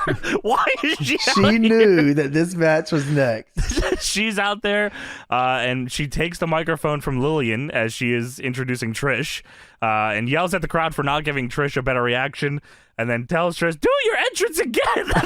Do it again. Holy. Do it again. The champion came out first. That's right. Well, Ashley won the gauntlet, man. That's fucking real important. It's going to be an annual thing. She won it and then lost. Well, she won this match. What are you talking about? Sorry about that. So, yeah, Mickie tells her to do entrance again. Trish does not do it. Mickie goes to get back in the ring. Trish tells her to fuck off. And then they throw Ashley to the wolves here with seemingly very, very little training. Yeah. All right. So, Trish is trying to work with Ashley here, right? Ashley, I don't know when did Ashley win the Diva Search? How long after the Diva Search? I assume not very long, because I feel like it was a very quick turnaround, and they just threw her out there and said, "Here you go." Yeah, 100%. Sure. For whatever it's worth, here Ashley did all the moves right, so that was. I mean, yeah, sweet. no, she didn't, nothing got fucked up. It was just you could tell she was, No, that's what I was saying. New. Is that Ashley knows all the moves, but like you have to putting it together with selling is what makes the moves. Like selling the moves, like even selling your moves that you're giving to the other person is like it's just something you have to learn. It's fucking hard. It's really fucking hard. She won the Diva Search in August of 2005. But she was doing stuff like on TV as of like the week after that. So like, yeah, well, I mean that's crazy in itself. Like, that's like that's a crazy turnaround in general. Hell. But yeah, I mean she was keeping up. Like her and Trish were doing some pretty good chain and stuff. Other than just the selling. Other than the selling stuff, which I think you learn over time or whatever, but here's the thing: the state of the women's championship match is the title match. Yeah, is in the part of their training where they're learning how to sell is definitely not setting you up super hard to succeed on WWE's part. Yeah, I don't think it's not Ashley's fault. It's just no way. I thought it was crazy that they'd like. I mean, I guess they were just trying to ride the. Like, oh, she won, so let's just get her right out there fucking thing. Like, it was just a different era for the women in WWE. Yeah. So we get down to it. As James said, they were, going back and forth, kind of just doing a bunch of basic stuff. Nothing really got fucked up. Just kind of, you can tell that she's green. It was just not selling. Yeah, that's all it was. Yeah, so, I mean, all she had to do, I mean, that's something you learn over years and years and years. Yeah. Of bullshit, so. Eventually, Trish goes for something in the corner, and Ashley face plants her, and then goes for a cover. Mickie James gets in the ring, pulls Ashley off, and just starts whooping her ass. Just fucking beating the DQ. Yeah, Ashley wins. Ashley beats Trish Stratus via DQ. Lillian Garcia did not know this, though, because Lillian announces Trish as the winner, and all three commentators, Lawler, Styles, and Coach, all say, "What the fuck are you saying, dumbass?" They hit the 𝑒𝐔𝐿 idiot. Idiot. Yeah, you're right. They say, "Well, what the fuck? She did not win." And then Lillian corrects herself and says Ashley won by DQ. Jerry Lawler says Trish doesn't like to win under any circumstances, and then I was like, "What?" But he corrected himself and said, "Lose." I was like, "What the fuck are you saying?" Yeah, it was Ashley won by DQ, and then like she just walked to the ramp and left. Yeah, it was just it was a Trish and they kept panning back thing. to her, and she was just walking to the ramp anyways. They panned back to her one part. She's like in the dark in the entranceway, trying to leave. Get this camera off me. She didn't know what to do. So we get a little commercial here. You can order a special encore presentation of New Year's Revolution on pay-per-view. Yeah, they recap the chamber way better than they did at the start of the show. Yeah. They say don't miss the encore, and then they show Edge winning the title. What the fuck? How does he win it? Yeah, you don't know. Did you see the pictures earlier? Yeah, we showed you very slowly earlier this whole show. I remember when I was a kid and I would go through TV Guide. I would always see the encores of the pay-per-view. I would just look through shit. I couldn't buy anything. Yeah. But I was like, yo, what is this? They got, like an Adam Sandler movie on pay-per-view. You didn't have the chip box, bro? Nah, I never had the chip either, yeah. man. I definitely didn't have that. No, you didn't, officer. So we get a pre-tape for the fucking GOAT, the best ever, RVD. This is returning at the Royal Rumble. This is an awesome hype video. They got random mixed in ECW clips too. They did. I was like, what sweet. the fuck? That was awesome. Yeah, it was cool as fuck though. Yeah, this video is awesome. They played the intro of his actual theme. I got this feeling deep. That was so cool. I was like, oh, this is awesome. God. Yeah. So RVD's back at the Rumble. What was he was out with an injury, I imagine, or did they just knee stop booking injury. him? Ah, that happens a lot with That him. was it, right? Yeah, I think It's it was always knee injury, always his fucking knees. or it was the sorry about hurting Triple H at one time injury. I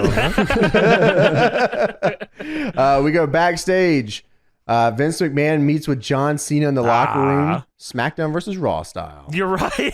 That was an extraordinary match, John. Congrats on winning.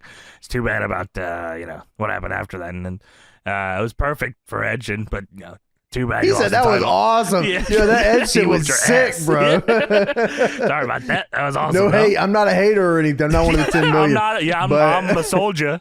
I'm one of the soldiers. But that shit was crazy. He said, you got your rematch at the Rumble, though. He says, I love those, first times, you and Edge, first time at the Rumble. And we're having another first tonight. I don't know if you heard. I don't know if Lita just told him in the Cena ring. doesn't go online. On the internet. He doesn't have the internet. There you go, on WWF.com. We're having a live sex celebration. It's not my idea, of course. He had to throw that in there. No, it's not my idea. But I want to make sure no one interferes in that. And Cena says, you have two people that are going to have sex in the middle of a ring. One of them is a certified hoe, so you know it's going to be freaky. You know it's going to be freaky. So I'm just going to enjoy it like everybody else. So Cena says I'm going to jerk off to that like everybody else is because Lita is hot as hell. And Vince makes it very clear it was not my idea. I don't think I booked this, wink, wink, or anything, but they're fucking tonight. And I didn't ask Lita to suck my cock either. That was not me. Yeah. Cena goes, oh, she sucked your dick earlier. He goes, well. Vince says, I want to make sure nobody interferes in that matchup. So if you do, your match is off. And Cena, I don't know, does Cena say Johnny Boo Boo? What does he say here? I don't even fucking understand him. I have no idea. Cena just saying stuff era.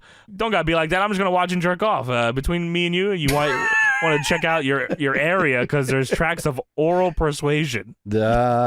You have crabs. It wasn't my idea. Just remember that one, please. Yeah, I did not book this. Officer. Okay. No one asked. I didn't have a chip box either. Backstage segment. Chris Masters goozles Carlito backstage. Holy fuck. Carlito's just trying to tape up in his blue tights, and Chris Masters runs up and grips him up, throws him in one. Says, you hear what Hugo son of a bitch said about me? He said, what was that last night, you idiot? Did you watch the IG reel I sent you? You listen to Bite This to keep talking about TNA. Masters is pissed because Carlito double-crossed him in the chamber. What a dumbass. Why did he do that? Because Carlito is not the smartest man in the world. Master says, we had a plan, man. Can I count on you tonight? Chris Masters is an idiot as well. Can I he count is on you? also dumb. Carlito says, of course you can. And Master says, bullcrap. Carlito says, you can count on me more than HBK can count on Kurt Angle. And Master says, if you're not, I'm going to put you in the Master Lock. That's crazy. And you're not going to think that's cool. You're not going to think that's cool. This is crazy. This is the least tough guy thing ever. I'm going to put you in the Master Lock. I'm going to do my finisher. My finisher. You better watch out for my finisher, bitch. You're not going to think that's cool. And Carlito's like, come on, it was an accident. Which is even more insane. So we go to Rob Conway versus Chavo Guerrero. Oh, the stars are here, man. Royal Rumble qualifier here. This is unbelievable. Dude, Rob Conway is the most fucker of all time. Rob Conway is out of control here. He is a former NWA champion as well. Rob Conway is 2006 Buff Bagwell. He is. This guy I wrote that is too. fucked up, man. Con man, Rob Conway. Rob Conway is here in pink tights that say "Con Man," I think is what it said on Yeah, it. he's con man. He's con man. And he is mustached out with the sunglasses on. Crazy. He's out of Crazy. control. He took this head scissors takedown, the Holy craziest fuck. way I've ever seen. This is, dude. Chavo at one. So all right, early in the match, Chavo hits a knee lift, and Rob Conway oversells that as well. He like fucking flies. Rob Conway is trying to keep his job. Is what's happening here. He's going crazy. Chavo hits a tilt-a-whirl head scissors on Conway, and Conway does HBK Hogan style selling here. Where He floats. This is very crazy. He fucking he turns on low gravity mode. I've never. This is like insane. I've never seen anything like this. I mean, he went out of his way to do it too. Conway hits a neck breaker, then does a ridiculous taunt that may or may not have been Eddie Guerrero's. I don't know. Yeah, he's like, la, la, la, la. He just starts flailing around. I don't know what the fuck Rob Conway style. That guy's crazy, man. crazy. He goes for a suplex, and Chavo counters with the three amigos and hits a frog splash for the win. Chavo is in the Royal Rumble, and I think he's got a good chance this year. We go to the WrestleMania big time moment. Time. Hell yeah, let's go. Watch on penis. Big time. Edge hits Chris It's a Benoit with a big- chair on a ladder No. and wins Oh. Money in the Bank. That big time. Big time. So much larger than life. Big. They also showed an Edge and Lita live sex celebration graphic before that with porn music or Jazz's theme. I'm not sure. It was Jazz's theme. Holy shit.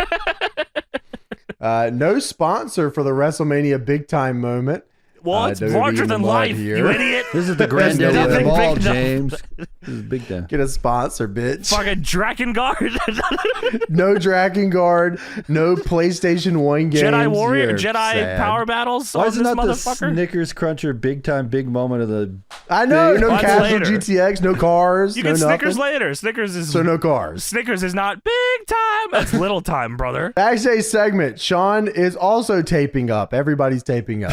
Oh, just before that, by the way, they show the commentators talking about Edge's Money in the Bank win and cash in, and Lawler just at one point grabs Joey Styles and says, "They're gonna have sex." That's the end of the segment. It's in between the transition. He like looks at him for a while and goes, as the transition, they're gonna have sex. Grabs him. He like drops the accent. They're gonna have sex. I'm horny. Crazy. Big time. No sponsor, huh? No way. Okay. So Sean is taping up. Kurt Angle then comes in and stares at him. Not Getting only with Kurt that tape. Angle, James.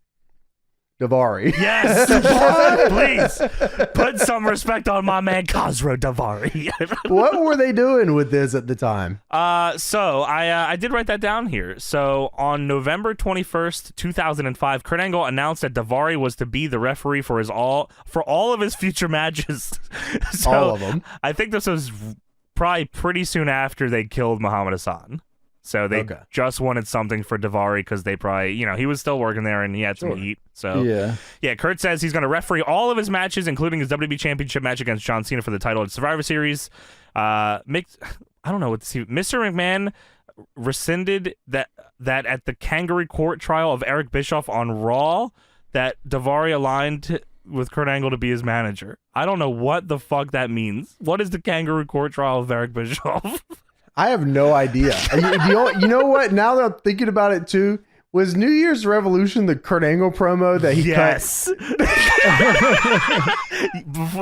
Yes. So I'm not going to talk about it here, but for people who don't know, Kurt Angle cut a promo just to the audience because it was in his hometown. It's in Pittsburgh. It's a backstage one, right?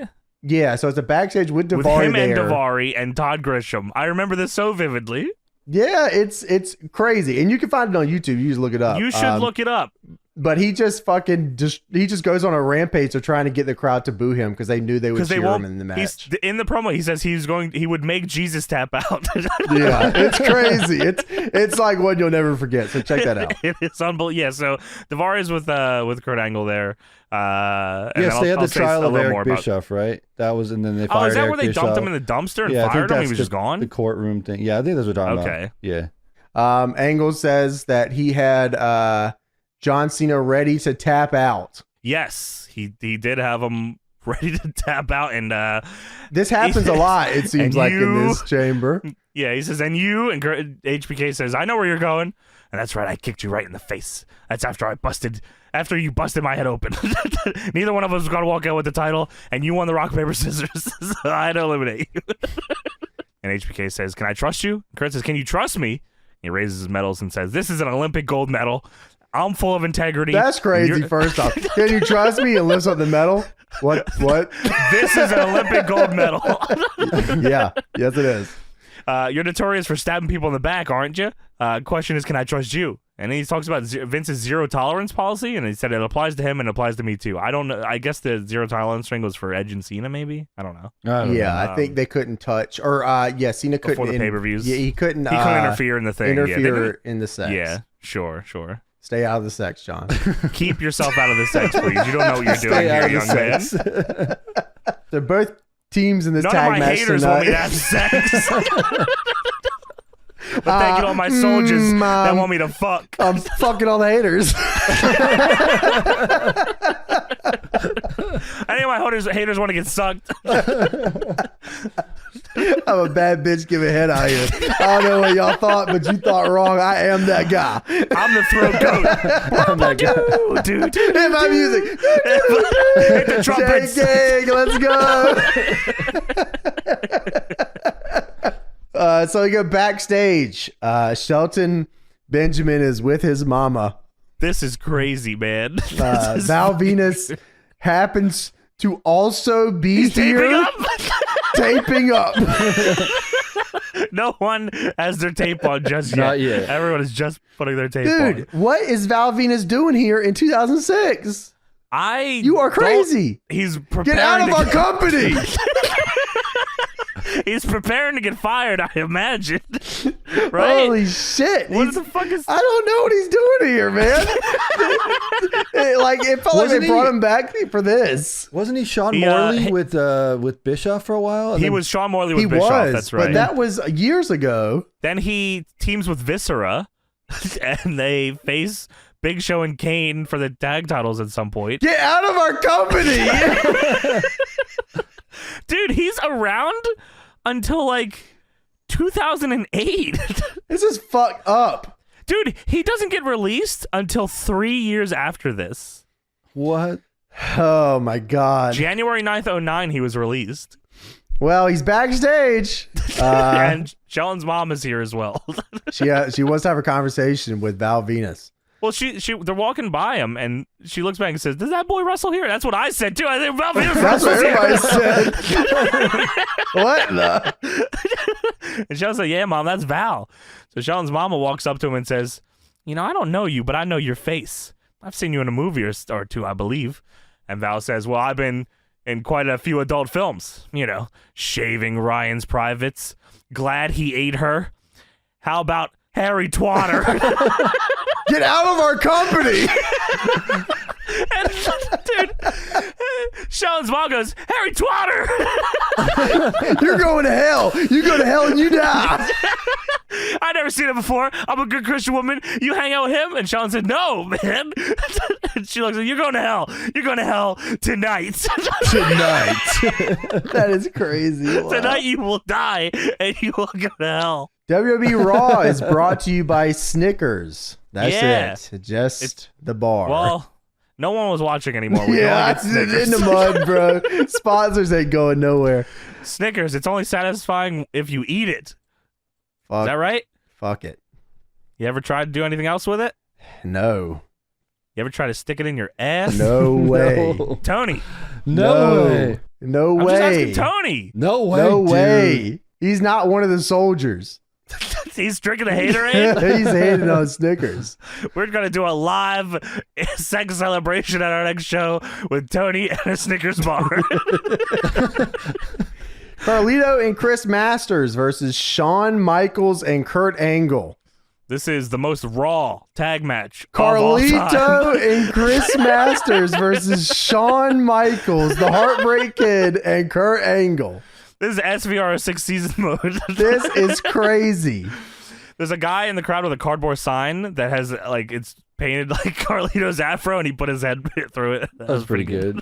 Dude, Kurt Angle needs that ECW remix right now. He's wearing the ECW gear. Yeah, he is close. He's almost World Heavyweight Champion time. That's true. Chris Masters has his long ass entrance with the commentators whispering during it. I hated that. They must have had high hopes for this fucking guy. You give him his entrance was longer than most of his matches, except this one. This one was twice as long as his entrance. Did you notice that all the people on the front row are wearing Hershey Kisses on their head? No, I didn't. I did not know. Is that right? Well, because they're in Hershey, Pennsylvania, of course. I thought they were in Mobile, Alabama. No, man. You know what else you can do with Hershey Kisses? Oh, all right. So Carlito and Chris Masters. Carlito takes 500 headlock takeovers. This felt like it was like Shawn and Kurt trying to just blow him up as quick as possible. Well, they said, Ashley, watch this. Headlock takeover. Headlock takeover. Watch this shit. Headlock takeover. Kurt gives Carlito a lariat in the corner, and he just fucking destroys him. Yeah, I don't think Kurt liked either of these guys, actually. Carlito was not prepared to take that move. That was crazy, man. But Kurt was so good here, man. Kurt was so effortlessly good. Like, just the little things here in the transitions, like just hiding the way he's calling shit. Man. Like, he does like a key lock and hides him talking. A lot of dudes don't even care about hiding. They're just fucking like John Cena does not care about hiding. Definitely yell across the ring. It's just like he yells it from the ramp during his entrance. Kurt getting the key lock, and I was like, wow, that's like, oh, that was really cool. Yeah. But Shawn and Kurt get thrown to the outside, and they fucking fight with each other leading into the commercial. Yeah, they're laying on the floor and just staring at each other, and Kurt says, "This is bullshit." We come back from commercial. Shawn gets the hot tag, does the forearms, the elbow drop, tunes up the fucking band. Dude, just before that, Kurt hit a belly to belly on Carlito that was out of control. Like, he just belly to belly him to hell. What'd you say? Oh, hell yeah to the Shawn tag. Yeah, let's go. Shawn Michaels. Yeah, well, guess what? Carlito stops him and crotches him on the post. Get that shit out of here. Yeah, which they distracted the ref for. Which is, do you have to do that? Is that a DQ technically? I don't know. Well, I appreciate that they thought sure. about it. I feel like I got desensitized eventually because maybe or they just stopped doing it at some point and they just guys don't care about the damn business no damn more. You know what I mean? These guys are out here fucking working and they don't fucking work no more. So yeah, HBK does all his shit. He does all the classics, and then he starts bleeding. Yeah, from his nuts when he gets crotched. You know, he should have had a Snickers. His gooch fucking bad. You saw Jackass Forever, right? Yeah, I did. Dude, the fucking pogo stick on the nutsack was on. Should be illegal. Actually, I wish I had never seen that. Yeah. Tony, you saw that too? Yeah. That's fucked up, man. The worst thing I've ever seen in my life. That's fucking So start horrible. bleeding from the forehead. Danger Aaron just gigs. Yeah, Shawn Michaels is just bleeding now a lot, by the way. Okay, so Carlito starts putting the heat on Shawn. Lung blower. Put over the lung blower, Look, please. Listen to me. This is the only time I'm probably ever going to put over Shawn, so you better listen to Oh, wow. You put over Shawn, I'm going too? to put over Wow. Shawn here. I'm listening. Carlito's putting, and I'm going to put it over Carlito, too. Carlito's putting the fucking heat on Shawn. What's wrong with that? And, like, he's, and he's giving him old school fucking heat. And Shawn is, Shawn's fire getting up is crazy. Yeah. They cheer for him do you know how hard it is? Like, do you know how many times we watch matches in, like, nowadays where, like, someone fights up out of a headlock or something off the ground and the crowd's not there for it? Yeah. They were there for, like, 3 separate fight ups. And, like, they love Shawn Michaels. And he got cut off every time, and Carlito cut him off every time. And it's like, damn, man, that's like crazy. He does like Shawn Michaels, Tony. I knew it all along. He's not drinking haterade. No, I mean, he's one of the soldiers. Hey, He's no a way, soldier. no way. Hey, he's a Shawn Michaels soldier. Salute. Hey, don't Stand get up twisted. and salute. Hey, don't get twisted. I am a hater. But you can respect good wrestling. Like Shawn Michaels. But yeah, Shawn finally gets the fucking back body drop, and the building just erupts. Woo! Just easy fucking. That was back body drop after Carlito goes for Crossroads, by the way. He was trying to get that as his finish, I guess. I working with Shawn must have been like the fucking easiest. All right, I'm going to fucking headlock you, and then Shawn's going to get the whole arena to blow up off 3 punches. Yeah. He goes to tag Kurt, but Daivari has to tell Kurt that there is somebody in the crowd with a Hershey thing on his head. What do you think he's doing with that? He's asking him, and Kurt and him have a discussion about that. No, I think we should also have they a don't discussion shove it about up their that. ass. No. Shawn Michaels can't get the tag, which leaves the Carlito glomming HBK and dragging him to Master's corner. Masters tags in, press slams Shawn Michaels, calls for the Master Lock. All the while, Kurt Angle is observing the tag rope. He's just looking at, this looks pretty cool. Oh, no. They got like a shoestring for a tag rope or something. There's Dude, it does look like, doesn't it? Yeah, that's crazy. I don't know. It didn't look like a regular tag rope, yeah. Shawn Michaels slips out of the Master Lock attempt, hits a DDT. Kurt is not paying any attention as HBK crawls over to him bleeding. He's just like, that's crazy. Whistling. He's like, bleeding and crawling, and Kurt's just like, just whistling. Yeah. It's unbelievable. He goes to look at his fucking gold medal. He goes, that looks pretty cool. Yeah, I was going to say, so HBK's right there, and he leans over and starts talking to Daivari about his medal. Daivari's holding up. He's like, that looks pretty good. I like that. That's mine. That stands for Shawn integrity. Is bleeding, fucking just Gooch is bleeding. His head is bleeding. His nuts have fallen off. So Shawn Michaels gets up, turns Kurt around, punches him in the head, and pulls him in the ring. The referee says that counts as a tag. I agree, referee. And then Shawn hits Kurt with the sweet chin music. That was fucked up. See, I told you. I tried to say something nice about Shawn, and then he goes around and does this. You see what I'm talking about, man? That's why Kurt went to TNA. Because of I can't trust Shawn. Who can I trust? He said, I'm out of here. You're right. Masters put Kurt in the Master Lock. HBK waves at Kurt, and he leaves.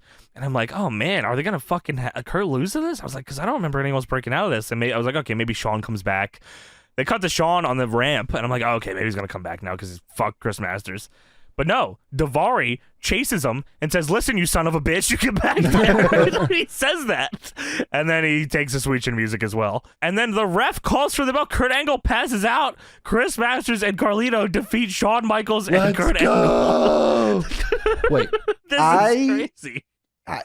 I cannot believe that they would even, like, I'm glad Kurt went to TNA because I fucking, almost all my favorite Kurt Angle moments are in TNA. But yeah, it's just like, how can you, as a company, you have a guy here that is willing to lose to Chris Masters in the middle of the ring, and you're just you like, don't suck his cock off, man. Like, yeah, really, like, I don't know, very weird. You're right. It is super weird, man. Yeah. Are you able to describe what happens after that? So Kurt Angle is selling. And he's selling like crazy. It still shows. Carlito and Chris Masters are still in the ring, and it like pans to Kurt's face. Real in, he's going, "Oh, you son of a bitch! Ah, you son of a bitch!" Falling over himself and all. Yeah, he's selling so he like stands crazy. up and he says, "I'm gonna get your ass! I'm gonna get your ass!" Ah! Yeah, he just stares at him. That is crazy, man. That is crazy. It's unbelievable. Yeah, I don't know how you let this guy go. Fucking legendary bag fumble by the WWF.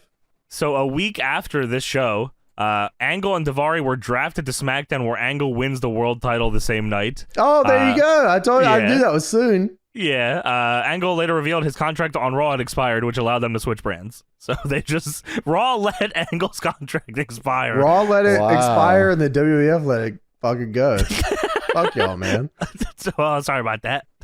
WrestleMania 22 is soon. Hi there. Once again, Lawler reiterates that tonight we're gonna have live sex. There's 7 sex tonight, boys. Sex.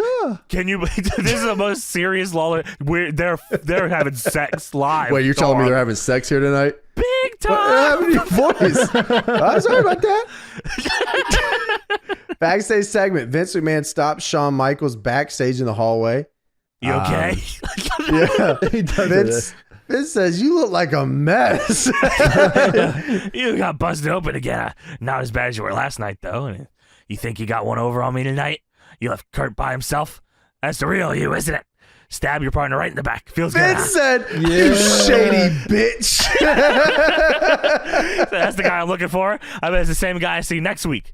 You can trust me to make the very best matches and the best Raw each and every week. What the fuck? Liar. It's not, especially not now. Liar. That's why next week it's you and Kurt Angle, 1-on-1, and I think we'll be moving on. Okay? Is that the Iron Man match? Is it? Or is that like later? It's gotta be is it on that. Raw? I swear it is, isn't it? I don't Or am know. I thinking of a different one? I don't swear. remember it being on Raw, but Okay, maybe it's not. now I'm interested, so look it up. Sw- October 3rd, 2005. So that's Oh, so it was before this. yeah, so that was a couple months back. 60-minute Iron Man match on Raw. Okay. Or they faced off in a 30-minute Iron Man match, I'm sorry. And then they had a Okay. 60-minute one, I think, at some point. Okay. Yeah, maybe it was only the 30-minute one. Yeah, you're right. It was 30 minutes. Their first one was that was the beginning, and their blow off isn't the Iron Man. Yeah, the 30-minute Iron Man, I I'm guess. like the best matches. That's crazy. All right, no was that on problem. Raw, Gotcha. though? Yeah, it was. It was on Raw. So Yeah. October 3rd, is that right? October 3rd, 2005? I believe that's right. That's what it looks like. Yeah. So there you go. How about that? That's crazy. They don't be even doing that shit anymore. No way. No one's gonna sit there for that long. Yeah, you're right. 30-second Iron Man. right. Either TikTok. Yeah, it was Raw Homecoming. That's what it was. Yeah. So Vince said, Sean, you need to go back. You gotta be a backstabbing piece of shit again. Can I you like do that guy. And Sean said, I never stopped being that. So he said, all right, good. All right, well Oh, you were on then board, next and week now.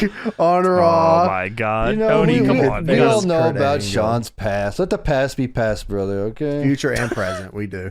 Backstage segment, Triple H has his little Lemmy beard.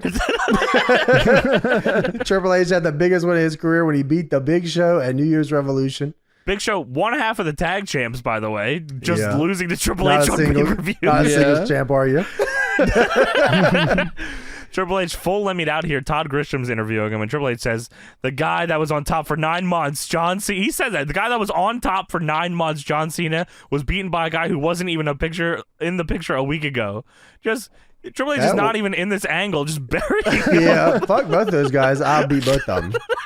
I will beat both of them and be champion very easily. That's really what he said. He's like, can you believe the whole world's gone loco, but the one constant is me. The one constant, always the one. It's constant. always been me. It's me. He said, if I tell you something's gonna happen, it's gonna happen because I write it. I told you. I told Big You Show. write it. I write it.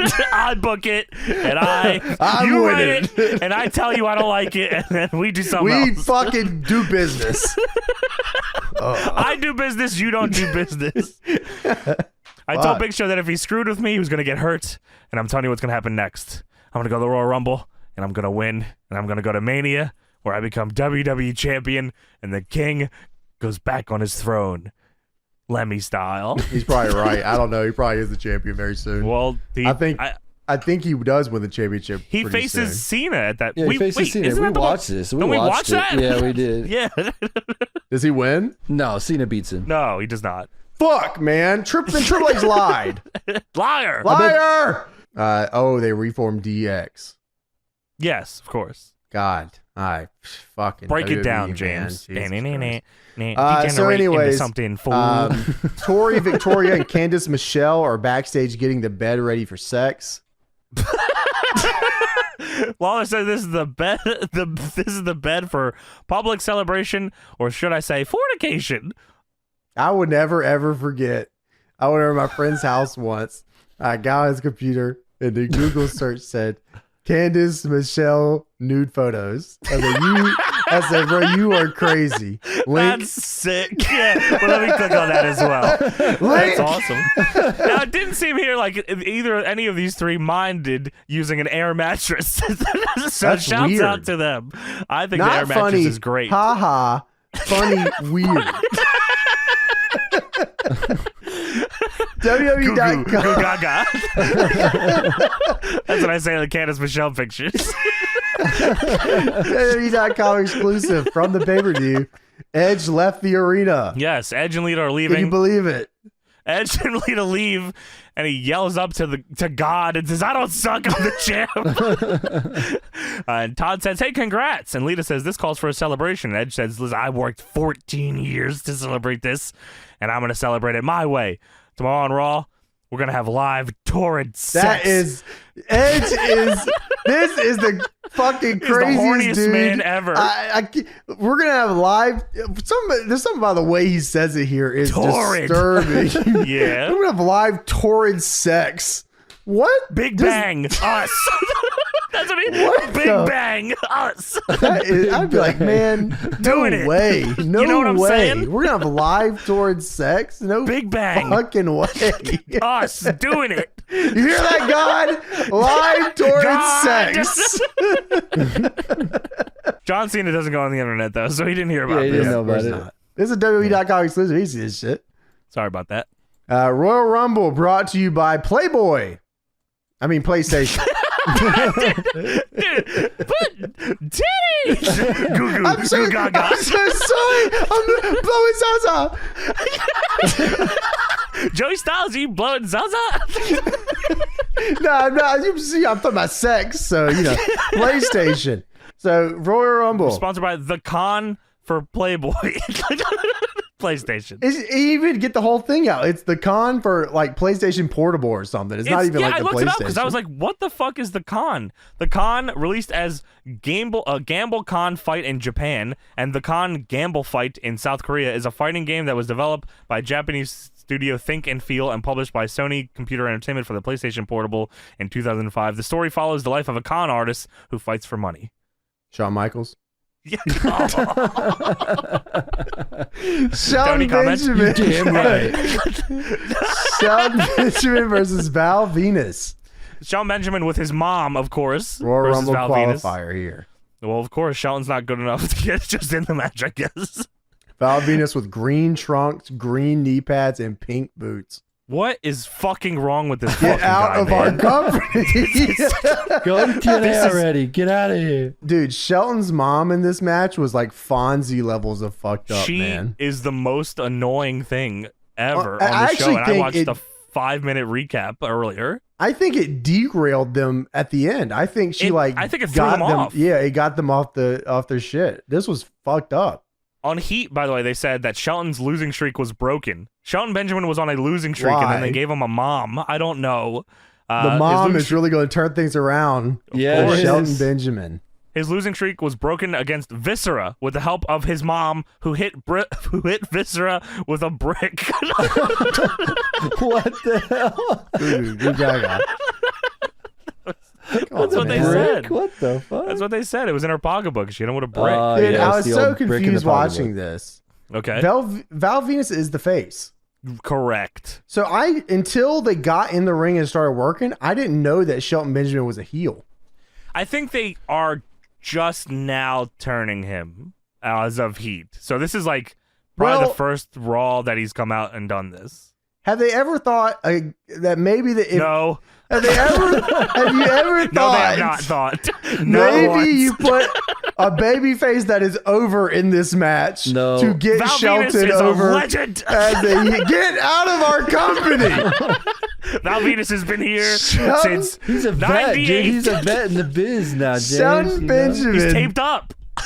Shelton Benjamin is trying to get heat, and there is just none to be had They because love they don't Shelton Benjamin. care. Yeah, you They let love the him. cheer. So he does sweet. He's cool as fuck. He's doing cool ass moves even here still. He's just And his doing Shelton mom is Benjamin there, shit. man. Like, what was supposed to boo this? Well, Shelton gets bumped to the floor at one point, and his mom wipes his face with a napkin, and then his mom gets in Val Venis's face, and this is where Shelton's mom kicks into fucking next level. She has to be fucking heard here. Shelton kicks Val in the face as he gets in the ring, and then from this point on, you will not stop hearing Shelton's mom screaming, "Get him!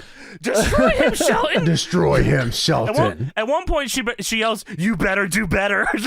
Oh my god. The whole last half of this match is her just nonstop yelling, telling Shelton to beat this dude's ass and destroy him, and you better do better. And they both keep having to look over at her. I think they're getting like entirely thrown off, like you said, like it's like thrown off their pacing because she's screaming. They get lost at the end. Yeah, they do. The Yeah. finish is like a real abrupt. Shelton goes for the dragon whip kick. Val ducks and spine busters him. Val goes for the money shot. Shelton moves and rolls Val up for 2. This is where they get lost. Yeah, they get like Shelton jumps at him in the corner, and then Val moves and just rolls him up off the buckle. Does a fucking schoolboy off the second rope. Off That the was second. crazy. Yeah. I've never seen that before in my life. Yeah, you That probably was weird weren't as supposed fuck. to see that. I don't know. Yeah. And then Val like starts selling around to the ropes, and then Shelton's mom pulls a hairpin out of her hair and stabs Val Venis in his fucking ass with it. Asshole. What the hell? And then Shelton hits him Right with in a the T-bone. crack. Yeah, fucking holes him, and Shelton hits a T-bone suplex for the win. I feel like And that's Mama missed the a end of the cue match. here because Val had to like look at her and say, "Hey, stab me already." She was too busy screaming about bullshit, Destroy man. him, Shelton. You better do better. This match sucks. Don't blow that spot. Who's this guy? Come on, Duck 2, fucking take him over. Miss one, T-Bone. She's get out of our company. She's over there. He's You have 2 minutes. Please start your comeback. Take it home. Take it home. You're still in your heat for some reason. Start the comeback.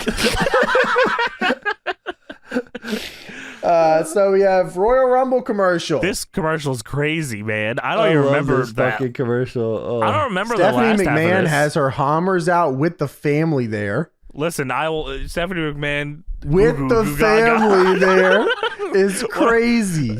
Dude, she looks insane. Vince Caesar is addressing his people. There's use crude Bretta's chance. I'm assuming it was supposed to be In the Brutus, but- commercial. In the commercial. That's crazy. They talk about the Royal Rumbles, and Shane and Stephanie and Linda are there. I wrote Stephanie looking crazy. With the family. Nuts, man. At the end of the commercial, it's a Royal Rumble advertisement, and at the end of the commercial, Shane pulls out a sword and stabs Vince in the back, and then starts doing this Shane shuffle as his dad he does dies. the arm thing, homie. What the fuck? He does the shuffle as his dad dies, and Vince says, Ed too, Shane. Hey, dude, goodness. that was awesome. Kane versus Snitsky up next. Holy fucking Royal shit. Rumble qualifier match. And it's over. It's done. What? The Royal Rumble qualifier match. Yeah, that's fucking Kane true. versus Snitsky in the Royal Kane- Rumble qualifying match. Kane is one half of the tag champions. Gene Snitsky is one half of being A fired bitch. soon. One half of being fucking yellow teeth and fired soon. Kane, I swear to God, the last like 3 shows has been Kane trying to make the other dude look as fucking jabroni as possible. Dude, man. Snitsky jumps Kane during his entrance, which I was like, okay, well, Kane didn't do his pyro, so he's winning. But not like I thought Snitsky was gonna fucking win anyway. But still, Snitsky hit someone like. Does he even do anything other than glom him at the beginning? No, he doesn't. No, he gets Maybe does he do a big He boot? hot starts and then Kane says, "Fuck you, man." Kane hits him with a side slam and then choke slams him and wins. Yeah. Nothing more. I wrote down here, Kane. I don't even. You probably have it written down. I wrote down here, Kane cuts a promo for some reason. Shut the hell up. I did write it down. Okay, what did he say here? Kane says, I'm going to do it in OG Kane Kane says- voice. That was the first casualty on my path to WrestleMania. 29 more await me at the Royal Rumble. 29 victims. Ha ha ha ha ha. And then he does the Kane pyro. And then after this deep, dark promo that Kane cuts to show how evil and crazy he is, Jerry Lawler says, I bet Kane is going to enjoy the live sex celebration tonight. They're gonna have sex on tonight's show. Kane's gonna jerk off with me here tonight It's as we gonna be watch the great. sex. And then Coach immediately ignores him and says, yeah, the Royal Rumble is coming up You're soon. looking good. So Edge arrives at the arena right now. Limo arrives with Edge inside of it, and he's a robot. Edge and Lita also Robot. touch chins for some reason. Well, Edge doesn't want to kiss. He didn't want to kiss last night This after the is pay-per-view. crazy. He doesn't want to kiss here because I've he wants never to save it. seen. I've seen the nose, but the chin chin? is crazy. That's like save it. nuts. You gotta save They're saving yourself, it for the man. It's no sex. nut November for Edge, you know. He's gotta wait. I love that. It is January. He's on a good streak, brother. What the fuck? He got the world all the way title. from November, man. He's on a streak. he's only been touching chins with Lita for months. That's all, man. And look what it's got him. It got a WWE title, man. Maybe Dude, something if you should he consider. was on a streak, Lita lied earlier. If he's on a streak, Edge will not last more than 2 Well, that's minutes. why she's If around he has not blowing everyone nutted else. if he has not nutted in 6 months. You know they do that in the Olympics. You can't have sex, so they put you all in different rooms and stuff. Yeah, They Kurt do Angle it. knows all about that. He's got the gold medal, and he's going to show you it right Kurt now. Angle is the He's gonna show you master of not having sex. He has bestiality sex. He's not. Kurt Angle's been in the pen. He knows what it's like. He's been there. So Edge arrives in the arena. I love that he showed up. This is 15 minutes before the show ends, and Edge is just now showing up. Touching chins. Fucking hell. Live sex celebration town hall up next. Yes. The bed's in the ring, of course. This was like 15 years ago, man. Oh yeah. Also, I was gonna say, King says, "Hand me those Kleenexes," which is so stupid. Oh yeah. Well, he nutted yes, at the table. Hand me the Kleenexes, and Coach always also tells him to wait to stand up because they all haven't come yet, so they all have hard cocks. Great. And Lawler also says a girlfriend is like a wife, but you get to have sex with them. Oh, that was That's That's an insane statement. From a sad man. Sad bastard. And Joey Styles, I've never had sex ever. I've never had sex. I can't get hard. This was a very long time ago. 2006 is a lifetime ago, man. If you ask me, it was like 5 years ago. was- It doesn't feel like it was that long ago. But No, 2006 yeah, was a long time absolutely, ago. man. Yeah, like you're telling me this was fucking 16 years ago? Yeah, Holy that's crazy. shit. That's Anyways, fucking horrible. Edge takes his time in the ring here to call out the internet and say, "You guys didn't fucking observe Mark, this, did you?" Mark. Edge as the champ is here. I'm calling out the 10 million haters. Fuck y'all, man. All you people think you can predict what's going to happen. I outsmarted you in the most unpredictable move of the history of the industry. I cashed in after the chamber. These are all like fucking just fed lines. The Yeah. WWE Elimination Chamber. I am the WWE champion. I cashed in WWE Money in the Bank. Trademark. Fucking hell, man. Trademark, copyright. He said, I fooled you all. Kane, Chris Masters, Kurt Angle, Carlito, Shawn Michaels, and the former champ His John name Cena. was Kame. Dude, he even does more fucking lines. 10 tons of steel, 2 miles of chain. He does. Bulletproof Edge, glass. hey, as we see now, Edge is the master at doing these canned promos. He is, man. you're right. He can memorize. He can memorize a lot of lines. Yeah. Dude, he says 10 tons of steel, 2 miles of chain, bulletproof glass. Why bother? That was crazy. Why you guys do that shit? Why even waste your fucking time? You don't have to be the biggest or the strongest or the toughest. You have to be the smartest. Just buries himself, too. And the match. I'm also a small, not I strong suck. little bastard. All right. So I've done some serious business in the WWE, and you people probably think that when we went to the hotel room last night and performed some sexual gymnastics, we abstained. We saved it for tonight. See, I told This you, is bro. crazy. He's on a Ed- streak. Edge owns the haters by saying, "What, you think we had sex last night? way, dumbass. No You way." marks. We don't have What sex. did Meltzer report that? Yeah, That we observe fucked. this. I've had sex in all night. I've had sex since November. I've been holding in this shit forever. I don't know if you noticed, by the way, because they show this. It's the hard cam shot, and Lita and Edge are standing next to each other. There's a guy right in between them. He's blurry, and he just starts sucking a dick Face. right in between them. That's awesome. That was awesome. So Edge says, I say, we let the celebrations begin. So the music starts playing. Edge fucking puts the WWE title on the pillow. Deb implied that I also do that. Not true. Not The true that I WWE put title? my replica title. The WWE title? That's No crazy. way, man. I got the WWF Smoking Skull. If You anything, ain't even put got that like on the there. X Division belt or nothing. Wow. You got the WWE I title, got the spinner Smoking belt. Skull, brother. It's I on, got man. the WWF logo on it too. Wow. I don't put that on the fucking Come bed. on, man. It's not on the bed. WWE style. Man.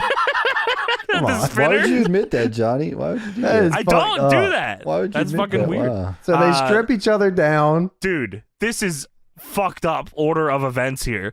Edge takes his shoes and socks off, stands in the ring, full jacket, everything else, and he moves on. What are you got? Wait! Get the fuck out of here with No, this, hold man. on, man. That's how you do it, feet style. He just. What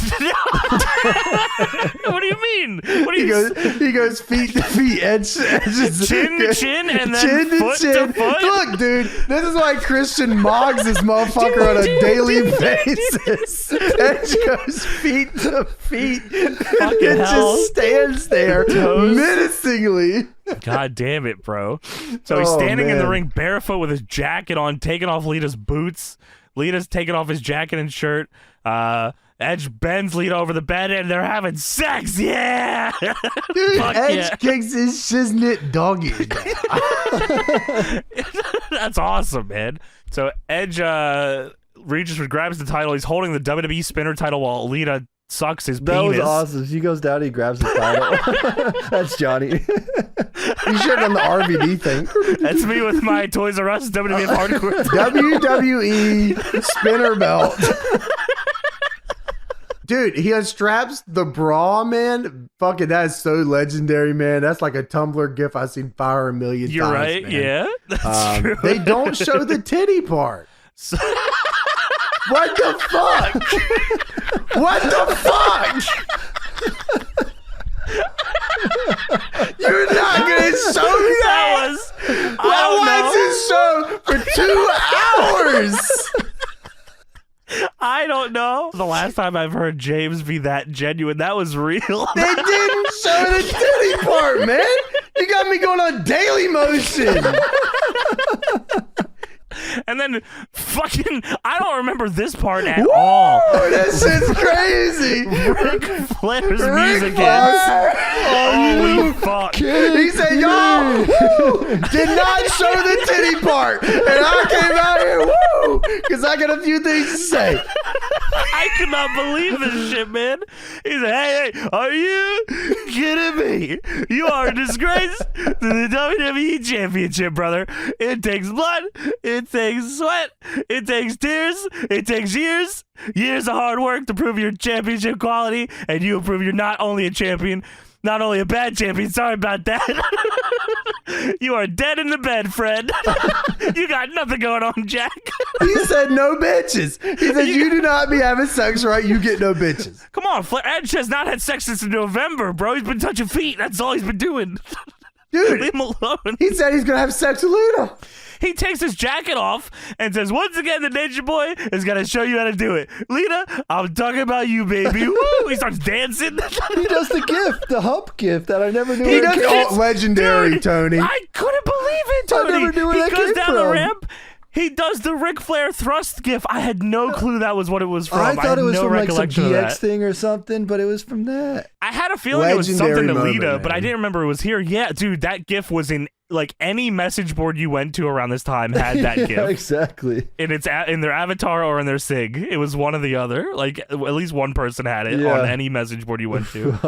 So Flair dances down. Lita and Edge are butt ass naked in a bed. Ric Flair is dancing down the ramp, thrusting, and then he gets in the ring and starts whooping Edge's ass. Dude, he's giving him the fuck. The chops are crazy. Ric Flair is really giving it to him here. He's lighting him up. Flair goes out of the ring. Edge is already out there. Edge is powdered. Flair comes out. Edge turns around and swings a chair right at Flair's head and fucking obliterates him with this chair shot, man. He kills him with it. Flair is gooshed big style, bro. He is bleeding, Yeah. man. Like, he is fucked. Edge takes off the announcer's table cover. I don't know why he did it here. I guess because what happens after they wanted Flair out of the way. They could have just did it on the floor, but whatever. He should have done it right in front of him. So John. He should have did it on the bed. Okay, I think something else should happen on the bed later, but whatever. I agree. You're right. Oh, we're going to get there, though. Edge puts Flair's head on the chair on the announce table, climbs the announce table, and then concertos him. And Flair is just laying there. He's bent over, bleeding on the table for the rest of the show here. You can even see him later. Yeah, you did. Wow, he's selling. That's crazy. Well, not, you gotta get what you can, brother. Shawn Michaels.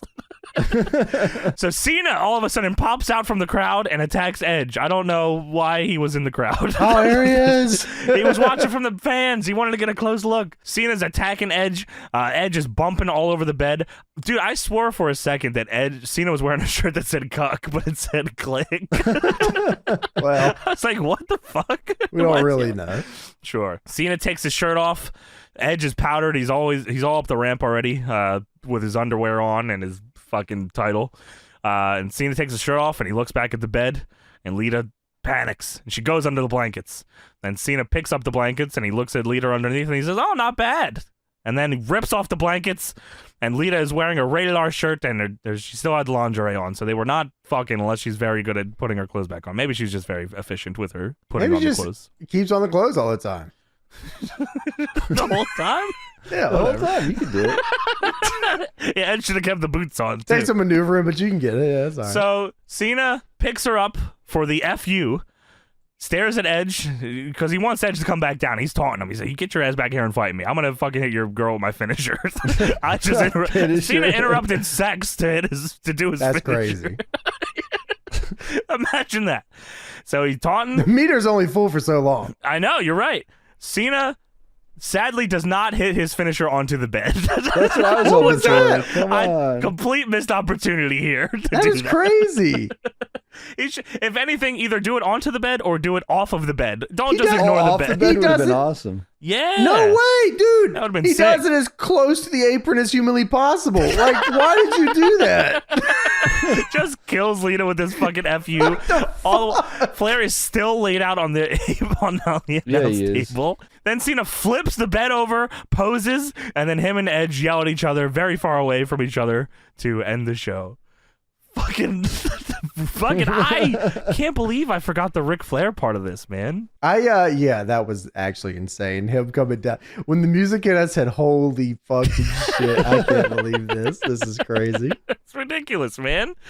Damn, I was like, oh, he's about to hit his finish on the bed. That's awesome. Fuck. Damn Dude, it. the shot, he should have been yelling at Edge with Lita lay down on the bed from the FU selling, but Yeah. whatever. You Yeah. know, Oh, well. Rookie John Cena, we'll get it right.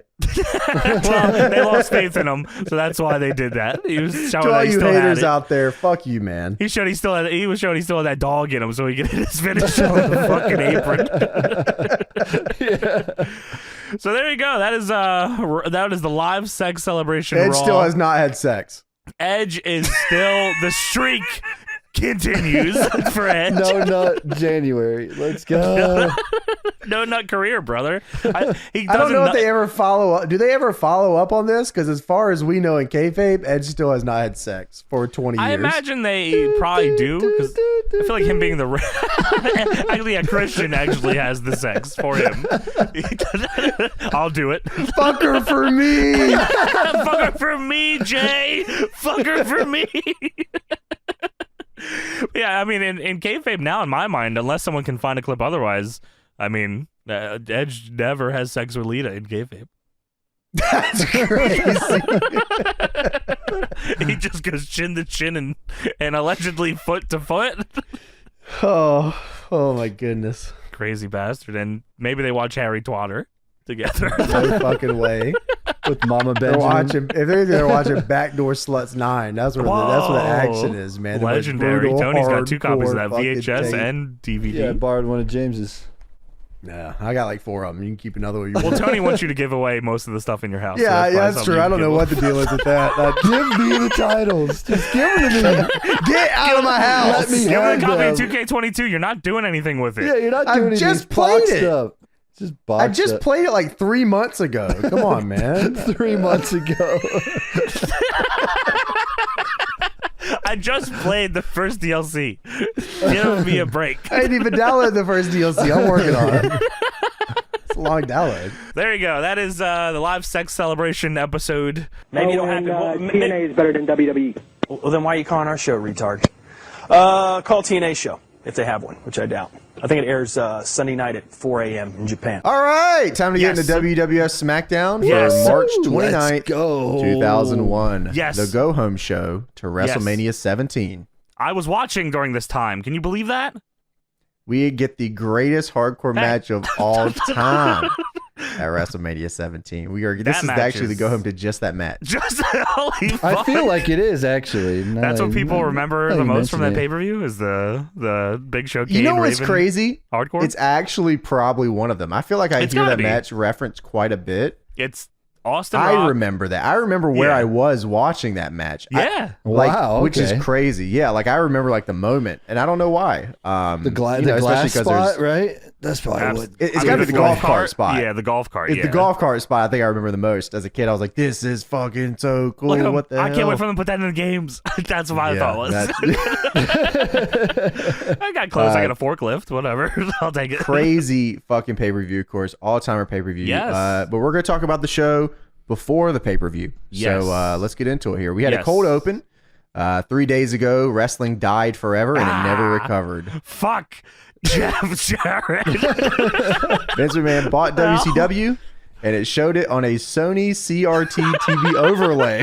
That was awesome. Vince is talking. What is the fate? The fate. The very fate of WWE is in my hands. I now own WCW. And then they cut to a shot of Vince in his office, and I don't know.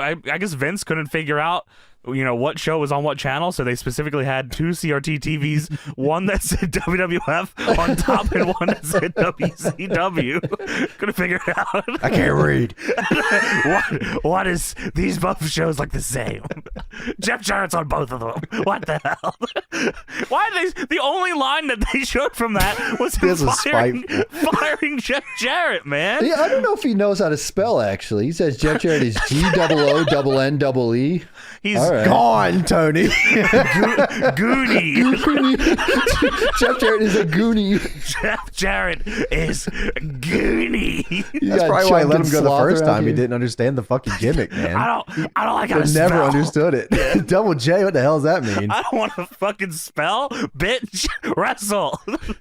Vince says he will sign the WCW contract at WrestleMania when Ted Turner walks down the aisle and hands it to him.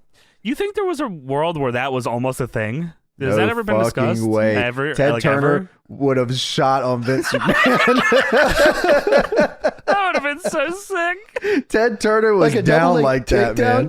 You think Ted Turner had hands? Ted Turner lost like $1 billion running WCW. He would have fucking taken Vince out in a second. Are you kidding me? Mr. McMahon, get down.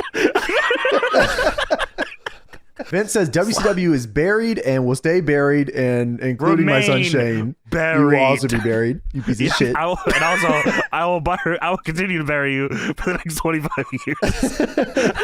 WCW sucked. It always sucked. It was never good, and it still sucks today. It sucks now. It'll suck tomorrow, and it'll suck in 2022. I promise you that. Shane, of course, walks out on WCW television during spring break. What the hell? At the beach. With a turtleneck on. That flight must have sucked cost-wise. Dude. Oh, during spring break? Oh, shit, no. God, spring break flights are fucked up, brother. Shane is fresh off his hose era, man. He gave up on that. He said, I got a business to run. Yeah. Turtleneck time. I heard WCW's got some bodacious tatas over Oh, here. we get WrestleMania rage party. We're Shane's done. over. Dude, hose era, done. Turtleneck time. Yeah. I know Turtleneck Shane, is spring break, hose era over. Shane and the Mean Street Posse with bodacious tatas running WCW. What year was that? 2000? Shane was... That was 99, right? 99. Yeah, Hose era way over. Shane was Hose still, era. This is adult Shane Shane now. Turtleneck Turtleneck running business. No way. He has Stacy on his arm after this.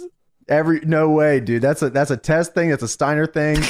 No way. We forget that. Hose era's over. Okay. I mean, the contract even read SHHAAAAAE. Shut up. Yeah. Woo. Yeah. That was at the end of the contract. Bam. I still remember watching the WCW feed of that where it echoes twice. Hey, Vince. Hey, Vince. Oh, yeah. We reviewed that, I believe. Yeah. It's fucking crazy. God, we reviewed a lot of stuff, haven't we? While I was watching this, I almost panicked halfway through because I thought we watched this already. I've seen a lot of this before. Yeah, absolutely. Yeah. Of course, everybody on the ground intro starts playing. Smoking crack. I guess, I don't know if this is true or not, but yes. I guess it didn't occur to me that they could actually play like sound effects during the pyro. I'm like, how do they get the pyro to sound exactly the same every single show? I don't know if this is true or not, but I think they could have done that. I'm pretty sure they do. I think because I mean the only reason I'm sure back then they could have, because I know they did it. Remember Ryback's entrance when he would hype up and like smash the thing? He didn't actually have pyro. It was just sound. Right. So they definitely could have did that. So they probably were canning audio. I mean, there are pyro. real fireworks that make that noise, but they probably use the same ones. It is loud as fuck in person, but I could see it not translating as well to TV, so they had to put some sound in for there. sure. Also, there was a lot of shots in the SmackDown intro that I wasn't familiar with. I was like, this intro feels off. Like, there's a shot of Big Show's head steaming. Yeah, that's right. I don't know here, man. That sounds about right. Yeah. Okay. The best shot, or my favorite shot in that thing, is, well, I mean, obviously, but Steve Austin drinking the beer right towards the end. I don't know why that's. He's guzzling. Yeah, I think it's the way it looks. Pew, pew, pew, pew. We start the show off, huge fucking Benoit sign here, just massive, and they stay with a on big it forever. drawing of him too. Yeah, fucked up drawing of this guy. There's a ton of signs here. Ton. Oh yeah. There's one says meat curtain and one says lick bag. So those are like the wrestling connects people signs. But for their time? For 2001. It's like who farted? Dude, someone brought a who farted sign to Dynamite, by the way. Whoa, yeah, I think you saw it on Reddit. Yeah, I know he saw it on No, Reddit. man, come on. Dude, man. I'm thinking of the Wrestling Connect side, but it's like meat curtains and it's actual curtains. Opens it up and there's a camera. Look at this. Enjoying wrestling through meat curtains.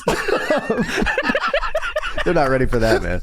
No way. Holy shit, that's so like 2099 wrestling though. 2099, we're coming. That's fucking right. Hell yeah. So you know what's funny, man? Vince buys WCW, right? All right, this fucking company's dead forever. Fuck so we're gonna place. kick off SmackDown with a 20-minute Triple H promo, man. Holy shit, said we can do whatever we want. Fine, matter at that point. Whatever. They had no competition. Where are you Doesn't gonna matter. go? Where are you going? This was the worst ever. Dude, I was so bummed out. Dude, this is horrible. When Triple H came out and did his whole entrance slow time, I said, Jesus Christ. In the jeans and the vest and this look is insane. I want to show up to DPW like this. Halfway there, man. Comes out with the denim fucking vest or the leather jacket with the hat. The beret. But he doesn't come out to my time anymore, man. Yeah. That's so sad. That's so fucking sad. I know. Stephanie and the cops are here with him, though. Yes, Stephanie and the police, because Triple H has a restraining order on Undertaker, and Triple H is out here to announce his retirement. And everyone's going to post pictures like he died or something. Yeah, black and white photos for some reason. So they all, speaking of the theme song, they have a little advertisement for WWF The Music Volume 5, and I love the cover of WWF The Music Volume 5 because it is The Rock holding a pie, which is of course Rock's insinuation of pussy, of course. it's just American Pie the movie. It's all it is. It's Rock here with some pussy. Pussy was so popular in 2001. Dude, I heard there's a pussy shortage these days. I don't know how Shane was fresh off his hose era in 2001. Come on, man. Bring it back up a few notches. You're missing out, man. So bring it back. Stephanie looks just fantastic here, by the way. Good for her, man. Yeah, absolutely. Triple H wonders why he doesn't have a world title shot at WrestleMania because he is the best wrestler, and I mean that's fair. I guess. Shot. They chant asshole at him for like 2 straight minutes.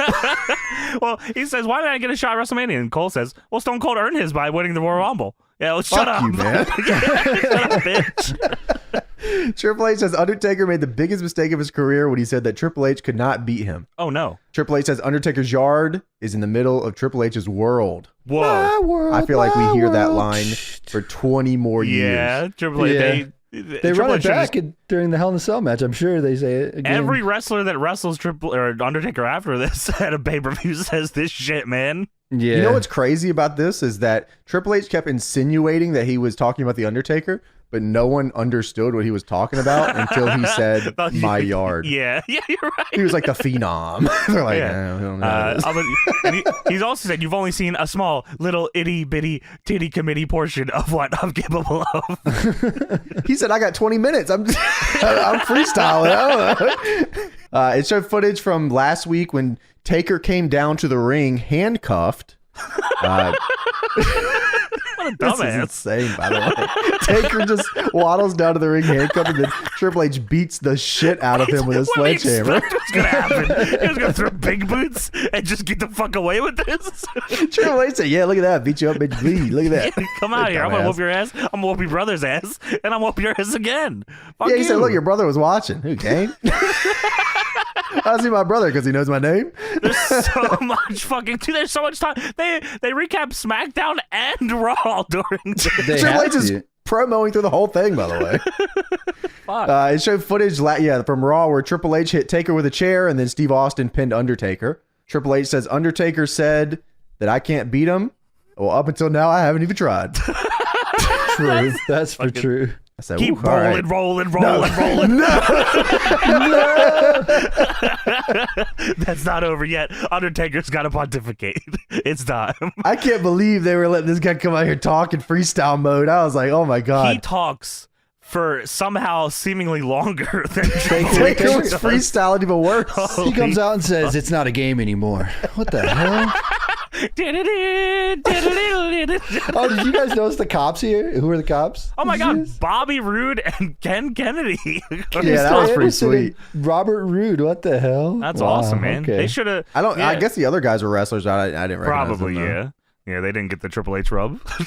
Undertaker music hits. He has Rollin' still. Yeah. Just based on that, Undertaker obviously should win. Sure. Taker says that he has a little bitty when he Diddy committee. was a little bitty dead man. Oh, I said, well, where he are we does going say with that. this? Taker says, when I was and he does like a little thing with his hand where he's like, this is how tall I was. So when I was a little bitty dead man, I had to go to school just like everybody else. He was dead in You're school. killing the lore of the Undertaker right here. Just burying it. Just fucking we're shitting on good. it. Good. Taker says, when it was time for recess, they sent my little ass home. You know why they sent me home? Because I don't play games. This dude came out here after Triple H got a 15-minute promo and said, yeah, they used to call me Ranch the way I was dressing. What's wrong with this guy? Fuck off. Fuck Undertaker you. was so lame in school that they sent his boring ass home because he was bumming everybody out. Get your dead little ass out of here. I don't play any He games, gets man. picked at any of the baseball games or nothing. They He said, was you gotta getting get out of here, annihilated man. in dodgeball. You know that was fucking Go happening. home. Yeah. Go home.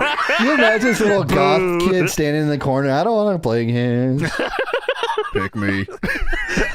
He never doing got picked for dodgeball. Stop doing the eye roll thing, you little fucking weird guy. You freak. In my yard. Go away. No, it's the schoolyard, man. When I kick your ass. Yeah, Undertaker got his ass whooped. That's why they really sent him home. Undertaker then starts talking about dogs. Oh no, man. What did he say Yeah. here, man? He said, "You made reference to my yard and how I run it. You're feel pretty proud of yourself for the 16 staples, I guess, from the sledgehammer or chair. Holy shut. Oh God." He says, "Sometimes when you jump over that fence and you end up in the big dog's yard, that doggy don't move. So you move a little closer. What? And that dog don't move some more." He's I swear he does it like 5 more times. You take another and then step, you dog move still a don't little- move. You move a little closer and you look down and you wonder what the dog doing. You want to fuck the dog? And then What the dog doing? the dog raises his head and you realize all along what the dog was doing. And then the dog gets his boner or something. Just fucking. Can we bring back WCW yet? Like, what's happening here, man? No I way, can't man. believe this is Nowhere to happening. go. This You're is fucking crazy. trapped. Where are you WCW going? died, and within the same week, WWF said, "Yeah, you guys go do that promo. You guys go do that. Talk about the little bitty dead man." Taker said, "Yeah, that's when a dog gets his bone." And Michael Cole says, "Oh, whoa!" Yeah. But somehow it gets even worse. I don't even know. We love you, dead man. Yeah, right. bone dog. All right, so Bone Taker talks about dog. dogs in fucking school, and then Taker starts walking to the ring. Stephanie starts. I can't even understand her. She's She screeching is- so badly. I have a 20-foot restraining order against that man. He's in violation. I was like, okay. Yeah, so Taker said, okay. Shut your Princess, face. shut your face Shut the hell before up. I take out my little bitty dead man. I got a little bitty dead man right here. Look like a dog. And if you get a little closer, he might not move. He's playing dead. Bobby Roode said, "Now hold on a minute." You freak. We're going to TNA soon. We're going to TNA. This shit sucks. We need TNA. We are doomed. Taker. Okay, so Taker said he made 3 phone calls. I think he actually said he made 2 phone calls and then added a third one. This is insane. He said if I showed up tonight, you'd have Johnny Law waiting on me. I don't want to say it. Who the hell's that? I don't know. He's not at DPW. I'll tell you that much. No way. I hope not. He called a lawyer, a bail bondsman here in Detroit. Yeah. Because if he goes to jail tonight, he will be out in 12 hours. Now, why? How is it? What? How are you allowed to get away with this? Why are you allowed to say this on TV?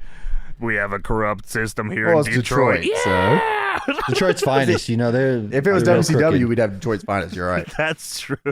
Third call was 911 because Triple H will be in need of medical help here tonight. So not only did he call a bail bondsman to get himself out of jail for a crime he is about to commit, but he told the cops that I am going to commit a crime. He loves the police so much that he called them. That was the Undertaker that said that. I'm calling the cops. That was the Undertaker. This is Mark calling. I need some cops here. So Undertaker rushes Triple H and beats him up. And well, you know it, Taker gets handcuffed again. Well, I mean, how do you think a bunch of people tried to break the restraining orders that night because Undertaker was just breaking the law and getting away with it? I'll do what I want. I'll get it's like a free night. Yeah, purge night, Detroit style. Fuck. Oh God. So yeah, Taker gets in, starts whooping Triple H's ass. Taker beels Triple H into the cops, which I thought was actually pretty sweet. I like that a lot. Yeah. And then Taz, they're taking him away again, and Taz on commentary says he's willing to go to the joint. He's willing to go to jail. Well, he's going to get out in 12 hours, so it doesn't matter. Yeah, none of this matters. He actually made it sure none of this mattered because he said, I'll be out. So, okay. Yeah, it doesn't matter. Don't worry, I'll make it to WrestleMania Access. I'll be there signing autographs. You think he would not tell you he's going to be out because it creates suspense? But no way. He said, no, I'll be there. I'm going to sign autographs in 12 hours. If you come up to me, the dog might not move. You get a little closer. You got to get a little closer. So we get a WWF propaganda video about how you shouldn't be starting backyard feds. Don't be a bonehead. Mick Foley said, don't wrestle in your backyard. Now, Mick. Jeff Hardy is trying to tell me not to backyard. Are you fucking kidding me? No, Jeff. You and your brother trained each other in the backyard. We go backstage. It shows Undertaker being escorted out by the cops. I jumped off my roof after that video, by the way. Oh, yeah. No, for sure. I definitely made a Don't Try This at Home in my backyard video with my friends. Absolutely. I was jumping off the rails. Push my friend down the stairs. Don't try this at home. I don't think it's actually, I think it actually informed kids that you could do this at home. I don't think anybody was really thinking about it. And they said, yeah, check this out. Yeah, you can. Because it shows a bunch of cool clips. It's like Jeff doing the Swanton Bomb and like, Mick Foley doing pile drivers and shit. Oh, hell yeah, it was awesome, man. I'm going to do it right now while I'm watching the show. Backstage, it shows Taker being escorted out. He asked the cops if they can stop to get some donuts. You guys going to take me to jail because I'll be out of there, bro. He said, you guys can take me to jail because I'll be out of there before we get there. Huh? How you do that? Okay, how you know? Matter. That's how it None of works. this matters. Okay, how you know? So the Rock just shows up. Yeah. And William Regal is about to get slammed and jammed epic style. He had no chance. The Rock never gave anybody a chance, ever. No way. We were talking about that, I feel like, the other day. Like, nobody even tried to, like, whoop his ass when he was just running them down for 10 minutes. Like, if one person just would have ran up and said, you better shut up, you better shut the fuck up, and just left him around. Like, it probably would have stopped a lot of trauma for everyone in the future. But no, they just let him do it. Billy Gunn just decided to fucking have his career shit on. Oh my God. And then he took it out on everyone else for the rest of his life. So that's never happening again. Also, how's The Rock's call time 20 minutes after Raw starts? No, don't even get me started on Steve Austin's call time. Dude, if our fucking wrestlers showed up like 30 minutes after the show started, I'd be so fucking mad. What are you doing? Well. In a fat fart? Well, that wasn't his fault. No, that was travel issues.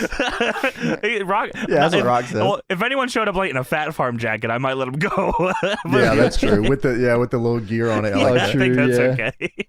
William Regal says Steve Austin will be here tonight, and please do not fuck with Steve Austin, as Vince McMahon does not want you to. And The Rock sits there for a second and just looks at him.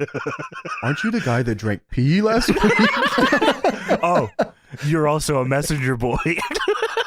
Why did you do this? Regal says, look, man, I'm just trying to tell you what Vince told me to tell you. I'm just trying to...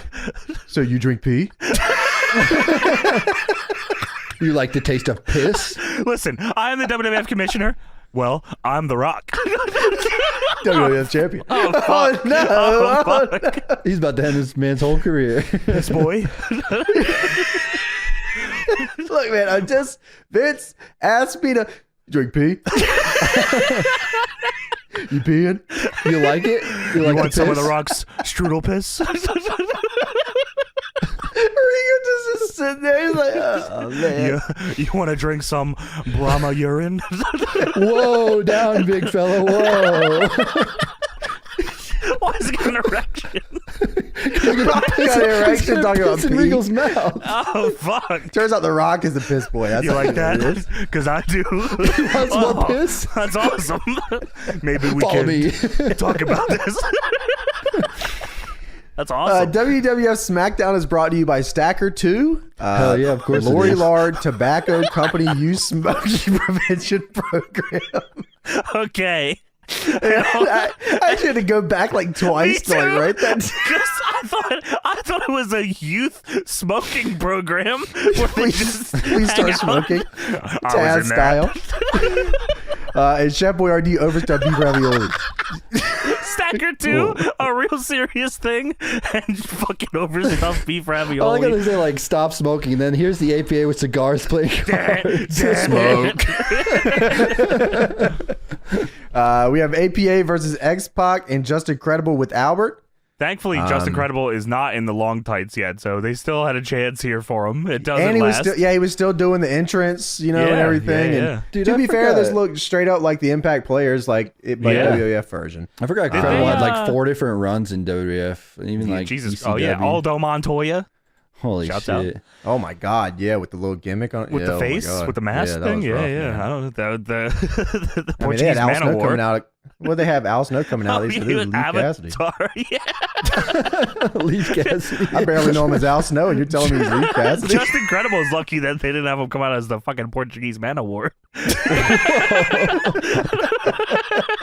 should have him come out and scuff Steve Austin like Goldberg. He And did. you're lucky That's what he was that didn't doing. happen. That is what he was doing.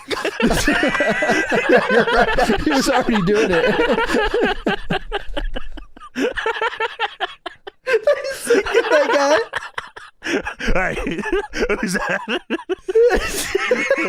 You look a little bit like Stone Cold. Oh no, Rock! No, Rock! Not now! Do you like piss?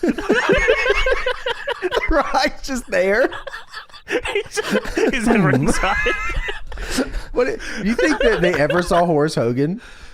No way! I feel like Hogan had to at least be like, "Hey, I got this guy." Oh man, yeah, I like, guarantee he my pitched cousin." his Really? Because in my yeah. mind, Hulk Hogan hated Horace Hogan. No way, that was his boy. He got him the Dying. job He with would have never got WCW it. in the He first never would place. have been WCW if Hogan didn't like him. No, I'm sure after though. I'm saying like as it went on, he's like, Who was it that hated this- Horace? It was Russo, I think. I think Me. Russo was like, "No way." What do you mean you hated? What'd you hate about him? He was a worker. He's the only good Hogan. What was his finish? The Stone Cold Stunner. Well, Or Ace. back in the good old days, everyone had multiple finishes, so you never Sure, really knew. yeah. What yeah, is of a course. finish, Johnny? Like, that's a good question, Avatar. How many video games is Horace Hogan in? So there you He's go. in one. Yeah, well, there you go. One's Fair one enough. more than most people. That's true. Did the bell ever ring for this match?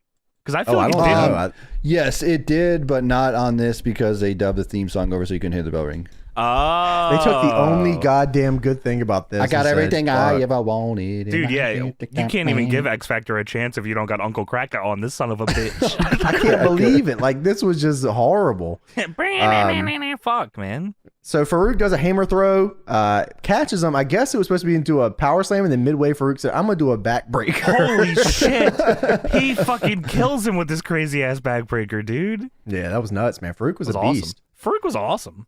Bradshaw goes to attack Credible on the outside, but Albert hits a pump kick and then throws him back in. Yeah, No, fuck it's a off. scissors kick. Axe A kick. scissors kick. They say scissors like 4 times. Scissors. Where's your scissors, Albert?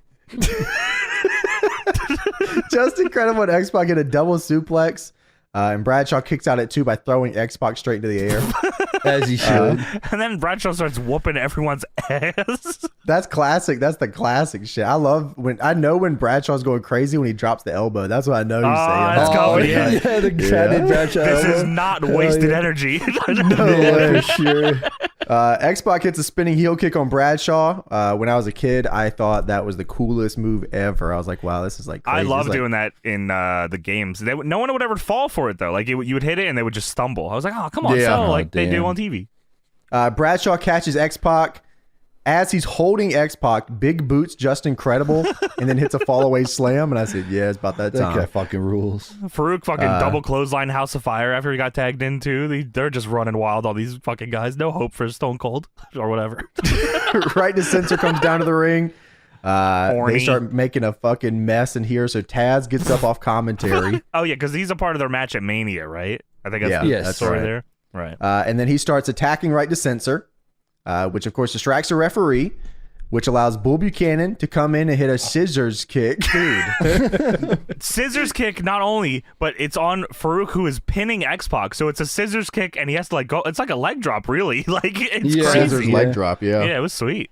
He hits Farouk, and then X-Pac pins him, and then the X Factor wins. Yes. Stevie Richards then hits a Stevie kick on Taz. Steven kick. Steven, RTC Steven. Steven Richards hits a Steven kick Thank on you. Taz, 2 And then Z's. Val Venis hits his rename move. That's Sean Morley. Sean. Okay, sorry. Sean Morley hits the What did he call that? He did not money rename shot. it. Oh, you didn't rename it? I know, I was waiting for a second. I was like, is there, did he rename that? No, they They didn't. just say money shot on commentary. Hell yeah. Why didn't they rename it? He hit that on Taz, 2 Z's. Yeah, and then and then we move on. and then they do what they like to call on commentary the right to censor salute, Yeah, they which in retrospect, I wrote down RTC do a strange taunt over Taz. the right to censor salute, which maybe Yeah, a little- don't ever do that ever again. I feel like there's a reason I don't remember that one. That I genuinely I did was not so- remember this. I was very caught off guard as they were. I was watching them, and slowly but surely, I was going, "No, This was nuts. Anyways, a limo with WCW 1 on the front license plate arrives. Sadly, that's not true. Rip. They didn't win. Fuck you. It wasn't WCW Nitro. They didn't have the logo. It was just Nitro. Yeah, Nitro WCW 1. Oh, WCW1. Yeah, right. That's right. WCW1, Because they yes, couldn't get yes. they couldn't get the WCW logo. Wasn't that the deal? We don't want it. Oh God, yeah, you're right, Tony. They couldn't get like a lot of the assets yet. Like I totally so forgot about that. weird. Yeah, it was the same thing with ECW. They had like the name and stuff, but they couldn't use like a ton of the assets. Oh my God, it's the extremists. They're here. They remember because on top of the TV they just put WCW. Yeah. No logo. Just No logo, white. just Yeah. WCW. It's Shane McMahon. Whoa. Shane walks in, sees Eddie and Kurt talking backstage. Hey, how's it going? Shane heavy daps all his boys. Hell yeah. Billy Gunn gets heavy dap later. Eddie and Kurt, big dap. What's up, boys? You know we're holding it down. WCW style. Ted Turner. Fuck I said, yeah. damn, he's about to go back into the hose era. Shane's going crazy. Said, what's up, boys? Yo. That's that. Yeah. So- Oh shit. Oh shit. So Kurt was telling Eddie, he said, I didn't tap out on Monday. Yo, hey, man. listen, don't I know didn't what tap out on was Monday, going on. yeah. Tap out. He said, all right, I don't know what you're talking about, man. Let's keep it moving. So backstage segment, Shane sees Matt and Holy Jeff fuck. backstage. Shane said, what the fuck is up, boys? Matt Hardy, you already what know what the the fuck's going on. Matt Hardy, what the fuck are you wearing, bro? He's got the Gateway PC jacket. They custom. turned you into a cow? What happened? He looks good, man. Got the box and everything. He's looking hot. Shane's like, hey, how's it going? Shane- Lita's okay? I was like, what happened to Lita? And I was like, oh, she must have got fucked up. Yeah, Rhino she got gored her. epic style, man. Yeah. Matt asked Shane, is there any news? And he says, I'll keep you updated, man. Yeah, that's a fuck Boom, you. yeah. That's a promoter fuck off. Yeah, Maybe. I got you. I got you. Hey man, what's going on with WCW? Yeah, man. I'll definitely for sure. Hey, Got man, you already know. Yeah. Jeff asked him, hey, what's up with you and your dad? And Shane just blows him off. You know. Same old shit, man. Yeah. Yeah, hold it you already down. know what the fuck's going on. Same shit. Shane was crazy at this time, He's man. the best. Paul Heyman joins commentary in place of Taz. Paul Heyman says, apparently Vince banned talk about WCW on commentary. They can only talk about one CW, and that is ECW. Whoa. CW Anderson, actually. Cole says, we just saw Shane McMahon. And Heyman says, whoa, Ixnay on the Shane A. Okay. I actually really like Paul Heyman on commentary. Paul Heyman is great on commentary. Yeah. Yeah, I mean, he definitely gets into it. He pissed So we off have Chris- Jim Ross so much. Yeah, that's awesome. Yeah, really. Chris Benoit and Test versus Eddie Guerrero and Kurt Angle. Yeah, this is a WWF European title No Mercy championship mode match. It shows footage of Angle and Benoit going back and forth, with Benoit tapping out Angle to the crossface. Not officially, but it was a tap out. And Great fucking, by the way, even just the small back and forths here were was like, awesome. incredible. Yeah. It just felt like they were actually going, which they probably were, actually. Yeah, I'm sure there was You're going to have some, to you know fucking what I'm earn this, motherfucker. So we get into the match here. Test in the I'm talking like 2 moves in, hits the fucking fallout bomb for a 2. Dude, what the fuck? He had a and huge, he just moves on. big flapjack and then fucking Dr. Bomb. I was like, what? And then, yeah, Eddie just tags out. So What I'm the out of fuck? here. They also I ain't zoom do in the on pump that, handle yet. that big fucking Benoit drawing again. Stop Dude, that. it's huge. It takes up like the whole side of the I crowd. know, big ass teeth. Kurt Angle low blows Test, No. locks in the ankle lock, but Test gets to the ropes.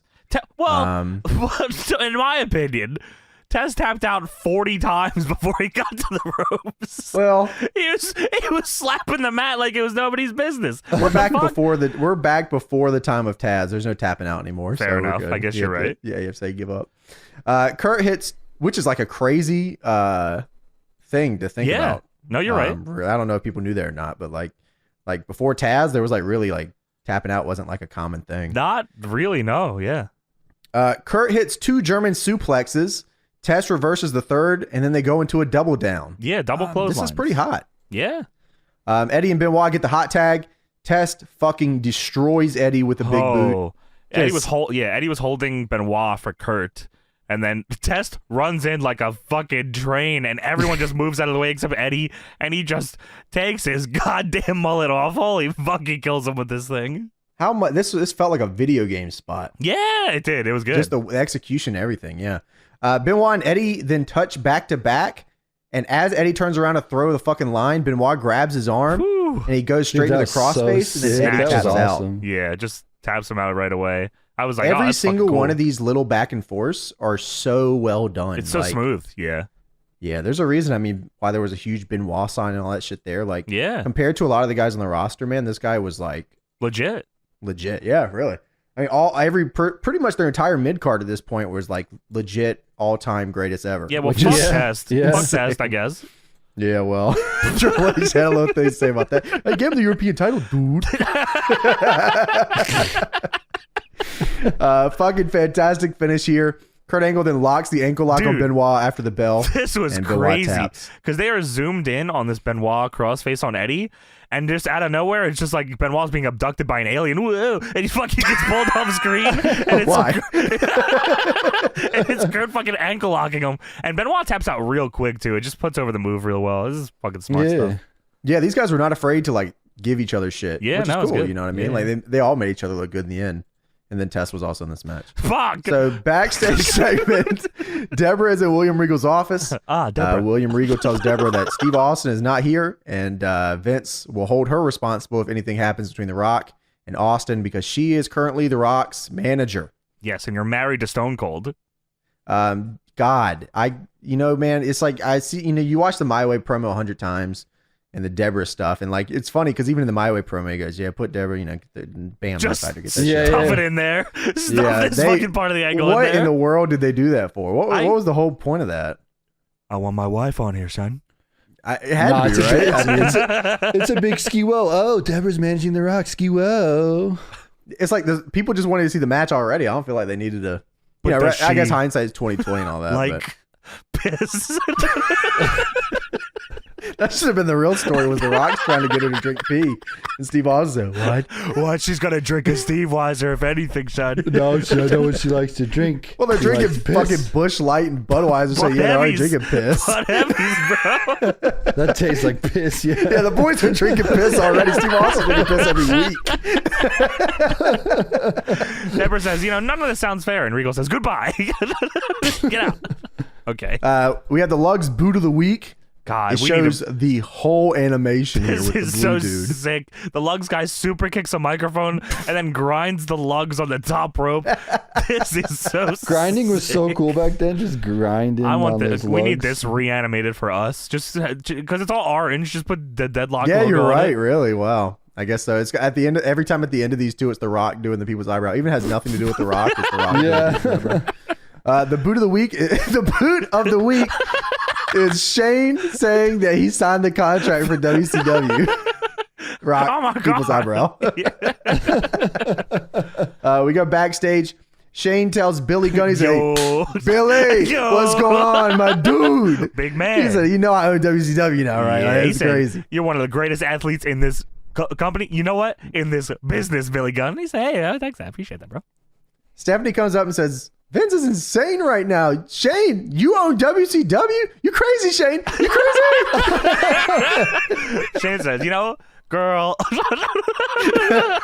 I own as much of this as he does, and I own a whole nother company. I own so many companies. Oh, well, yeah, Dad's going to kill you at WrestleMania. Yeah, I'll see you later.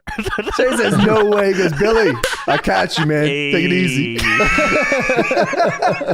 How could you say this is not Hose era Shane, man? That's crazy, look, man. He went right back into Hose era. I think he was trying to be real up He's trying to get out for of the trenches. WCW TV. Sure. I mean, he's with his boys. Maybe it is like he's out of the Hose era. Now he's in the boys era. He's out of the Hose era. He's in the boys era. Sure. You can't hang out. You know what I mean? Like, you got to pick a side there. He's you can take Shane out of the streets, but you can't take the streets out of Shane. That's you said it best, bro. Tony. I own WCW. And half of this company. I own half of this place and a whole other place. Oh, the piece of WWF, I still own WCW. Now I'm about to own Billy and the Hardys and everything. Billy, I got 1.5 whole companies, and I don't know if I got room for you, so I'll talk to you later. No, man, we trying to sign everybody to WCW. You see man, I'll get back to you, bro. Man, we can't get Hogan or Nash, the Outsiders. We can't get any of those fuckers. You want to come now, Billy, right. You remember that segment with the Rock you had that one time, come man? on, bro. Come on, man. Come on, bro. Yeah. I remember it, and they remember it, so you keep it real, man. I'm going to talk to you later. Shane style. Damn, bro. Video package for Mick Foley, who has another new book. So he is back. He has a special referee for the big man street fight at WrestleMania 17 because he has a new book. Yeah, this was a strange little fucking setup here. They recap, Foley on Raw saying that Mania wouldn't be Mania without Mick Foley involved, and Vince says, I'm in no mood for this. Get the fuck out of here. I'm so sick of your fucking crusty looking ass. Get out. Dude, they talk about this, Mick Foley is ref, and then Foley's entrance hits, and I thought he was coming out on SmackDown, but it wasn't. Me too. They did this before, and I think we fell for it, and they did it again here, where we always fall for it. It's just because it's edited fucking weird. We just think it's the same entrance on the same show. Yeah. Vince says, Foley, I fired you a few weeks before Christmas. Oh, no, Foley says this, that Vince fired him a few weeks before Christmas in 2000. He says, I knew what Vince had in mind, and your wife and I had a very important business meeting. Oh, shit. I introduced her to Mr. Congo. I peed. I heard Linda likes piss. I heard she likes urine. We signed a lot of documents, but the document that I'm interested in is this one that says I can be the special ref at any match at Mania.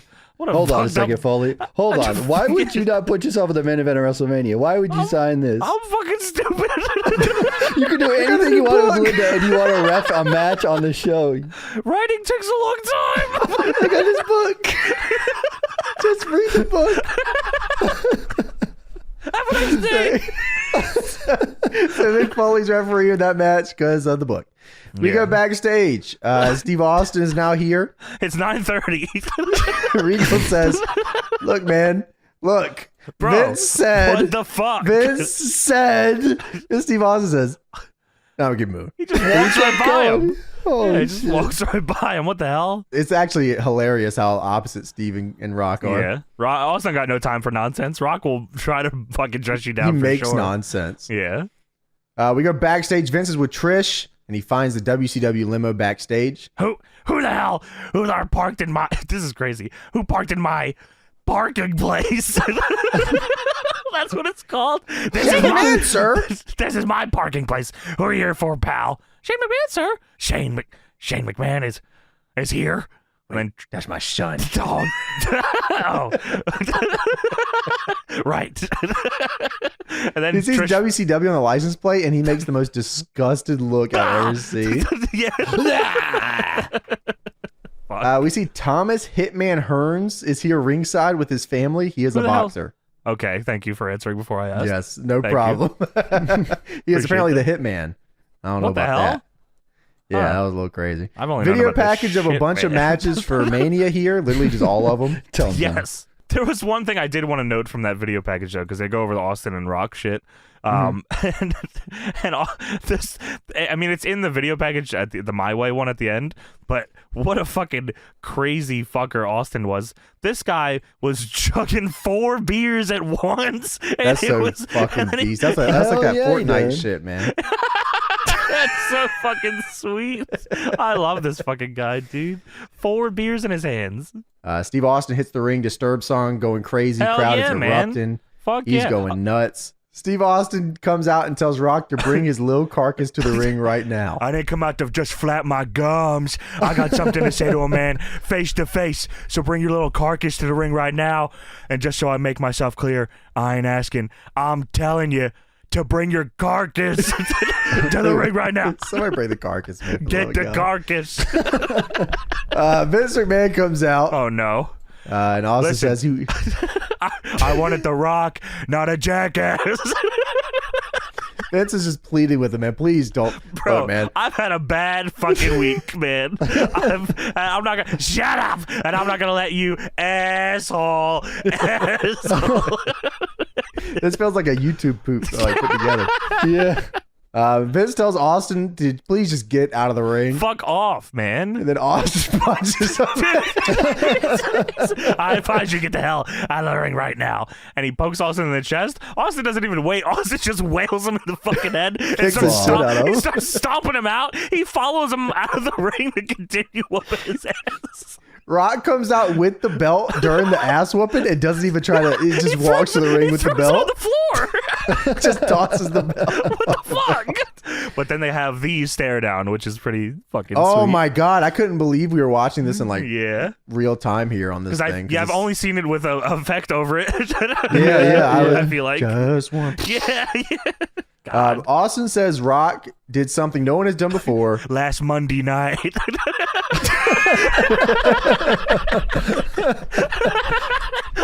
I never caught that he says it like that until this one. I'm glad you came out here, Rock. Last Monday night, you did something that Stone Cold ain't never been done before. You gave Stone Cold Steve Austin a Stone Cold stunner. No one ever did that before to him? No one hit him with the stun dog? Now I That am can't not be right. Vince positive. McMahon did. Yeah. Yeah, you're right. He had to have, right? I was thinking in my head that's got to be like when Team 3D's like we never lost a table match in TNA, but they have. So. Yeah, it's true. And not only that, when you finished giving me the stunner, you proceeded to drink Stone Cold Steve Austin's beer. That's fucked up. And I know you're in my space. Hey, you're in my space right now. You might want to back up. He does not back up. He did not back up at all. You might not believe me when I say this, but I respect what you did. Because ain't nobody did that Stone Cold Steve Austin before. Give me a damn beer. Give me one more. And he I love how pops. Austin was pissed that The Rock drank his beers. They were like Busch Light beers. Like you can get like a 24 pack for like $8. That's for me, though. I'm drinking 4 at one time. We get a light shipment on Monday. He's drinking O'Doul's. He said, "Why are you drinking on my beer, man?" It's tough out here on a Monday. Non-alcoholic beer. Steve Austin got 4 O'Doul's going crazy. Oh man, this is the fucking beer segment from the My Way promo, where Austin fucking slams it into his chest and the beer goes everywhere, and this is all fucking nuts. Here's to your health. Here's to your happiness. Your penis. Here's to you, Rock, walking down that aisle at WrestleMania as the WWF champion for the very last time. He smashes the beer against Rock's chest, and Austin starts drinking a beer, and Rock takes the mic, and Austin has little beer juice going down his face. That one face is crazy. Yeah. It feels like it's like an iconic shot on accident. Yeah. Rock says, "Well, that was a fine toast." A fine speech. But The Rock has a toast of his own. Here's to your health. Here's to your happiness. And here is to getting your ass whooped at WrestleMania. And then Rock smashes the beer on Austin. And the people in the front row get doused with beer. They're all like, "Oh, what the hell fuck? yeah, they do. What the fuck, man?" And I feel like, does Austin crumple up the beer can? Yeah. It's like that. It's like that Arthur gif with his fist. You know, making a fist. I was like, he's crumpling it to punch him with it. I don't remember him punching him with the beer can. No, he crumples his, and then The Rock crumples his too. Oh, okay. And then they just start fucking throwing. They are throwing down here. The crowd's losing it. You can see Vince in the background like a fucking animated character flipping the fuck out. They're throwing punches. All I can hear in my head is my way or the highway. I know, man. Yeah, exactly. That's what I hear every time. Vince is screaming for help. Austin and Rock are going at it, and here comes the WWF mid card to fucking break it up, and then the referees. Yeah.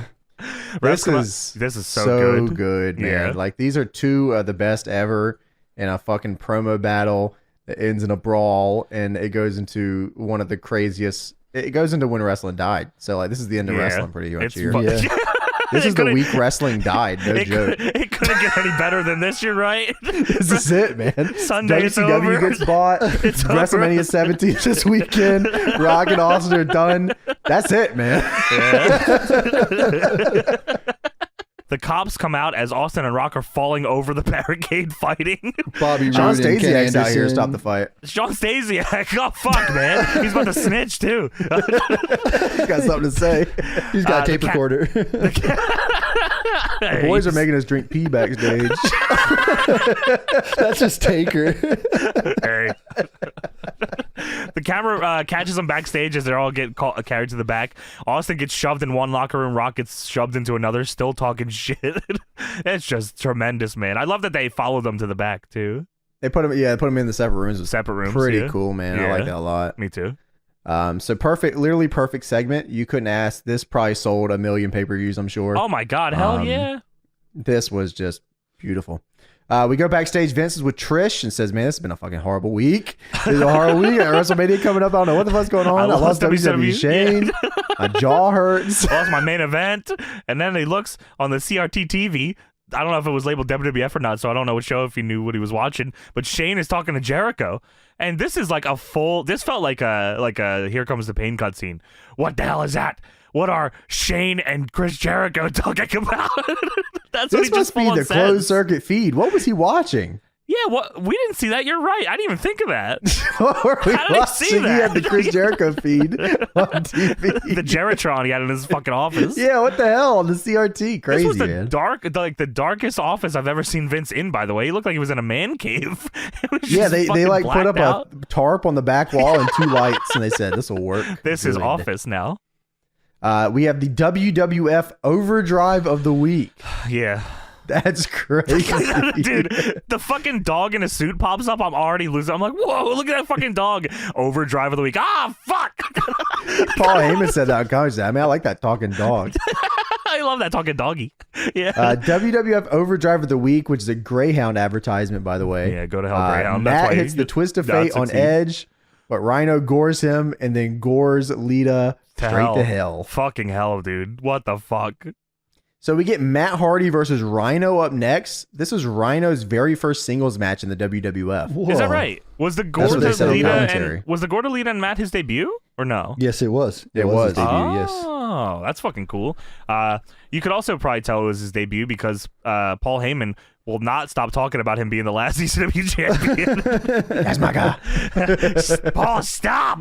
Shut up! Christian is out here. Ian Sear with Rhino.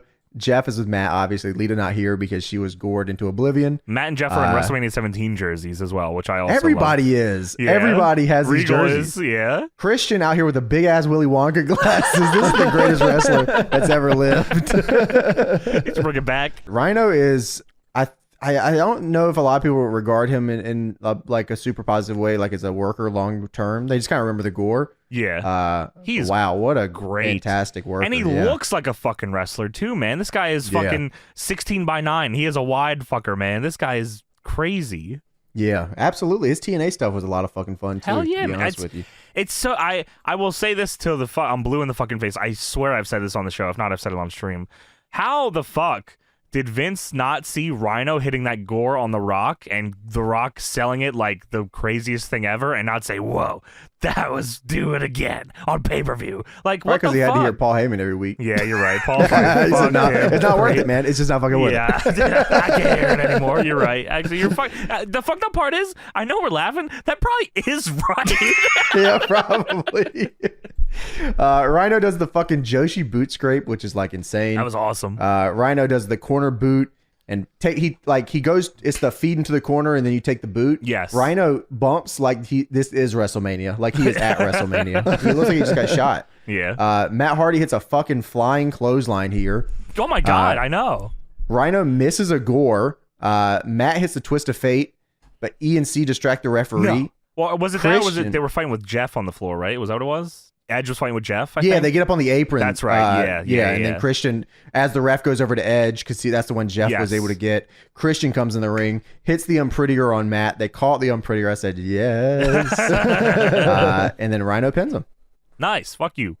Yeah, there you go. Rhino, debut match wins. That's good cool. for him. Yeah, but it is not over. It is not over way. just yet. This is WrestleMania season, baby. Yeah, we got to send this one home. Edge and Christian get a ladder out. But Jeff ends up hitting them both with the chair, grabs the ladder, and then him and Matt run it into Edge and Christian. And Rhino, too. They fucking annihilate fucking Rhino with it. Christian Rhino gets takes hit with a lot. Yeah, he gets his shit. Oh, yeah, he takes a twist of of fate onto a chair and the Swanton as well. Yeah, it is, dude. There's more. Matt then tells Jeff to get the tables, Dudley style, and then the Dudleys come out. Pyro and everything fighting. Too. Holy shit! They come out in jeans. I love this look for them, by the way. This is like that casual look. I love Devon's look here is awesome. There was no reason for them to come out here, really, though. They could have just let them do their spot. You don't get to do the tables. That's our thing. They just come out to fuck up the Hardys because they wanted the 3D. And Rhino takes the 3D. Done it. Rhino takes the 3D through the table. Yeah, he gets fucked by every team here. Well, Cole on commentary says it was revenge for Brother Spike. So I guess Rhino probably fucked him up some other night, maybe on Raw probably or something. ECW or something. Yeah, well, that fucking absolutely is fucking true. God damn it. Dude, it sounded like the Dudleys had a remix song on their outro. It did sound a little weird, didn't it? I don't know if the EQ was different or something, but that sounded crazy. I don't know. They're trying to figure it out. Jim Johnson was wiki. He was playing around with it backstage. Dick Johnston. Dick Johnston. We go backstage. Vince asked Chris Jericho if he was talking to Shane earlier. My son? Jericho says, are you talking to my son? Yeah, it was. Well, you're under contract with the WWF, don't you? You know that. He goes, I'm the Intercontinental Champion, Vince. Yes, I know that. I was just shooting the breeze, Junior. I'm not Junior. That was the important part here. And Jericho just goes, wow. Backstage again, Vince asked Trish for a favor. Says, can you compete in a match tonight? Trish says, well, I don't really have my gear. And Vince says, whatever. You're going to face Ivory in a Braun Penny's match. Not for the title. All right. For my amusement. He does that for my amusement. And Trish says, anything for the right cause. I want to help you out. And Vince says, you got a bra on, right? And she says, yeah. Yeah, you got panties on? She has to check. Yeah. All right, get out of it. You got bra and panties and a shirt and pants on? That turns me on. You wearing clothes? Oh, yeah, I love clothes. Triple H segment. No way, Undertaker segment. Keep rolling. No way. He comes out on the motorcycle. It's fucking Triple H. Oh, fuck. With the hat. With the gloves. Triple H on the motorcycle. Stephanie comes out. Gets Triple H a sledgehammer. Wait, you're missing the greatest Paul Heyman line. That's the Undertaker dressed up like Triple H. I did not hear that. I didn't hear that either. Was it Michael Cole goes, no, that's actually Triple H. And then, yeah, dumbass. Paul Heyman goes, yeah, you're real quick here. You figured it out all in one. You know, Michael Cole felt like a smacked ass after that. That was genuine.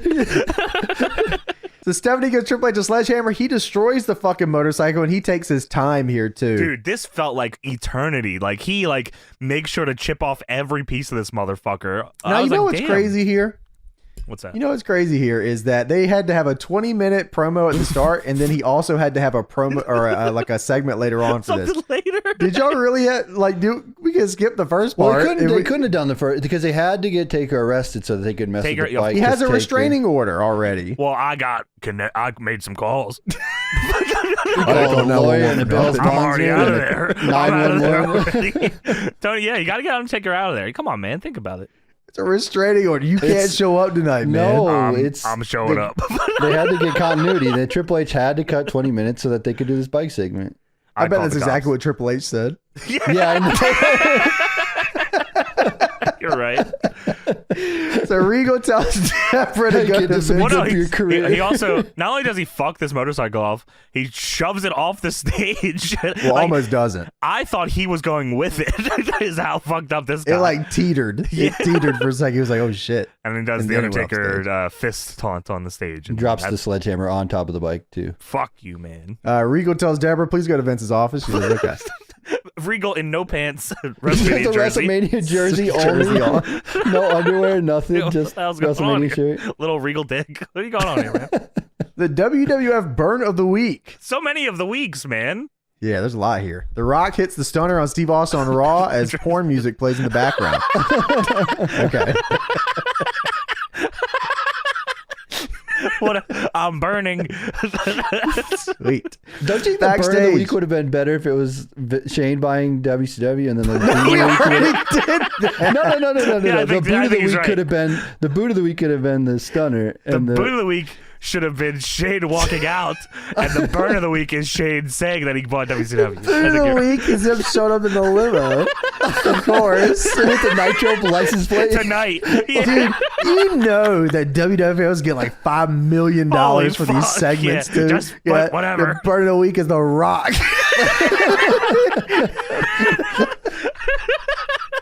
Whatever. The smack of the night is Trish walking to the ring. Of the night. Yeah. Backstage, Vince meets with Deborah. Vince tells Deborah that what he is about to do is not personal. Do not get it twisted. I still hate Stone Cold Steve. I hate your husband.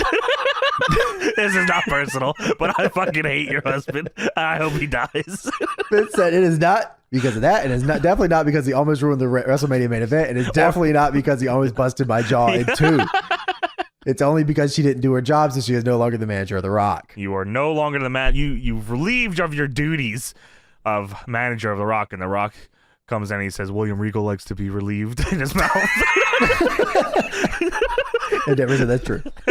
Deborah says, that isn't fair. And Vince says, sometimes life isn't fair. That was enough for her. She's all right. I guess that makes sense. All she said tonight was every segment. That's not fair. Well, that's not fair. Well, that's not fair. I don't agree. You're out of here. You're out of here. Trish Stratus versus Ivory, bra and panty style up next. No way. No way am I going to be in this match. And she says, I am not participating in this degrading bra and panties match. Boo! Fuck.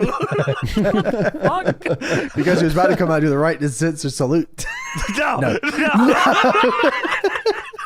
Ivory comes out. She's in right to censor, so she says there's no way she's participating in this match. Ivory comes to the ring. Trish attacks Ivory. Ivory rips off Trish's shirt by accident, and then tries to put it back on her. That is so sick. That is fucking awesome. That's awesome. Yeah, I love that. Yeah, me too. Chyna comes down to the ring. Huge pop for Chyna here. Bandana. Bandana Chyna comes down to the ring. Pulls Ivory off Trish and then rips all of Ivory's clothes off. Rips her fucking shirt and pants off. What the fuck? Beast mode. Who wins? Trish wins? Chyna won. I don't know. Chyna wins. Nobody wins. I don't even know if that's down in the history books, Matt. I don't even know if that's a match, isn't in the honestly. records, man. We're not keeping track of this. Yeah, we got to start doing Oh yeah, it. then they make fun of Ivory because she's wearing regular underwear, not a thong or anything. They're like, oh, she's wearing Oh my God! Look at you in your shirt and your pants. Look at your drawers. You got your drawers on out there. Your shirt and your pants, your eyes. Chris Jericho and Kane are walking backstage. Holy fuck! This is Jericho's walking backstage, and then they show Kane, and Kane walks through his own little red hallway. It looks It did him so bad. It looks sweet when they showed like the close up of Kane walking through this red tunnel. Then they pan out and it's just a little tunnel. Why did they pan out, man? Come on. I couldn't stop fucking laughing. Why'd they pan out, man? Hey, Kane, go drink some pee. Okay.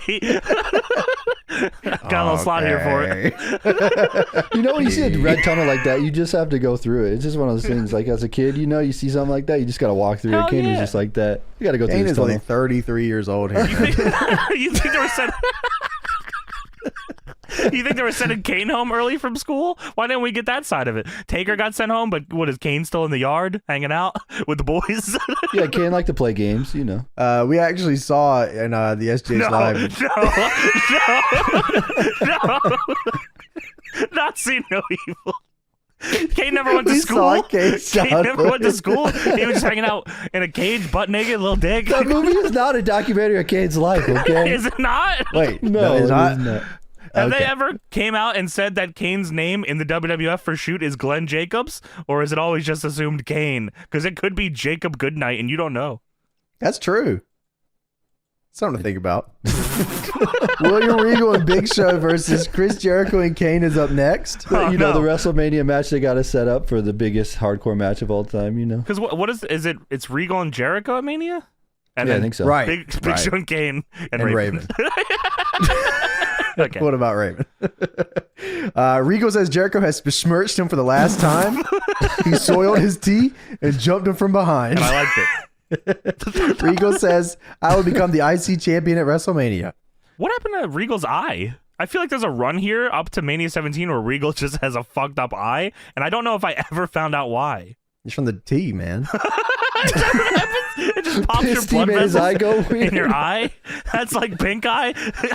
He got somebody got. Jericho, okay.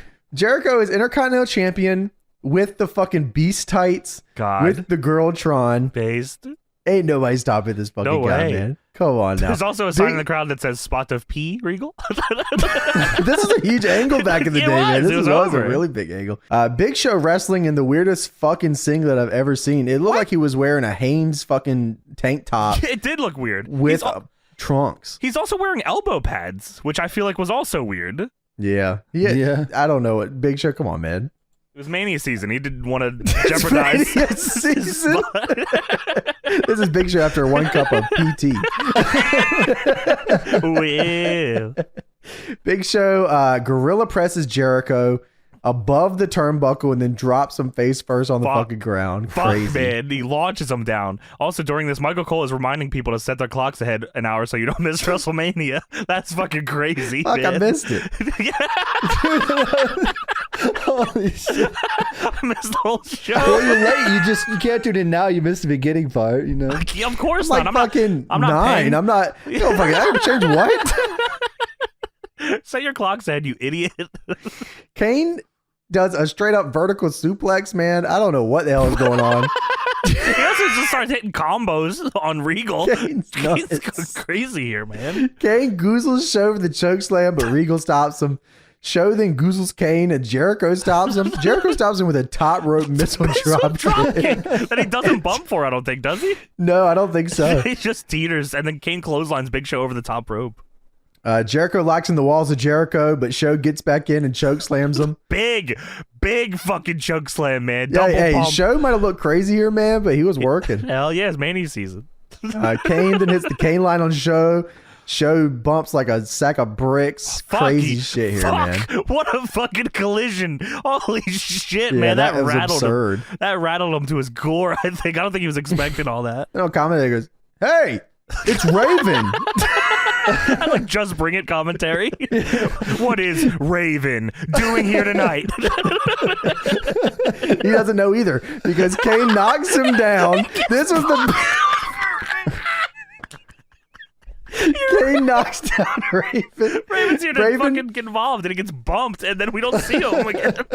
Raven apparently brought down a fire extinguisher, so now William Regal hits Jericho right in the fucking forehead with his fire extinguisher, man. That shit was crazy. I was also stun-locked for a solid 10 seconds trying to figure out where the fuck William Regal got a fire extinguisher from. It had to be Raven. It absolutely was, yeah. But they didn't, like, when we see Raven, he's, like, just getting up onto the apron, so he must have had to fucking throw this fucking fire extinguisher or something, man. Regal locks in the Regal stretch on Jericho, and Jericho taps. Regal does not let go of the Regal stretch here, and of course, Show on the outside hits the final cut on Kane. They go, "That's the final cut." Okay. Raven was knocked down from earlier, by the way. Hey, it's Raven. Raven then tries attacking Big Show, and then Throw just pushes him into the steps. Just pushes him into the stairs, and that's it. Man. That's it. We're out. Raven just jabronied twice. Raven is the hardcore champion right now, by the way. Fuck you, Raven. He hasn't even been there a year. That's rough. He looks great, too, by the way. He looks awesome. I'm kind of glad it works out like this because he has some really fun TNA stuff. Dude, I mean, during the weekly pay-per-views, like, that, honestly, man, I don't know how many people saw it, but the build-up to Jarrett and Raven, I actually thought was fucking awesome. Dude, that was probably one of his better matches ever, really. Yeah, I think so, too, yeah. The match and everything. And then, like, even stuff after that, stuff he was doing with fucking Sabu, even, like, and he gets scalped, sadly, but, like, that was fucking crazy visual, at least, like. Oh, dude, the way that they cut was, like, oh my god, that was fucked up. I wish those shows weren't so fucking long because I'd love for us to cut. Maybe we'll have to like find a week we can fucking do that because there's a bunch of like probably like all-timer stuff on those weeklies. It's just they're like long as fuck. They were well done too, honestly. Yeah. Actually, I think the production was probably better on some of those shows than it was later on. Probably, yeah. They gave up.